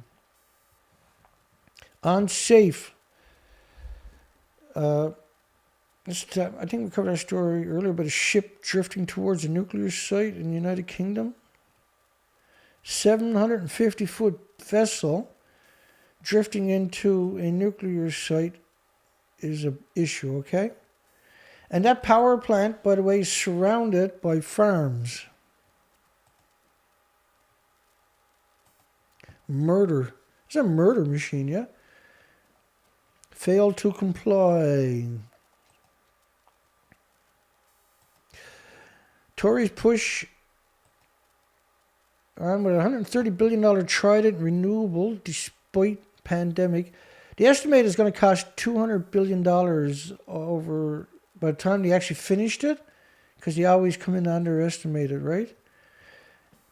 And the NDA pledges to inspire next generation of nuclear workers, inspire the next generation of nuclear suckers, to ensure talented young people are sucked into the death spiral of nuclear. Sungrown supplies DC-coupled battery storage to solar power plants in Japan. So why would you use batteries when you can use compressed air storage, where you dig tunnels and you just compress air down into the tunnels with excess energy? You always got peak power at your fingertips, and if the wind's not blowing or the sun's not shining, the compressed air is way more efficient than the batteries, because they can get government to pay for the batteries, see? 1.9 trillion plan is necessary as an economic recovery insurance. And how much did they give to the nuclear industry this year was coming up? $760 billion or something? To the nuclear military industrial complex, that is. Why is it every time you see a $5,000 suit, it's got dirty underwear and it's evil? I wonder. The writer served on the U.S. National Economics Advisory to Barack Obama and Bill Clinton.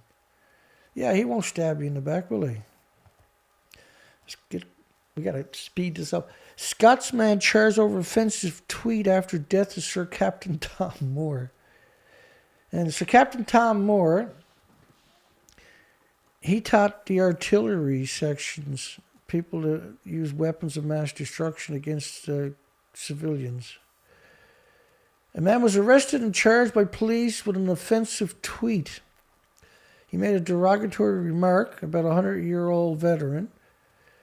And the 35-year-old man was arrested and charged with connection with a communication offenses, it was later announced today. He served in India and Burma campaigns, genocides, and later became an instructor in armored warfare, genocide machine. Man charged in Lanark. So this news went everywhere over Captain Sir Tom Moore. He died after testing positive. He didn't die of COVID. He died because he tested positive. This is what they're claiming, right? So originally, right, the coronavirus, everybody who died originally, they had tested positive. Right? Remember that? What a scam that turned. Well, the coronavirus was about covering up the Fukushima fallout. That's what coronavirus is all about. I'd hang my head in shame if that happened to me. Scottish police arrest and charge man over offences tweet. News of the arrest divided the Brits in social media, with many expressing shock and calling the move absolutely ridiculous and a waste of taxpayers' money and a slight overreaction. And so here we go. Let's do the comments about it. You got no real crimes to pursue, asked one user. Is this satire? If not, then maybe we should defund the police. Congratulations, you solved all the real crimes in Landshire, leaving you free time to spend on this. And you're the best.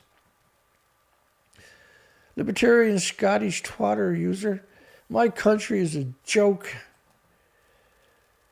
And Volpus says, we all too sensitive now to even know what the supposedly offensive, because they won't even tell them what the tweet said, eh?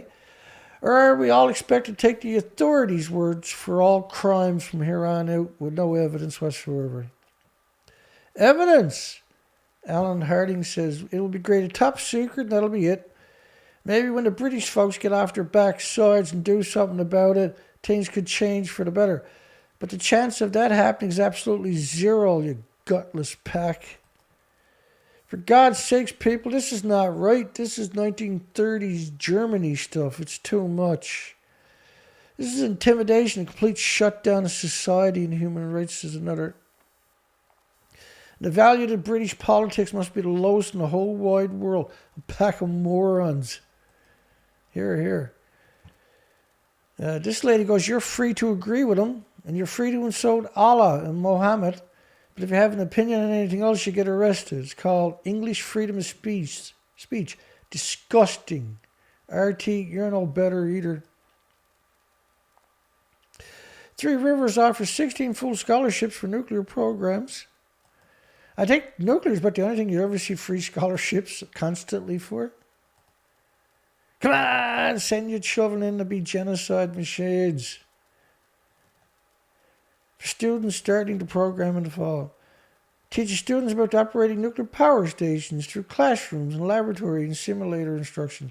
They should never be allowed in schools. Why would nuclear industry ever be allowed? They murder the children when they go to the hospital. They murder the children's parents and friends and families and neighbors. Destroy their communities. Destroy the animal world. And they go into the schools and brainwash the children from a very early age. Never mind, let's keep going. Decommission Crimea's nuclear plant to be demolished. Decommission Crimea. This is a Russian plant or something, Ukraine plant. Construction plant is 1,000 megawatt.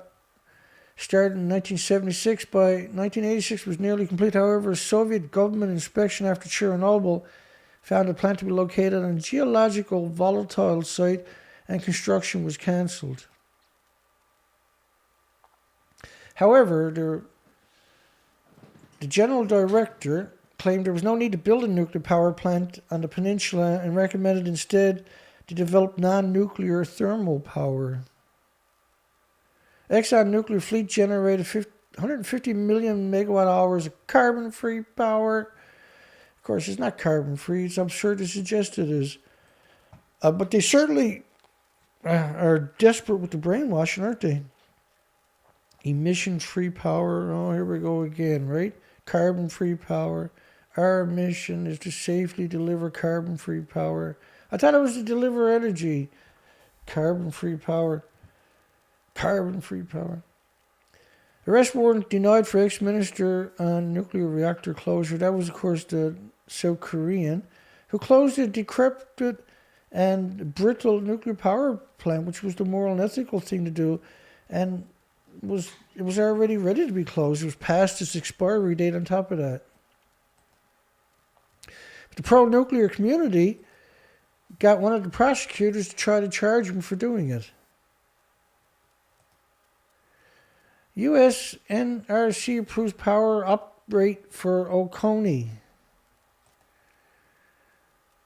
It'll increase its generating capacity from approximately 909 to 923 megawatts, set for each one of the reactors. And the problem is, these are old reactors. These are high-pressure reactors on top of that. And they're brittle.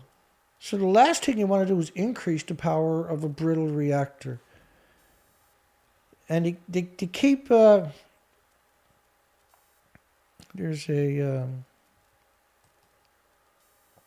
a phrase they use for it. I can't remember off the top of my head. It's like going up into a zoo where the lions are too, and the lions will come right up to you. And when the lion looks away, you stick your hand in the cage and pull it out. And you keep doing that all day, every day, until you finally tears your arm off. Because it's going to happen, right? And that's what running these plants at higher power as they get older is going to happen. One of them's going to detonate.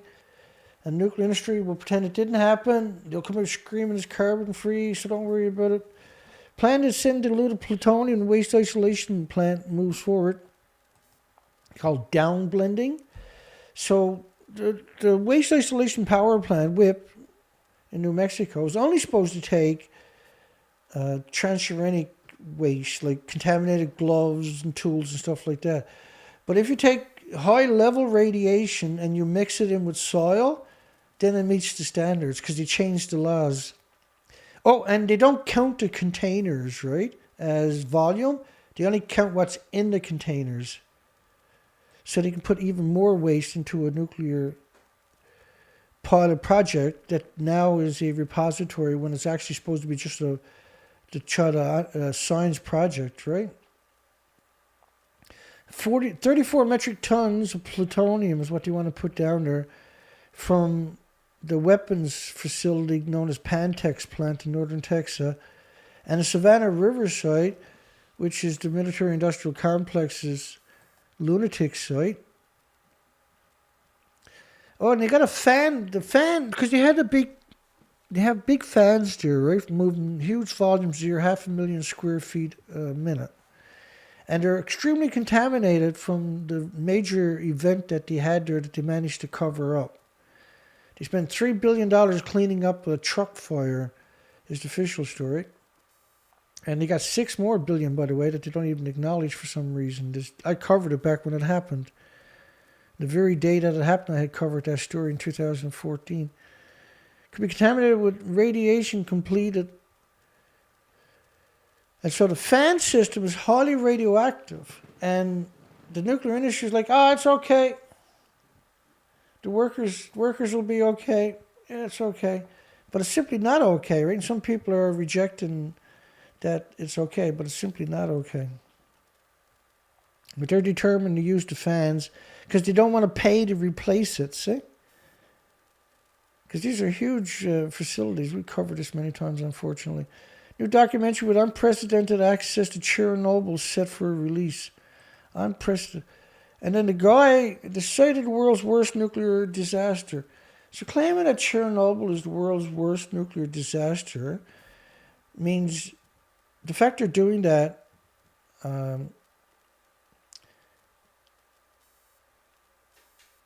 is evidence that you need to get rid of nuclear. Because it's impossible to suggest Chernobyl is worse than Fukushima. It's ludicrous. It's absurd, really. But that's what all the media worldwide, it's not just some media, it's every single media on the entire planet is doing that. And I know because I translate all the nuclear news each day. I'm actually ran into the ground. I've been at this for so long. I've lost track, right, of this is 365 days a year, 24 hours a day for me. It never stops.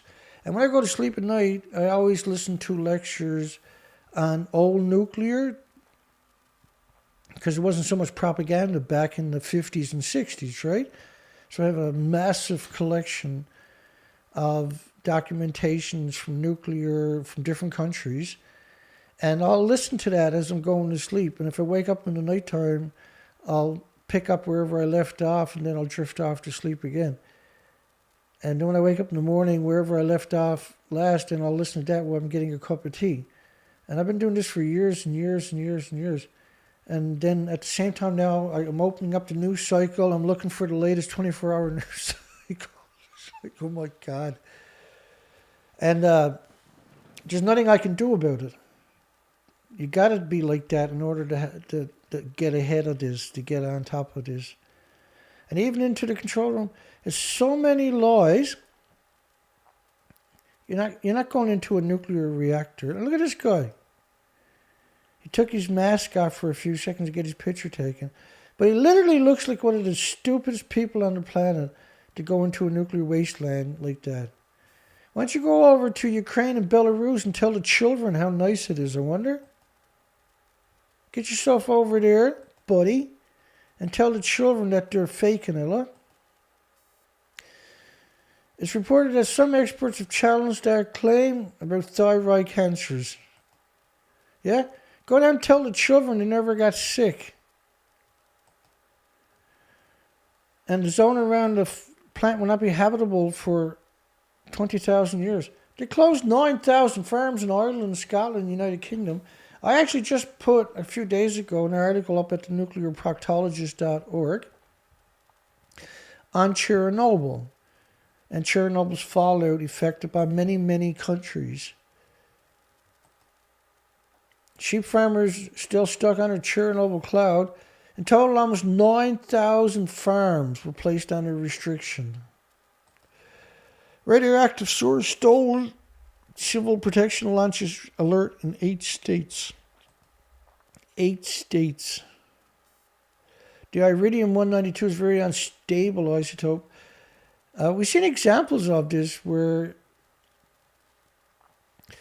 like there was one building down, I can't remember now off the top of my head. There was this one building where it was an absurd amount of people with leukemia. And so a physicist happened to go to the building with Geiger counters, and they found this hot spot, many sieverts, in the wall.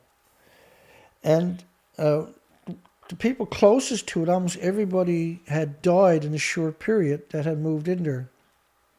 Like the previous people that lived there, by the way. And so they busted the wall open and they found a radioactive source, which was many sieverts. It was impossible for it to end up in there accidentally. It was put there on purpose. Some cruel human experiment, I guess. Or it could have been like an assassination from the nuclear industry doing it. Could have been an activist that originally lived there and they decided to assassinate him. Sexist scandal, latest blow to Tokyo's fading dreams. Yes, and then UK returns to grappling with toxic nuclear waste dilemma. How come they left it, I wonder? These are all stories that end up getting disappeared on us. Country already has 500,000 cubic meters of high and intermediate level nuclear waste that is accumulated, which is 1.1 billion pounds, by the way. You're talking about 1.1 billion pounds of dangerous radiation, lethal doses by the pound. If you take a pound of it and you put it at a subway, everybody walks past it, dies that day. Oh, and then if you were right on top of one of those high-level waste containers, you'd be dead within several hours, says Dr. Claire Corkhill. Now, I know who Claire Corkhill is, her and Jerry Thomas and the rest of them. These at Imperial College, these are monsters, actual monsters. Here she is trying to convince people in the community. They set up a nuclear tables where they want to have a nuclear dump in the community. And so she goes out there and tries to convince the community that everything is safe and they should have a deep geological repository right in their community. She's the epitome of evil. You got to be extremely evil to tell the lies she told. And they got to train. She says they'll bring it. It'll all be nice and safe and everything will be easy. There's no harm. And then they bring in the worst of the worst of humanity, Dr. Geraldine Thomas. And this is a goblin, an absolute goblin. I've covered her at least 150 times just in the last year. Jerry Thomas, the most despicable creature. She murders children with radiation for a living, by the way. She absolutely murders children with radiation. Think about that. Imperial College, everybody there should be arrested and checked to make sure they're actually humans. French nuclear sub prowls the South China Sea. French nuclear sub prowls. I mean, why would you do that? How would you feel if China went down to France and cruised around their coastlines? You wouldn't like it, would they? With nuclear weapons on top of that you can't use. And if you do, like, really? China should just, like, shoot down off France and surface down there a few times. Sea level rise could threaten coastal nuclear waste facilities. You really think they didn't know what they were doing when they buried it right at sea level? Like, when you look at the Marshall Islands, it just needs a couple of feet rise or a big storm, a right storm to come in, and all the nuclear waste that the Americans buried in. They had a nuclear crater. They filled it up with nuclear waste from their sick and demented and twisted experiments, and then put cement over it and told the Marshallese, with no, these are mostly illiterates, told them that they're responsible. when it destroys the whole planet when it finally goes. And nuclear power is a source of low-carbon electricity.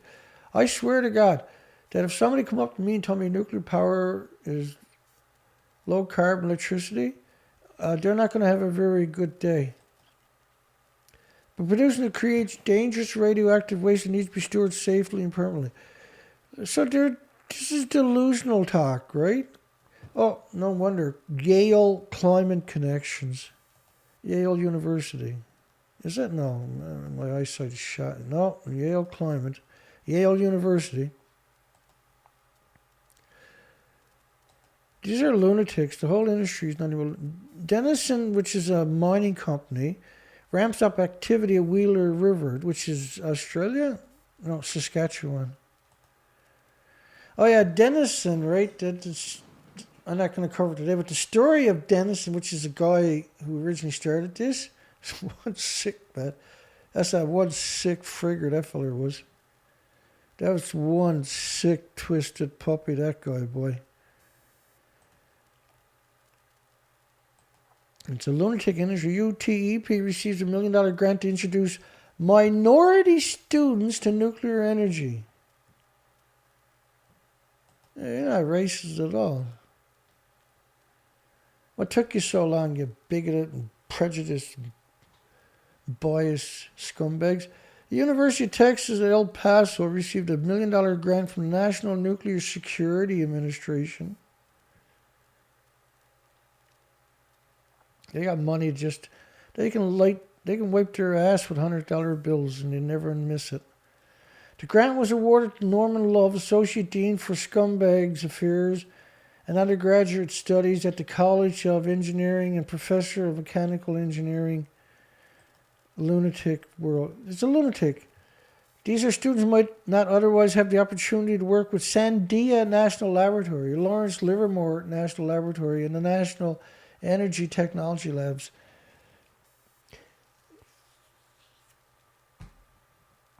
It's hard to believe there's so much evil on this planet until you hang around nuclear and realize the nuclear industry is the epitome of incredible evilness. Duke Energy said they received words that alarms the plant is operating safely. There is no emergency at the plant. Count on News 13 for updates. Waste isolation pilot plant, nuclear waste shipments reduced, projects delayed amid COVID. Of course, WIP melted down. They hit it successfully. Blamed it on kitty litter. Tested the fan could be contaminated with radiation completed. Results are forthcoming. Turns out it's highly radioactive, but they want to use it anyway. WIP hopes to increase shipments to 10 per week from the weapons manufacturing sites. Oh, man. Unfortunately, you can't cover all the details, but they're so important. See, they emplaced 185,000 containers of radiation from 12,800 shipments since 1999. 185,000 nuclear containers in the one spot. Yeah, that's not going to go bad. It already has, Dana. They had to evacuate the site for 3 years. It just never stops. All of these stories are so important that they took down my site because of this, obviously. But I was on a research expedition counting spiders, and we see an extinction event to increase airflows, which were reduced by accidental radiological releases in 2014. And I covered this within hours because we had videos coming out of plumes coming out of the ground. Every facet of the story was insane.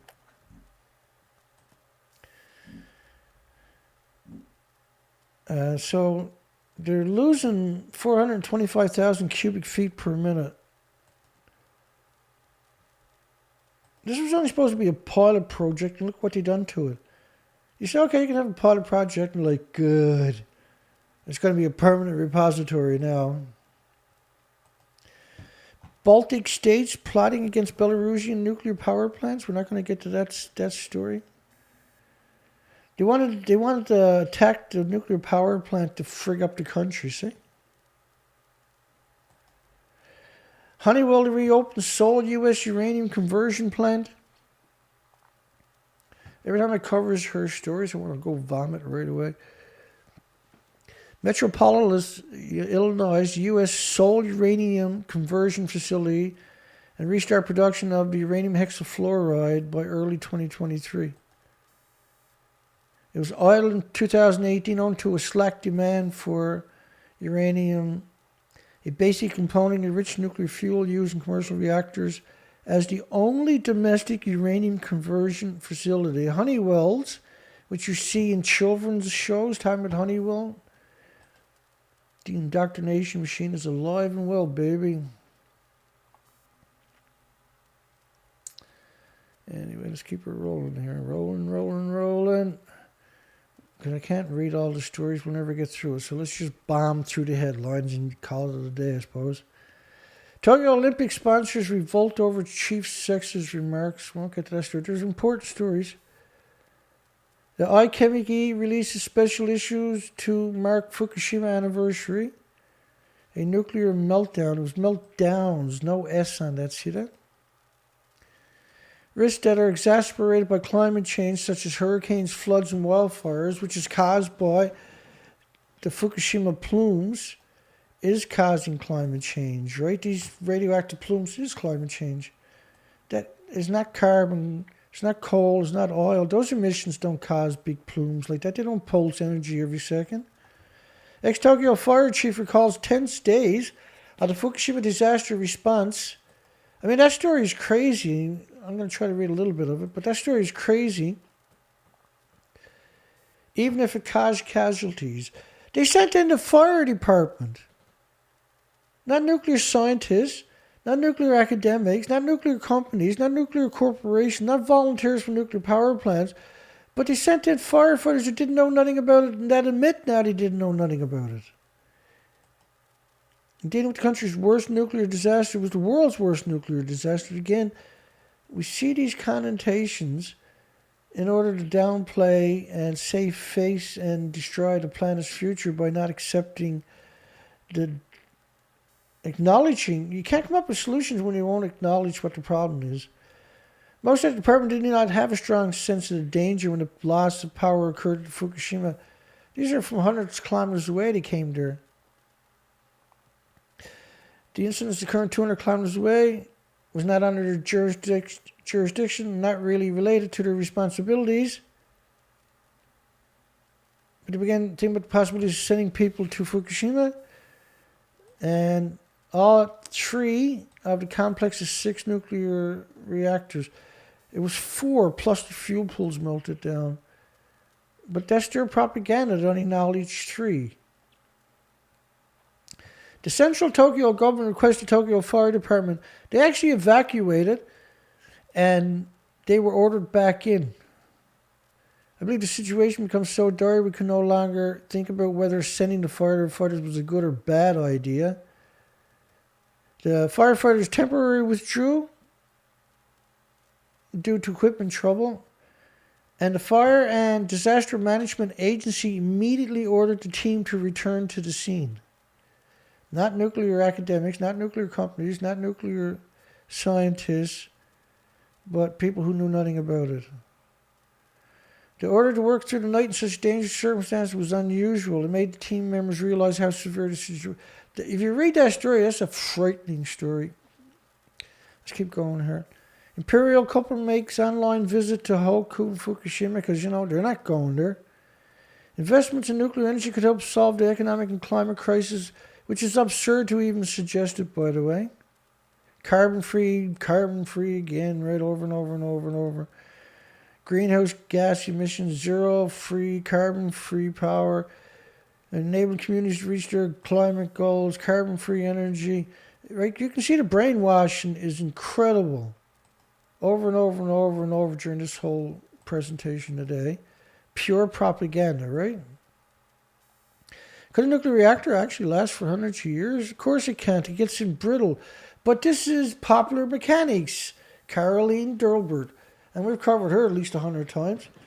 And she doesn't write the article. She puts her name on it. But I can guarantee you,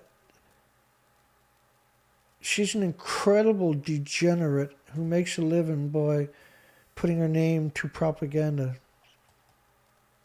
Referendum demand on proposed nuclear waste facility in South Bruce. Right, they wanted to have a referendum instead of the council voting, which is the right and ethical thing to do. And I can guarantee you the people will vote against it, but they'll never get the chance. In fact, they recently excluded the public from voting up there in Ontario, Canada. The plume of Sahara dust caused spikes in European air pollution.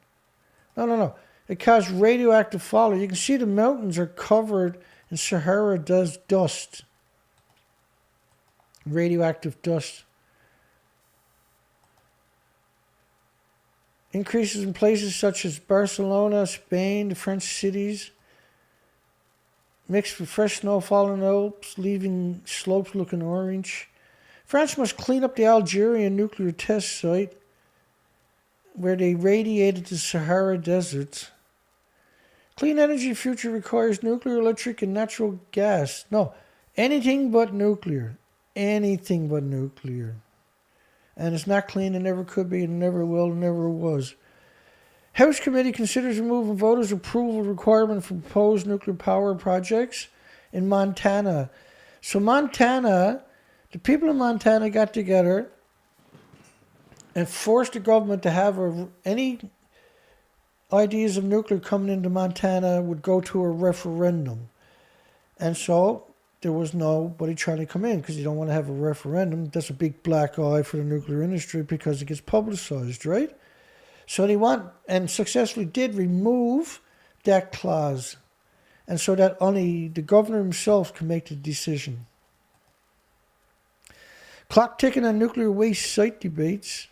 Low-level radioactive medical waste continues to pile up in basements around the country. Debate over national storage sites continues. Obviously, that's Australian. Yeah, Australia. And they're medical waste, not low level. Otherwise, they wouldn't need a deep geological repository, would they?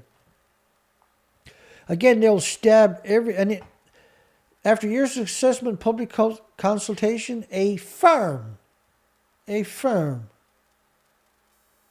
want to put the deep geological repository in farmland and keep farming, of course, so they can poison everything and everybody. What a hateful, despicable, unfriendly industry this turned out to be. Emergency sirens heard near Hartsfield nuclear plant. Official says, "No, there's nothing here to worry about. Everything is just fine. You people, you guys are crazy." I got a good example, but I probably won't find it right now.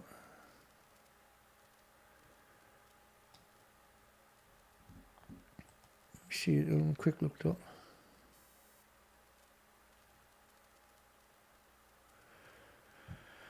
Let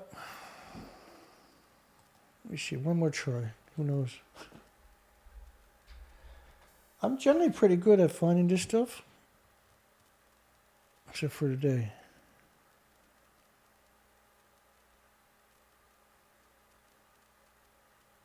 Oh yeah, Big Dad Bob.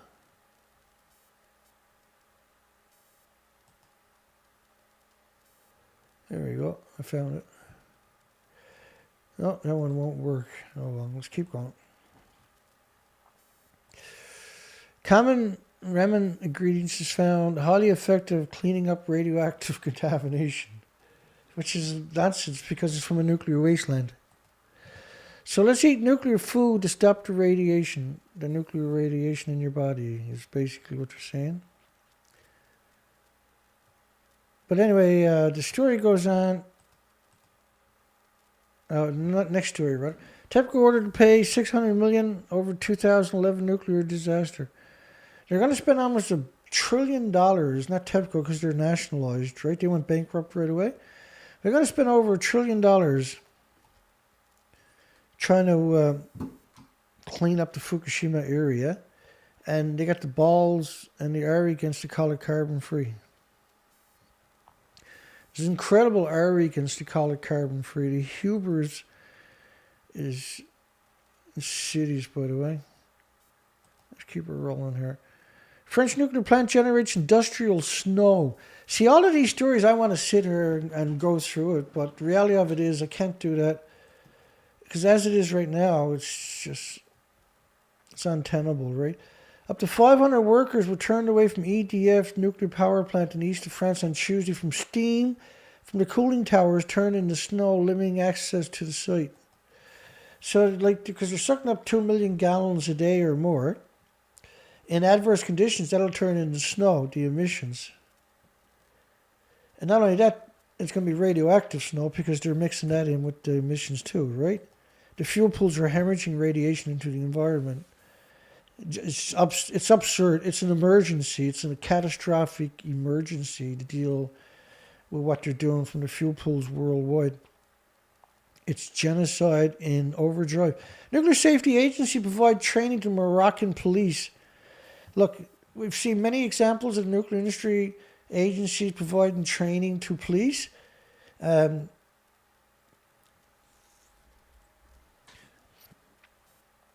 can't remember his name off the top of my head from Forbes. He does it for a living. And these are propaganda machines. You're going to tell the police it's like a banana and a potato chip walking in the sunshine. Unless he says Allah Akbar, then it's dangerous, so shoot him on sight. Did a lost nuclear device cause a flash flood? Again, right, they're talking about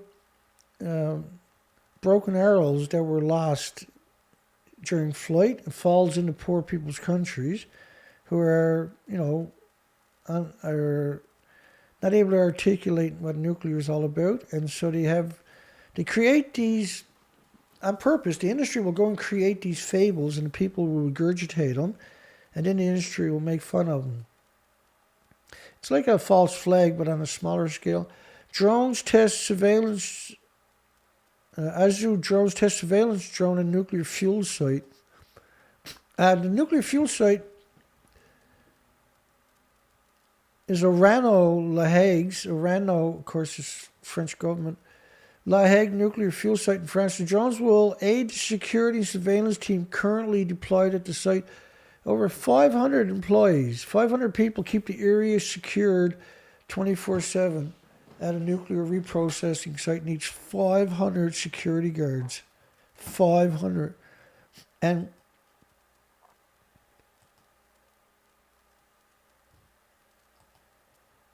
some of them fuel pools at that site, La Hague, have over 100 reactor cores into it. Why is the U.S. spending $100 billion to send nukes to Montana? It's like all of these stories, unfortunately, are over-the-top stuff. We've got to kind of touch a little bit of it. It's just a nuclear sponge. And what they mean by that, they put nuclear weapons in Montana, and they'll advertise that dramatically. So if China or Russia attacks, they'll nuclear Montana, everybody in Montana will die. $100 billion land-based missile defense system. And the reason behind the new system are mired in politics, lobbying, little to do with making America safer. One of the main purposes is to provide a target for superpowers like Russia or China to strike. Right, and so another example of that, because that's a super important facet, because there's so many of these facets that I cover. Hang on, I'll get it. Let me take a second, or 2 or 3 or 4. I'm starting to get stuffed up here. Bingo. Where's the other ones too? I wonder.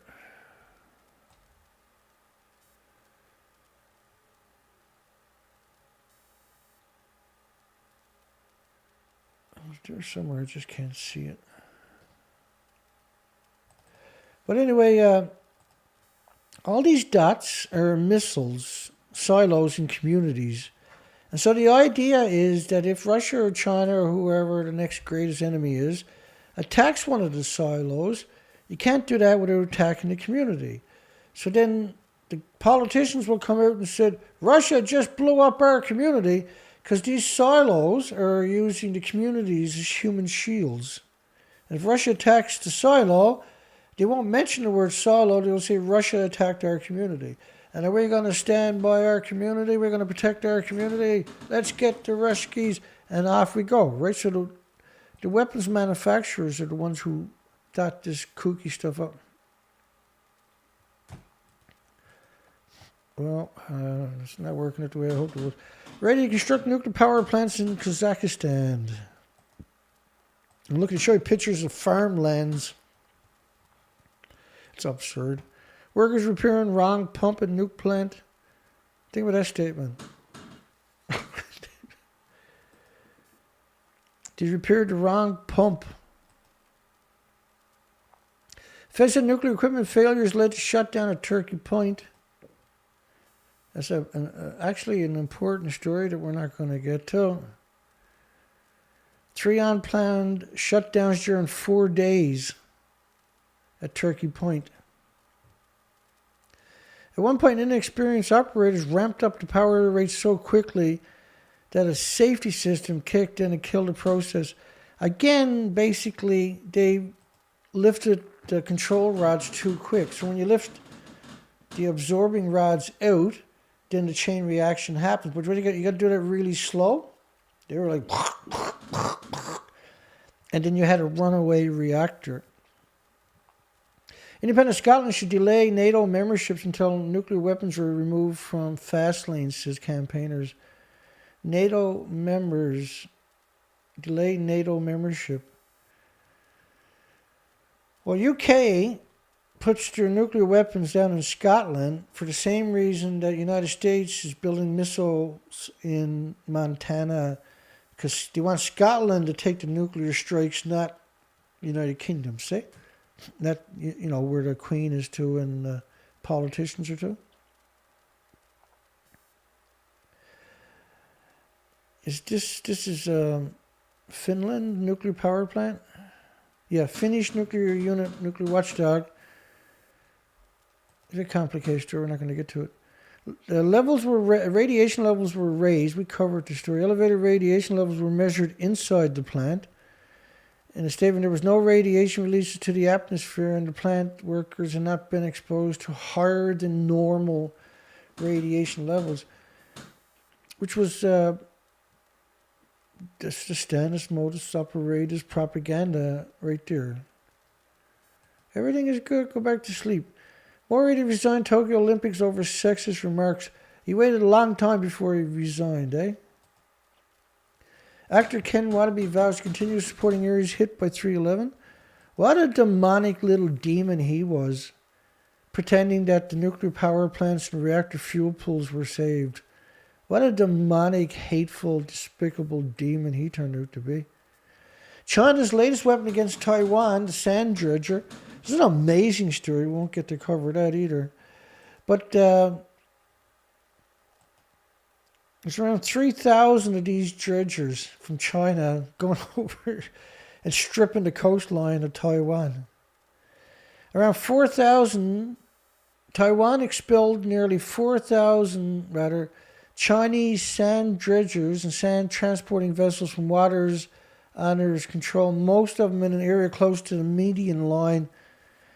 That's a 560% jump over the 600 Chinese vessels repelled in all of 2019. So basically, they go down there and they dredge up sediment and they bring it back to China, make China bigger, makes Taiwan smaller, because Taiwan is just off the coast of China. On 5 occasions last year, the dredgers damaged undersea communications on top of that. It's a strange story, man. Vestas takes General Electric's world's largest offshore wind turbine title. If you put them on the mountains where the wind blows all the time, problem over, see? Put them out in the ocean where the wind's intermittent, you can say they're useless. These things are massive, and they do that because they have them in a very terrible spot. 236 meters. with a windswept area of 470,000 square feet. Just massive, man. You put it on a mountain, you only need half the size. Still cleaning up Fukushima, which will cost $800 billion in the end. You really think $800 billion is going to fix that? Solving climate change starts from the bottom up. Yeah, killing nuclear. Got to kill nuclear. You got to kill it and kill it right now. Net zero. And of course, net zero was Professor Miles. United Nations stole that one and then ran with it. 5 times more powerful than Hiroshima. French nuclear test in Algeria. 5 times more powerful than Hiroshima. They're a lot worse than that. Were perpetrated have still not been decontaminated while the radioactivity remains high there more than a half a century after. And then, of course, the French said there was nobody living in these areas. There was 20,000 people living there. Those stories are really good. French detonated its first atomic bomb. It was 5 times. It's a disease factory. Today, the population in the affected region diagnosed each year, especially in newborns, cases of cancer. Imagine newborns being born with cancer. And that's nuclear for you. Nuclear energy and constipated parties. I can't get to that one, but let me see if I can remember some details of it. One positive outcome of COVID-induced worldwide economic slump is the unforeseen drop in greenhouse gas emissions that it caused, which is exactly why they done it. It's 100%. They needed a reason. They need to be able to cover up the radioactive fallout, right? Because they have radioactive fallout covering. Hang on. They have radioactive fallout covers the entire planet. So they need to come up with an explanation for all the illnesses and diseases and autoimmune deficiencies and injuries that happen, right? So the best thing to do is come up with some fabrication, which in this case was the coronavirus.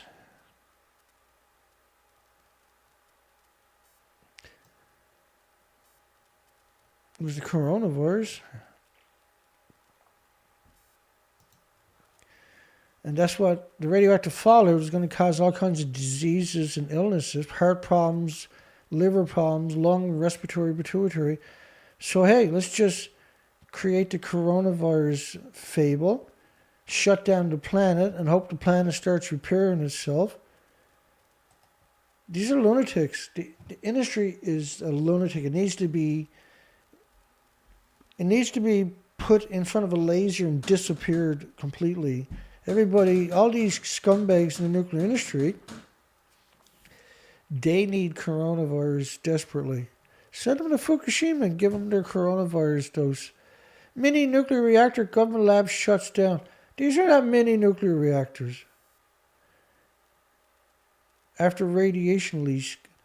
Again, right, anything to get the word out there, right, to get that connotation out there is what they're up to. Harmless radioactive cloud drifts over Europe following mysterious nuclear accident. Harmless. Now, if that was North Korea set off a nuclear weapon and there was a plume went somewhere, you would never... Like, there is no such thing as a harmless radioactive cloud drifting over a country. These are lunatics. And who's up there? Gizmodo, which was a popular science blog, ended up getting real popular. And so the nuclear lobbyists bought it and then used it as a weapon. Like Popular Mechanics, the same thing happened there. Why no state wants thousands of nuclear warheads? Because you're going to get bombed, baby. Dutch mules nuclear option low carbon drive. And he shows pictures, right, of farmland, nuclear power plants in the farmlands. It's absurd. It's unbelievably absurd. Reactions to Tokyo 2020 chief, and they get all their comments from Twitter. Try making that up on your own. Twitter. Result of many, many women raising their voices. Why did it take many, many women, I wonder? 6-time Olympian on Twitter calls it progress. Head of Japan's Communist Party on Twitter. So they wrote the whole article based on comments from Twitter. You gutless pack, man. The chips will stay down. Automotive manufacturers don't have pockets as deep as the U.S. government. Reactor makers are pitching small modular reactors that produce limitless emission-free energies that don't exist. They don't even exist. You can't say they're small. You can't say they're cheap. You can't say they're safe. You can't say anything because they don't even exist. Nuclear energy company gets a $20 million boost from province. There's Canada, New Brunswick. And $20 million here in Canada to develop technology for small modular reactors. Good luck on that one. That's never going to happen at $20 million. 90% of it goes to administration, for goodness sakes.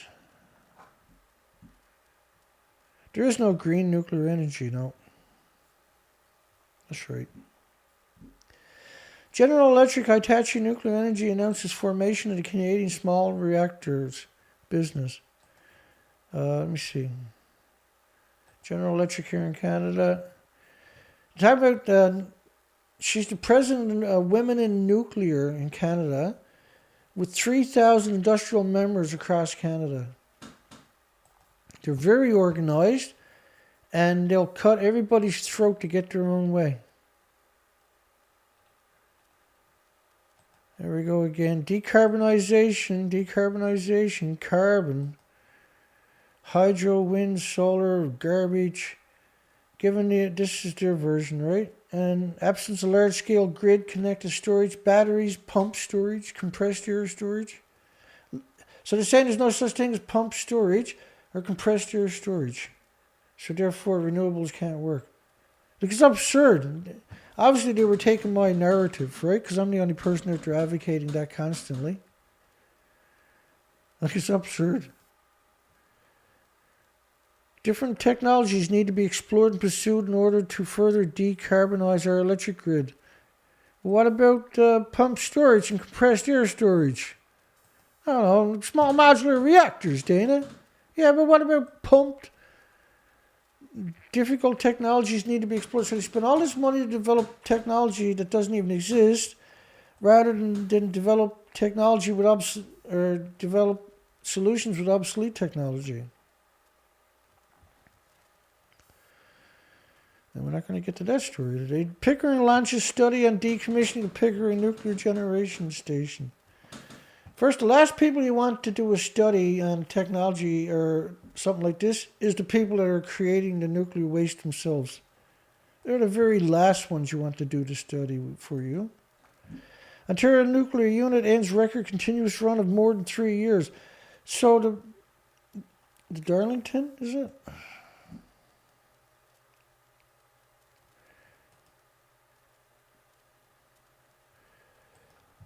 They're going to take a reactor offline, and what they done was they ran it for 3 years at the highest output possible. And it actually broke records. On an older reactor that's fragile and brittle on top of that. Yeah, we hate your guts, is what they're saying to you. This heavy armored truck protected Canada's World War II nuclear secret. They were making heavy water, and this is how they used to transport the heavy water. They didn't want anybody to steal it on them, so they built this contraption.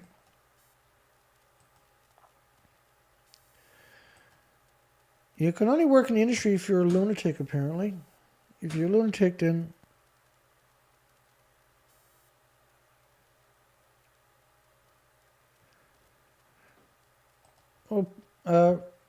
Colette was asking, what about planting trees for too much carbon? Well, trees need carbon to grow, see? They say, oh, well, trees sequester the carbon. No, trees need the carbon to grow.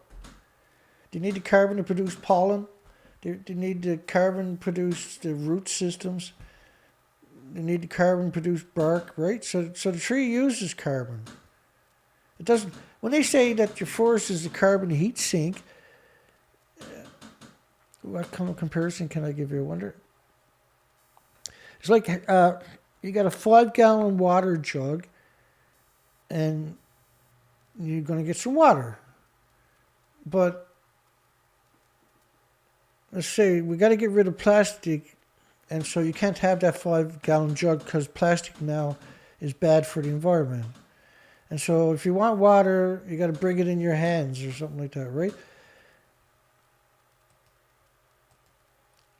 That's probably not a good way to say it, I suppose. But plants can't grow without carbon, and the plant itself is full of, like us, we're carbon. We're full of carbon, say.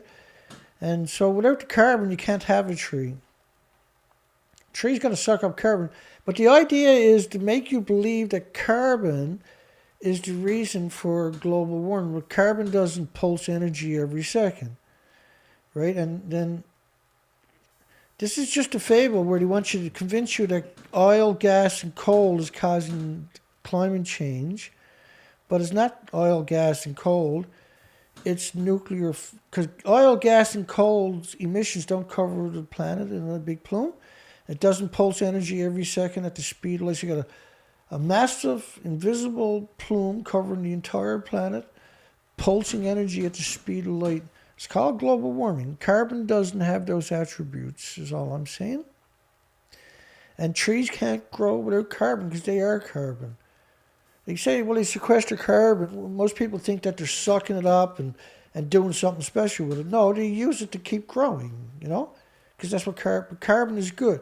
Now, one of the theories I had, and I don't know if I'm right or not, but it's just a theory. Like every other thing, they're a theory until you can prove them. And so they see a destruction of the planet coming, but they also see everything getting contaminated. And they can't have their greenhouses on the moon or in Mars or anywhere else without the carbon. They need the carbon to grow food on another planet, see? So if they can sequester carbon before it's contaminated with radiation, then they have a clean supply for their bunkers and everything else. They can't grow anything in the bunkers if they don't have a huge amount of carbon, right, for the humans and for the vegetation, everything they need, right, for the ecosystem. So the theory was they wanted to collect the carbon because they were planning on destroying the environment, or they knew it was already going to be destroyed. So wildfires at the nuclear labs, one of the nation's premier nuclear laboratories isn't taking the necessary precautions to guard against wildfires. And these sites, these nuclear lab sites, are surrounded by incredible forests, and that they have nuclear waste all around the sites in 45-gallon drums and everything else. And they're probably praying for fire so they don't have to deal with it. The whole story is absurd. Radiation leak a mini nuclear reactor in the U.S. leads to shutdown. Again, they just keep hearing these words where they call them mini nuclear reactors. Desperate to call something to have say, oh, well, we got mini nuclear reactor. Is that experiment reactor, Dana? But they don't actually got one. Growing up with a nuclear plant for a neighbor, that's a great story for people to read too. Literally a stone's throw from the Millstone nuclear power station.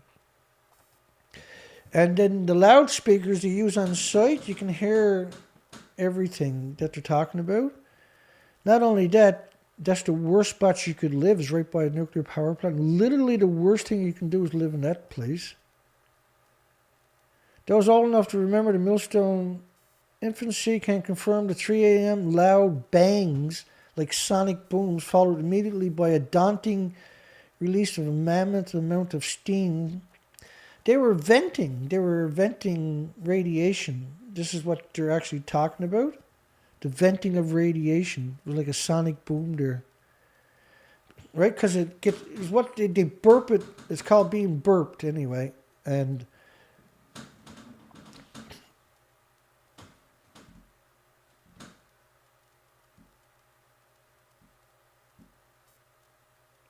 no, there's no such thing as too much carbon. The more carbon, we have many in true history, we had a lot more carbon during the dinosaurs. That's why the dinosaurs were so big, because we had lots of carbon. There's no such thing as too much carbon, because you got a beautiful vegetation and beautiful ecosystem, tons of life. But because we're exterminating all the life and everything else, there's nothing. The carbon doesn't hurt. It can't hurt the environment, is what I'm asserting. What hurts the environment is radiation pulsing energy every second. They're trying to say climate change is caused by carbon. Carbon can't cause climate change. Right? It can't. It sequesters naturally into the environment. But if you're exterminating the environment, like for instance, radiation destroys the ecosystem's ability to suck up, for plants to suck up carbon and stuff like that. It makes the trees and plants sick, basically. Just the nuclear industry, man. Joe Rongshire's video of minor nuclear rainbows. Nuclear rainbow throws shades of dread over the kingdom of comfort and billions of people who haven't died yet searching for permanent shelters.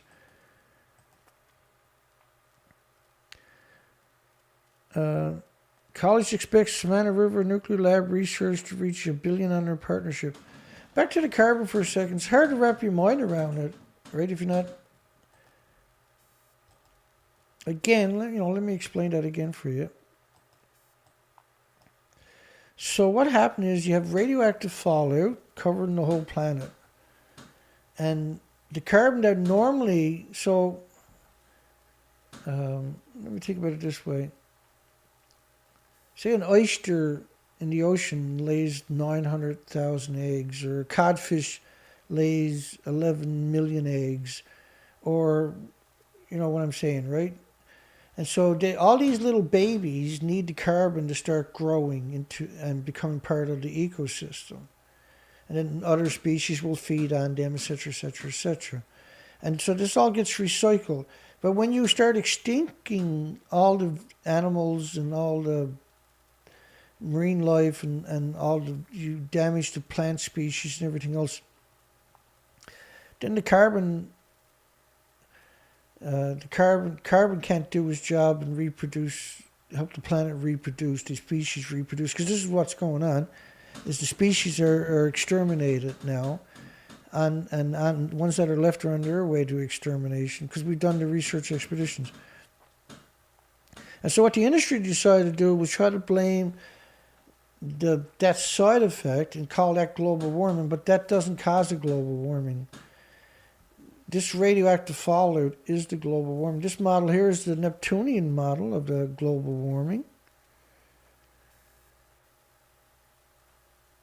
And then there's a xenon model. There's a xenon model of global warming, which is radioactive fallout from Fukushima. And when I was talking about the ocean, there's the ocean model. That's global warming, because you kill all the species, they don't regulate the ecosystem anymore, and the system runs away. Because normally, the ecosystem, you know how if you break the food chain, there's a trickle effect? Well, that's what we're talking about. And so they recognize that, and then that's a double talk. When they talk about carbon is the double talk. It's a distraction from the real issue, which is the radioactive fallout, is all I'm saying. So it is kind of hard to wrap your mind around it, I'm pretty sure. But ultimately, as you start having conversations, you start realizing what the big picture is, hopefully. Case study, high-tech scaffolding inside a Hinkley nuclear bunkers. When you look at Hinkley Point, look at the resources you see in there. And remember, the metal has to be constructed under perfect conditions to be used at a nuclear site. Every facet of a nuclear site is under 3 types of scrutiny by inspectors. It has to be the best of the best of the best of the best material for the nuclear power site. Look at all the cranes. It's the biggest project in Europe's history, by the way, to build a nuclear power plant. Think about how nutty that statement is. And that they're using all that precious metal 80% of it becomes radioactive, needs to be stored for thousands of years. So in other words, they destroyed those resources permanently. And then they build it surrounded by farmlands on top of that. That's Hinkley Point. And that's the depiction of it. And what do you see? It's surrounded by farmlands. It's absurd. And the farmlands suck up the radiation that's used to poison people worldwide. I'm not sure what to do here.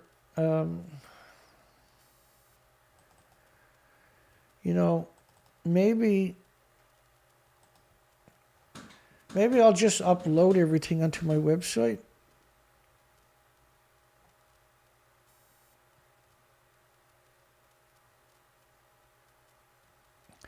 Yeah, so it's confusing as hell, I know, because that's what they done to everybody. They got everybody completely confused. It's not your fault or anybody else's fault that it's hard to wrap your mind around. The industry made it almost impossible. But, because all the species are dying, because you can record the carbon parts per million. And so they knew there was going to be a discrepancy showing up with all the die-offs. And then they try to blame that on you and your tin cans, your pop bottles, and your cardboard, right? But in reality, it's an irreversible damage to our ecosystem. Belgium Rad Waste Agency signs contract for storage and treatment facilities, Rad Waste. And Belgium got their new reactor right on the border.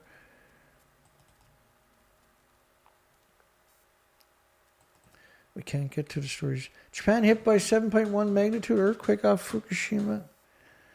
That was February 13th. So this is a strange story. I'm just going to flick through this as quick as I can. I'll just talk you through it, including shaking of 4 and Japan's 7-point scale, because Japan's scale of earthquakes is on the scale of 7, not 10. You take 7 divided into 10, you get 1.428. So then when you multiply a scale of 4, not 4.1, 4.2, 4.3, it's upper 4 or lower 4. So an upper 4 is 4.6, 7, 8, 9, and a lower 4 is 4.1, 4.2, 4.3, 4.4. But they won't talk about points, right? It's meant to downplay what's going on there. All for the nuclear industry, by the way. But on the international scale, a 4 on the Japanese scale is equal to a 5.6 on the Richter scale. But when you see the damage in the ground, that's from way offshore earthquake, then you're talking about a huge earthquake. It's a huge, massive earthquake, yes? So they say no immediate abnormalities reported at nuclear plants. And of course, they don't know. These are sizes of cities. It takes many, many weeks to quantify those assertions. More than 800,000 households were hit by blackouts. But there's no damage. Now, the 8,000 homes are on the other side of the nuclear power plant. So the reactor happened offshore from the nuclear power plants. It done no damage, they say, to the nuclear power plant. But it took out the power for 800,000 homes, split the roads 200 kilometers away, but it done no damage at ground zero. This is the story from February the 13th. And it's a complicated story, unfortunately, but we're going to run through it as quick as I can, unfortunately. They woke up to shaking in Tokyo, 240 kilometers away, 3 weeks ahead of the 10th anniversary. So who cares when it is ahead of the anniversary? The government set up an emergency task force, so it's definitely a bad one. You agree with that? But no immediate abnormalities were reported in nuclear power plants in Fukushima, despite the fact that it happened at Fukushima, but no damage there, but damage 200 miles away. It's like absurd, right? So you have this, now this is when the story first broke. So the story progresses as we move through this. There was over 9,000, never mind, we'll get to it. Hit a depth 60 kilometers in the Pacific off Fukushima. It doesn't tell you, it doesn't tell you how far off Fukushima, it just tells you off Fukushima. So why not tell us how far it is off the coastline? Why tell us the depth without telling us the distance, right? So all that should raise your suspicion immediately, because that's what it does with me for sure. No tsunami warning has been triggered, which meant it wasn't right on the tectonic plates. But in other words, when you say no tsunami warning was triggered, most people will switch off at that point. That's the point of saying that, see? But that's simply not what you're supposed to do. Those in coastal areas, but the Japanese Times, the scumbags, by the way, the Japanese Times reported in coastal areas on the East Coast have been advised to move to higher ground. So why are you moving to higher ground if there's no tsunami warning? Because there's aftershocks on top of that. Japan public broadcaster reported the Aichi plant was still being checked. A 7.1 earthquake tremor, not calling it a tremor, but 200 miles away busted up liquor shops. And there was no immediate reports of irregularities from nuclear plants in the areas. I just hear that over and over immediately. They come out and say that. You'll see that show up everywhere. Wherever there's a nuclear country has an earthquake, that's the first thing they're going to say. The quake comes close to 10-year anniversary. We don't give a shit when it comes close to it, do we? Which triggered the nuclear disaster, because you want to blame the earthquake on the nuclear disaster, or the tsunami on the nuclear disaster.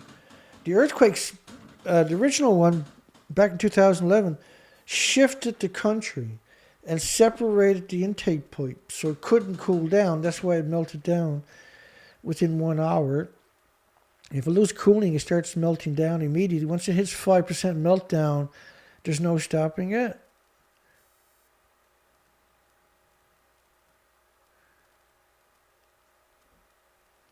.1 magnitude earthquake hits off the Japanese coast, triggering blackouts, going around checking on people. Quake shook buildings in the capital of Tokyo, 240 kilometers away. And the epicenter was off the coast of Fukushima at 36-mile depth. There was just one report telling you both the distance away and the depth. Magnitude 7.3 quake strikes site near Fukushima, but no damage, but done damage everywhere else, as you'll start seeing here, hopefully. Said, tweeted that there was no problems with the nuclear site, because they're not going to go there and check themselves, I can guarantee it. Powerful earthquake strikes Japan. Epicenter is off the coastline. Earthquake shook a broad area. Shook the whole country. 1 million households now without power, but no damage at ground zero. Rattled Tokyo for 30 seconds straight. Start seeing all these stories coming out. When you start seeing all the major medias, then you know it's a big event. So struck off Sendai, Fukushima. There it is.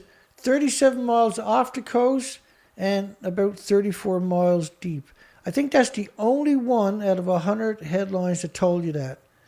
And today what they do is they give you a latitude and longitude. They won't tell you the distances. What do you think they're doing that for? And they never done that before, but now that's what they do. On land, the strongest magnitude felt was a 6+, which meant the Japanese scale, so 6+2, right? Because they didn't designate a 6+ high or 6 low. So that's an 8.6 on the Richter scale. That's a real earthquake. On land, they're talking about, right? On land, the strongest magnitude felt was a 6+, which is the animosity of a 8.7. Residents should be prepared for aftershocks as strong as a magnitude 6. And once again, they're talking about the Japanese scale, as they'll allude to coming up. Strong quake hits off the coast, injuring dozens and triggering blackouts. It shook buildings for some time after it hit. Houses and offices in the capital, Tokyo, hundreds of kilometers away, swayed. Right. And so the big problem is that the reactors are very fragile. And if you have an earthquake, it's going to shake them, cause its ongoing criticality, a chain reaction to reignite, right? Because they're very fragile buildings. And so if it's swaying buildings hundreds of kilometers away, and this is really close to it, what's it going to do to these very fragile buildings? Despite the fact now they gutted the buildings, and that's what the building looks like. They put a cover over it, but it still looks like they look like that until it finally falls down on itself from deterioration over time. Right, so a strong earthquake right there obviously is going to have significant issues. You get what I'm saying? And so they hid that. And that's why we're worried about this place, is because it's a very fragile place. Powerful earthquakes rocked Japan's weeks from disaster anniversary. Right, BBC reports 50 people injured and almost 1 million homes without power. That gets up to almost 200 people eventually. Hundreds of kilometers away, everything's falling apart, but no damage at very fragile reactor buildings.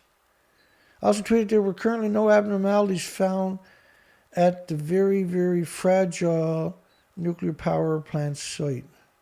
That's amazing. That's absolutely amazing, Dana. I know.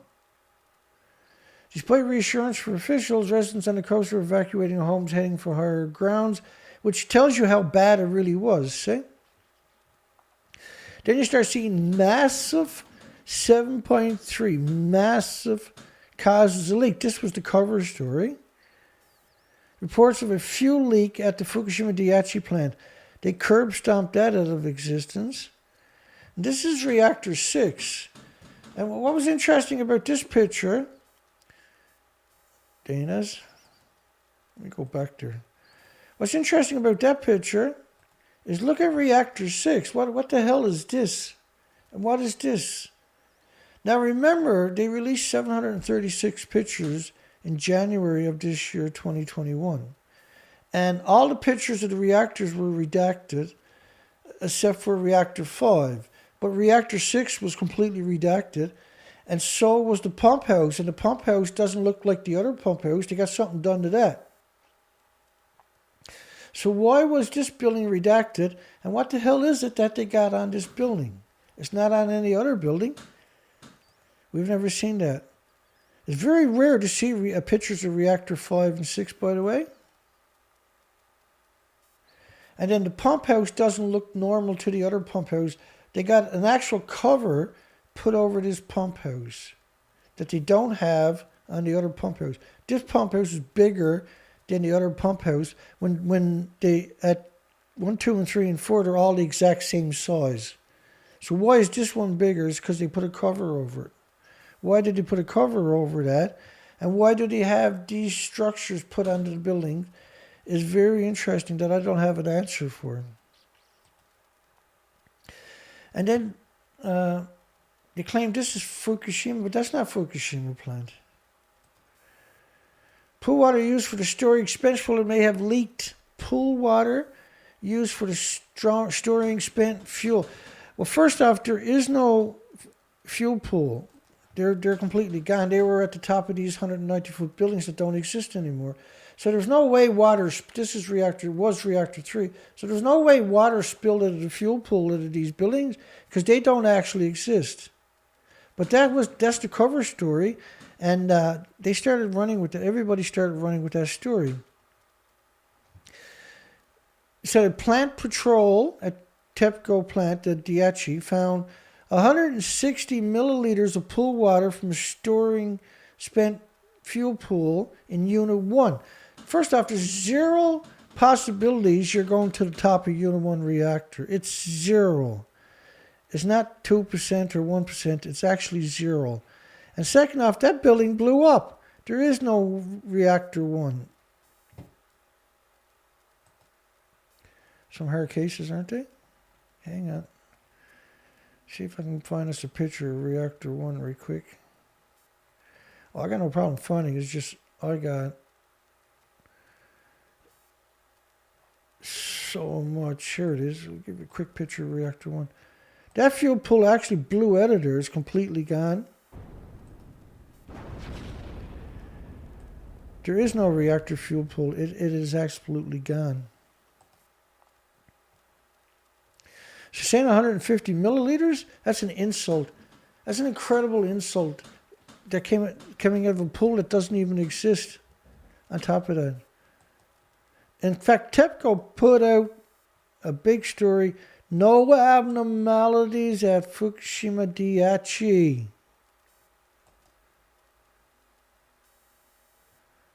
After a massive earthquake. And so it was 8 or 9 earthquake they had, and they hit a major expressways damaged by the quake.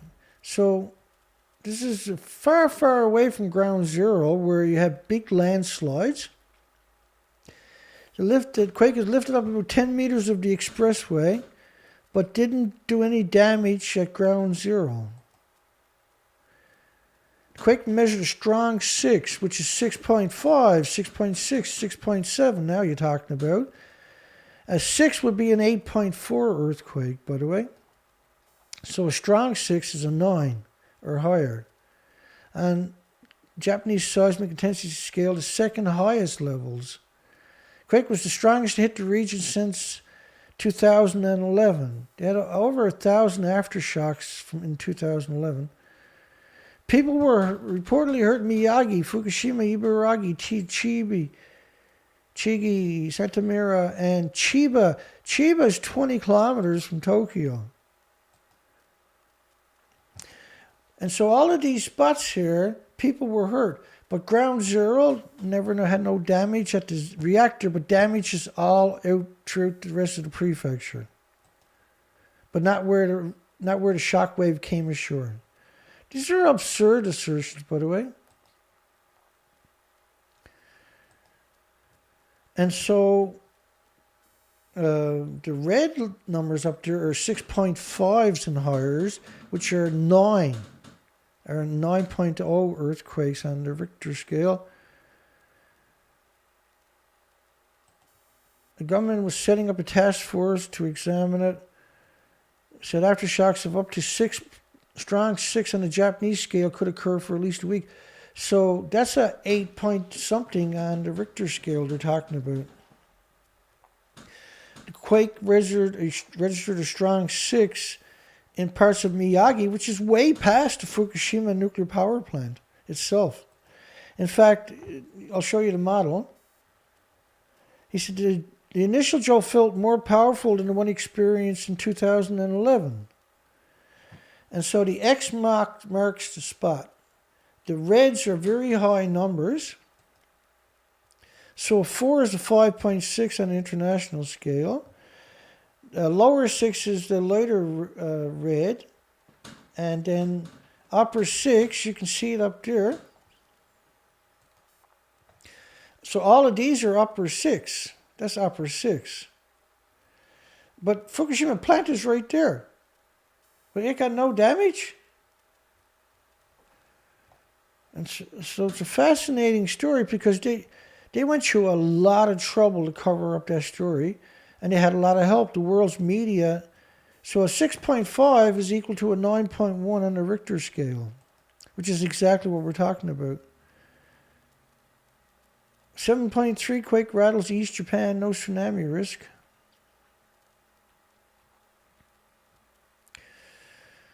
And so look at the debris that fell down from the mountains. The quake produced powerful shaking along parts of the Japanese east coast, felt strongly in Tokyo, but no damage at ground zero, Dana. Aftershocks continued to rattle the region in the hours afterward, which is indicative of a very, very large earthquake. Small earthquakes don't leave devastating aftershocks on top of that. In September 2018, a powerful 6.6 earthquake rocked Hokkaido, triggering landslides.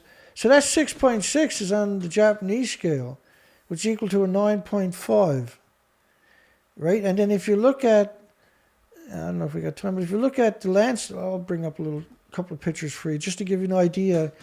So 6.6, you're like, that don't sound so bad, Dana. And I agree with you, it doesn't sound so bad, does it? But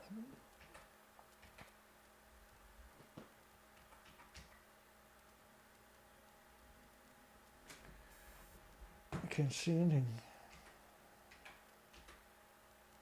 Because I got glare coming after screens.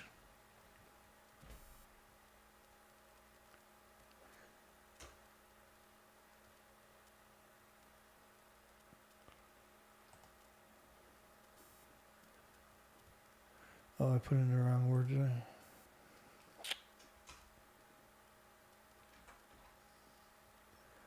There we go. So I got one picture here will tell you the story. Let me find it for you real quick. There it is. Oh, I got it. Now, have you ever seen anything like this before? Where it dropped the mountains on each side of the mountains. Have you ever seen an earthquake do that before? Now, is that a 6.6 or a 9.6, do you think? Look at this. As far as you can see, it dropped the mountains on all sides of the mountains. That's not a 6.6, which is what they're claiming. It's 6.6 on the Japanese scale is what it is. And 6.6 on the Japanese scale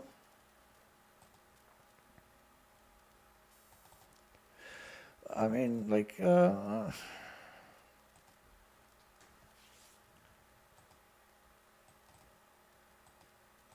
is a 9.5. And we know that was a 9.5 because you've never seen nothing like that before. You've never seen, in history of earthquakes, you've never seen anything like this before. And they hid that away, right? And there was a nuclear power plant within 20 kilometers of this. They're hard cases. Let's keep going.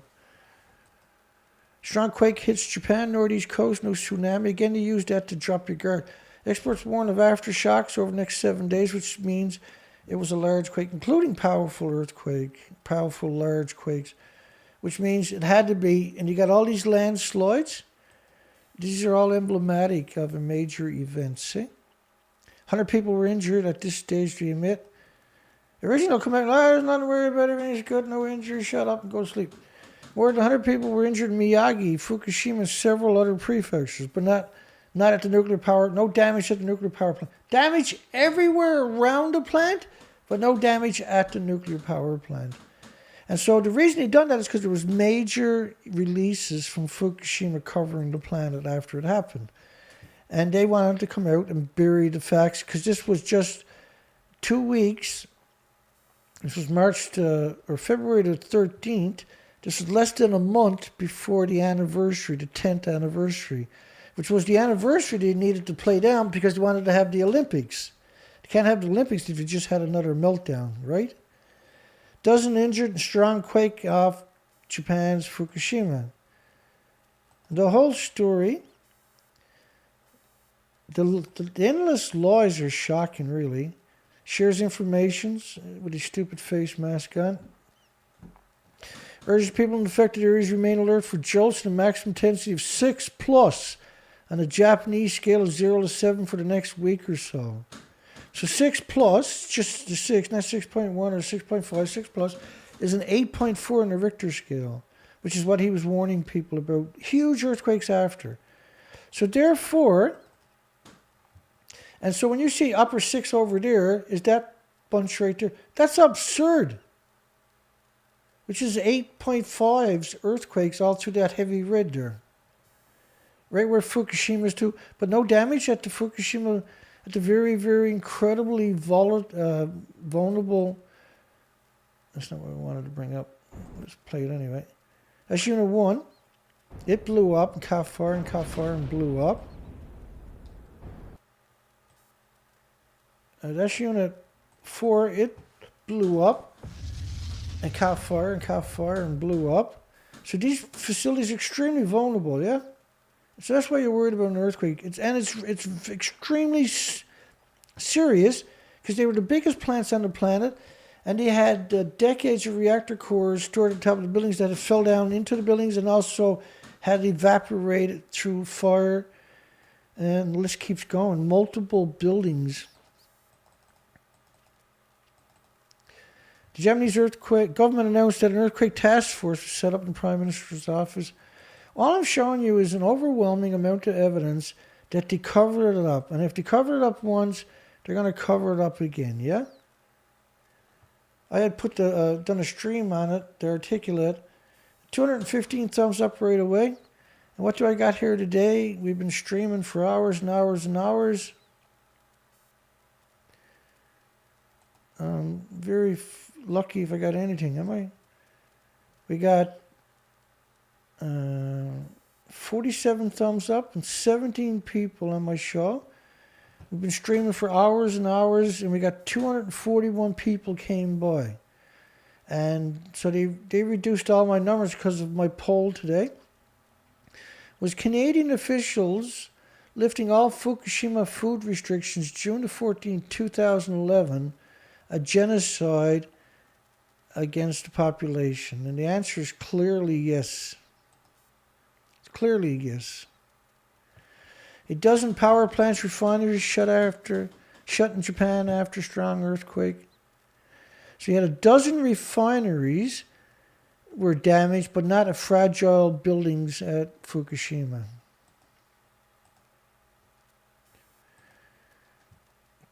A 7 gigawatt coal gas fire capacity northeast. Day ahead 24-hour spot electricity prices surges 58%. 6.8 gigawatts of 13 coal and gas fire plants northeastern. 2 gigawatts of coal fire capacity is shut for checkups. But the nuclear plant meltdowns is fine, Dana. In fact, there's a list of all the power plants they had to shut down. But nuclear meltdown plants were all fine, Dana. Right? These fragile buildings, they're fine. But intact, normal, everyday buildings, they all got to be shut down because they were damaged. So the industry is a despicable industry. 124 injured now at that stage. That's the next day. So it really is a corrupted, hateful, dangerous industry that is extremely self-centered. It's unbelievably arrogant and hubris, self-centered industry. Pompous. There are very pompous personalities to do what they're doing, yeah? Nuclear power, core meltdowns. At the Fukushima Daiichi nuclear power plants, more than 150 injured now they admit to. You had all kinds of landslides, all kinds of damage. Bullet trains can't run because of damage. A quake measured upper 6, the highest level. Upper 6 is a 9.5 to a 10 on the Richter scale, see? It's a despicable thing to do, what they're doing. And we can't have a future with this attitude that they got, that they're above everybody and everything and only they matter.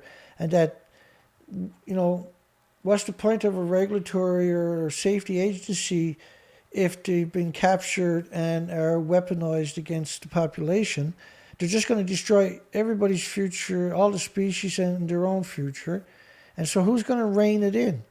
Well, because nobody's willing to challenge the narrative, nobody's willing to come out and show the difference, then the job's left to us, and there's no us really that's doing it. It's Dana. And so I'm under enormous amount of stress to do things I do.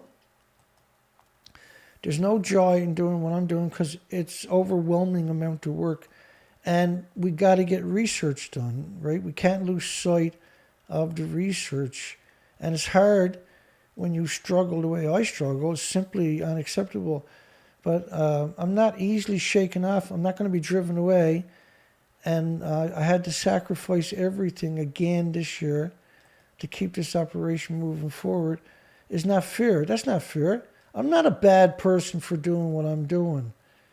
I'm not a mean person for calling a despicable, hateful, evil industry what it actually is. Right? I have the moral high ground, so do you. Now, when you count the tanks, they don't even have 1,000 tanks. They actually only got 750. That's if you count all the small tanks, too.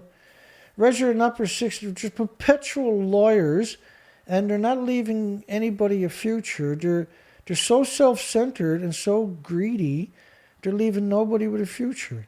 And no species either will have a future because they won't stop being miserable sacks of excrement. Registering upper six in Japanese seismic intensity scale of 7. These are catastrophic numbers we're talking about. Water in the spent fuel pools spilled over at the Fukushima Daiichi nuclear power plant. Well, there is no fuel pool. The fuel pool doesn't exist. The buildings were completely destroyed, for God's sakes. And so I'm pretty sure I sound like a crazy because I repeat this all the time. But there is no fuel pool. Fuel pools are at the top of the building. How can fuel spill out of a building that don't even exist? Right, so what they done was they flipped the narrative because there was incredible damage. And they said, oh no, there's a little bit of water coming out of a pool that don't even exist. You got to be some kind of incredible evilness to do that. But to have all the media on the entire planet come out and do that in increments over a 2-day period is just unbelievable. Sugar, which is the prime minister, they just call him Sugar. Not prime minister, but Sugar. Said, noting there could be quakes with intensity of upper 6 over the next 7 days or so. Upper 6 be 9.1 or higher. That's craziness. Olympic venues undamaged by strong quake. You see what I mean? They're promoting the Olympics immediately. Given a 6 on the Japanese seismic intensity scale, second highest levels, measure 7, and then claiming to measure 7.3 on the Richter scale, which was the original report, right? Which was to downplay it. They don't. Why are they all of a sudden? How can it be a 6.5, which is the second highest level on the scale?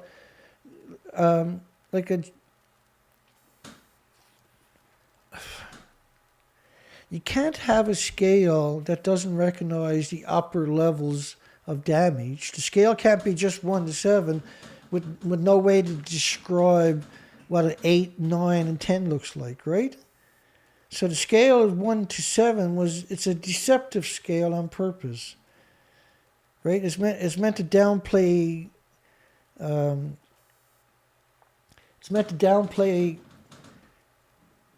the severity of it because they have so many nuclear power plants in the country. This is why we're utilizing it. Today, a 5.2 magnitude aftershock was felt when an epicenter off Fukushima again. Of course, that's where the epicenter is too. This is a 7.28, which is a devastating. Taiwan ready to help after strong earthquake hits Japan. So you think they're going to go there for a 6.5? Or they're going to go there for a 9.5.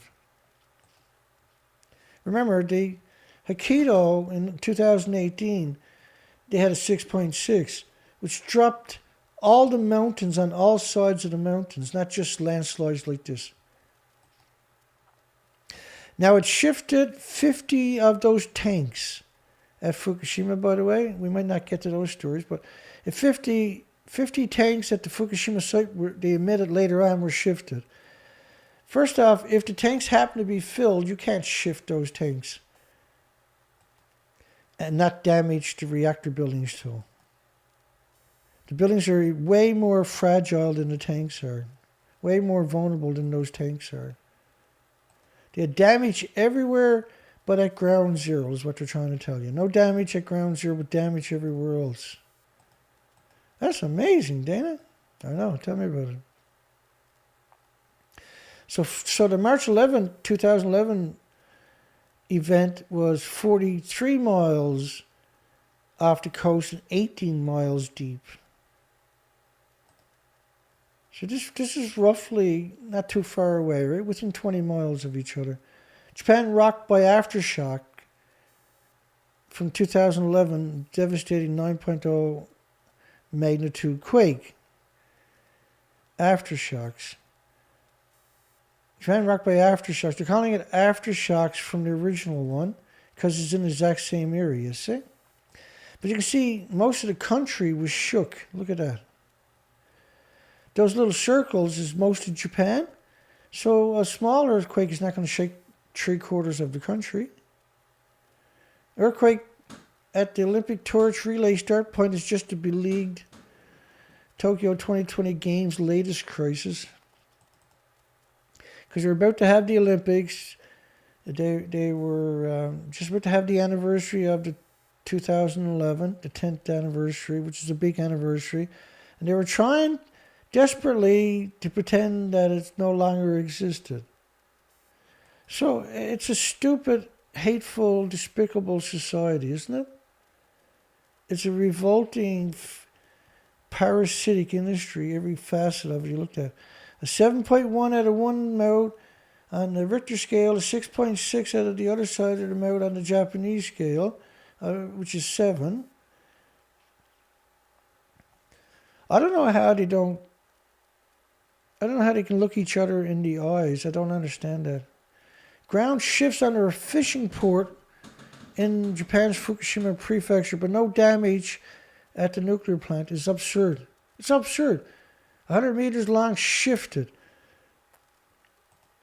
The evidence that liquefaction also appeared to occur in some parts of the area, which is what we already know is happening at Fukushima site itself.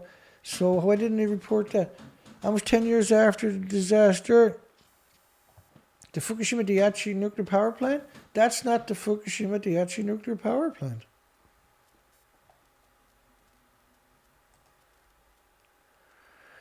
Oh yeah, 900 views 8 hours later. I've been at this 8 hours and I only got maybe 90 views or something altogether. They're not censoring me, they're trying to murder me. And you, and your friends, and your loved ones, and all the species on the planet.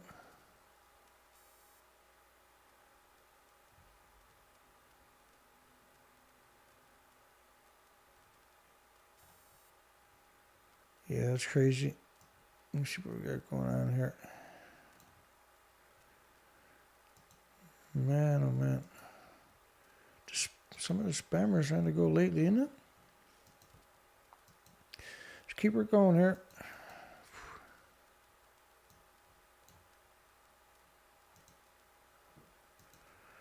Let me see.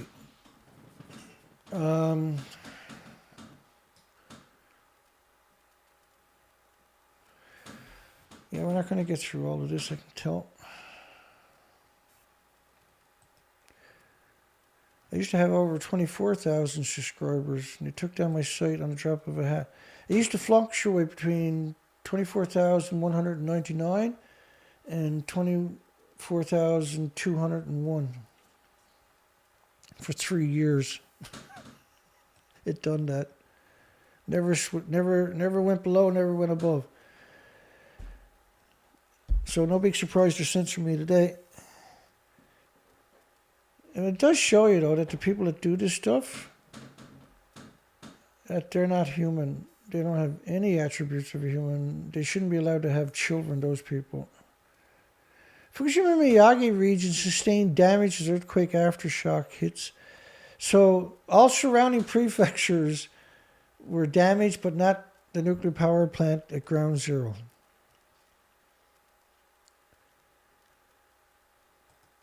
These are lunatics. Some areas experience aftershocks under a magnitude 7, which is Japanese scale of 7, see? Done all kinds of damage to everything but the nuclear power plant itself, right? All kinds of landslides, but no damage at ground zero, Dana. Mom, Dana's fear-mongering.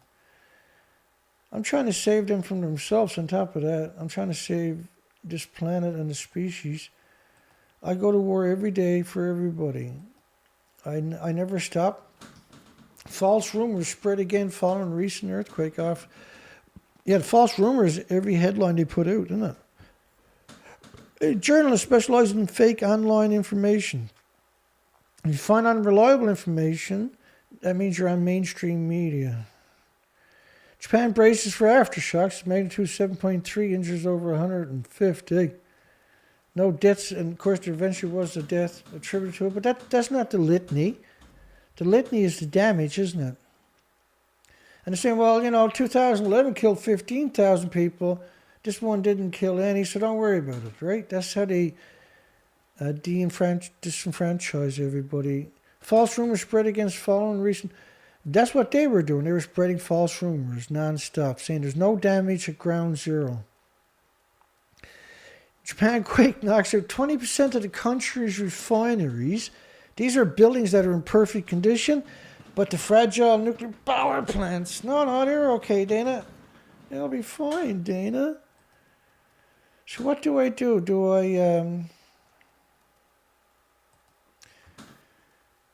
Do I call it a day and then pick up here for the next show?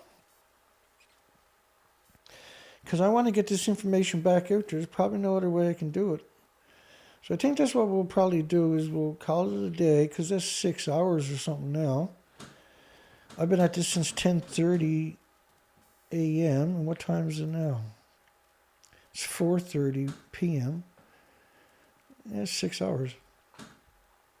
I can feel it too. My whole body's shot. Sitting in the chair for 6 hours.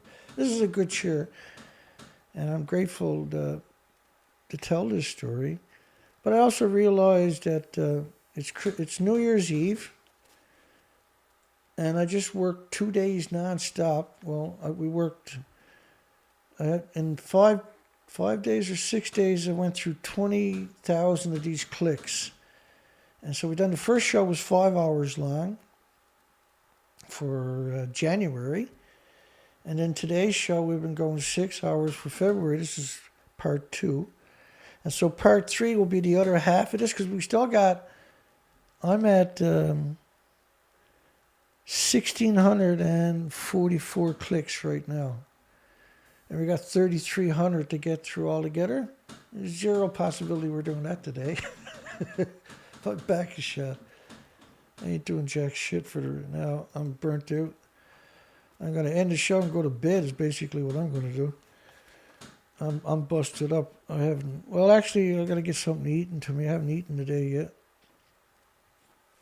But I don't, this is what I do. I don't do anything. I don't have any friends. I got a couple of family members that I get to visit when I can. But I work 24 hours a day, 7 days a week, because we got no choice. And not because it's fun, I can guarantee you that. It's not because it's easy, and I can guarantee you that. It's because that we got to have, somebody has to try, and as hopeless and pointless as it might seem to other people, I don't see it that way. I think the truth is liberating, and you have to have a start point, right? And the start point has to be with truth, right? That's all I'm saying. And telling the truth, though, is easy. That's the one thing that I've learned a long time ago. I was very young, actually. Was telling the truth was easy. And in something like this,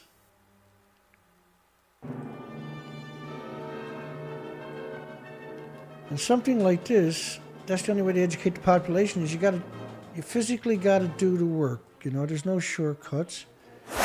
You got to do the work, and you got to provide the documentations to back up the assertions.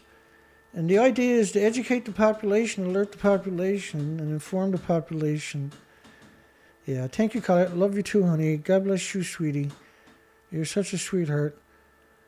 And Ocean Man and Joe Mello, you got the best name out there.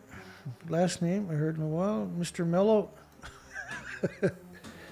I gotta change my name one day to Mello, I guess. Tim Norris, hugs for Tim too. Tim's been a prolific supporter here also. I hope everybody's gonna have a great day tonight. tomorrow, and we'll see. Who knows when I'll show up again? Probably tomorrow, knowing me. Blue Jay Outpost, Paul Tippy, Truck Duck. You're welcome, everybody. You don't have to thank me. Thank you for showing up, though. Rolf them out. I hope everybody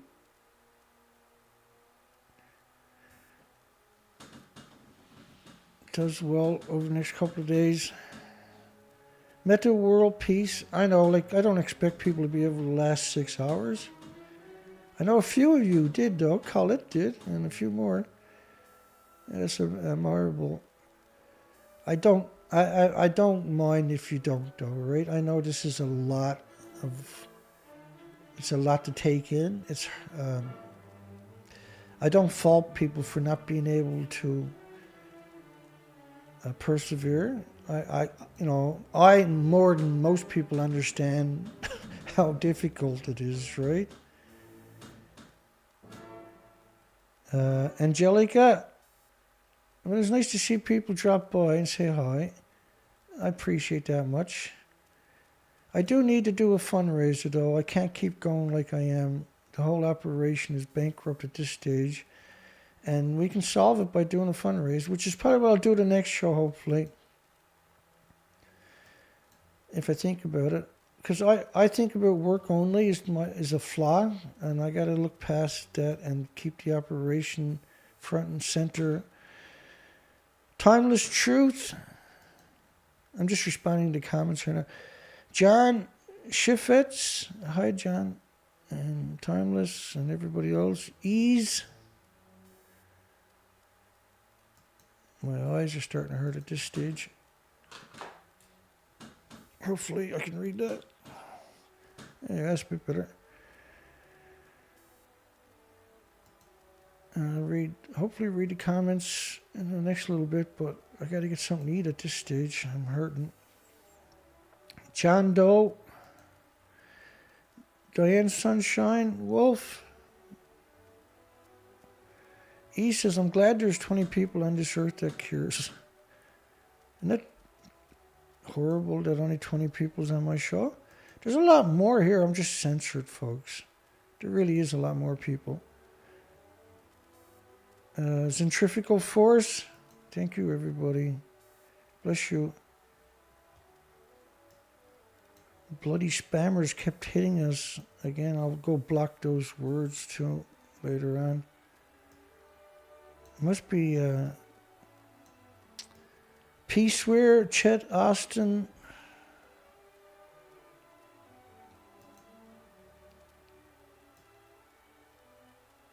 Cough Mixtures.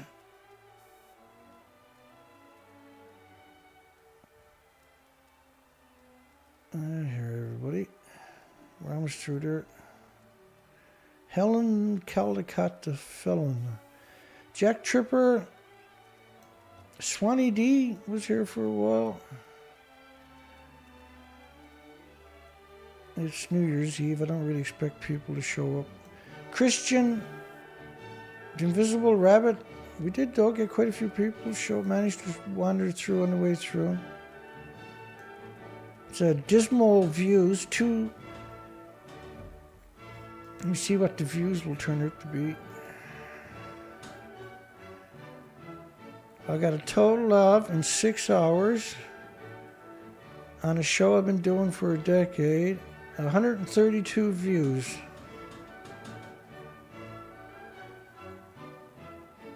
On my other site, it'd be at least 1,000 at this stage. 2 scumbags gave me a thumb down for some reason. We have 15 on the show as we're currently getting close to the end of the show. Yeah, it's really something. You work so hard. NANKH, thank you. Bobby D, thank you. Yeah, looks like I got most people.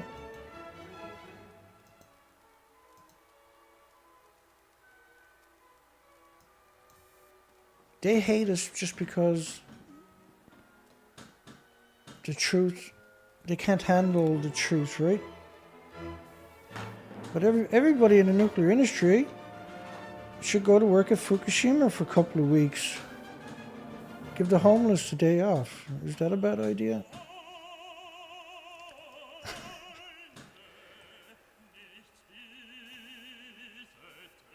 Oh, James Lucet, Happy New Year. James, you have a great night, my friend. That's it for Dana. Over and out, folks. Gotta get something to eat and I'm going to bed for a couple hours.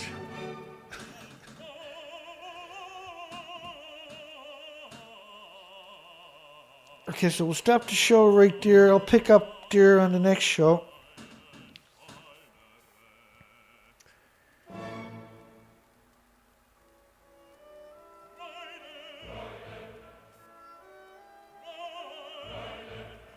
Well, it doesn't matter what platform I'm on. Like, I would go to another platform, but and I did try that, Bob, and nobody watched the video at all. 0 people. And YouTube is the biggest platform on the planet, right? Yeah, we'll see you next year, Bob. You have a great night, everybody.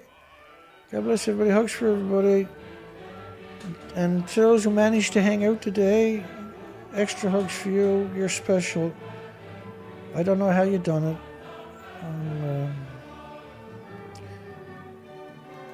I'm humbled that you showed up. You have a great night and a great New Year's celebration for yourselves, if that's what you do. I don't celebrate it. To me, there's nothing to celebrate. I'm only happy when I'm out here curb stomping the nuclear industry. And so I'm happy. I'm very happy. That's 6 hours of curb stomping evil.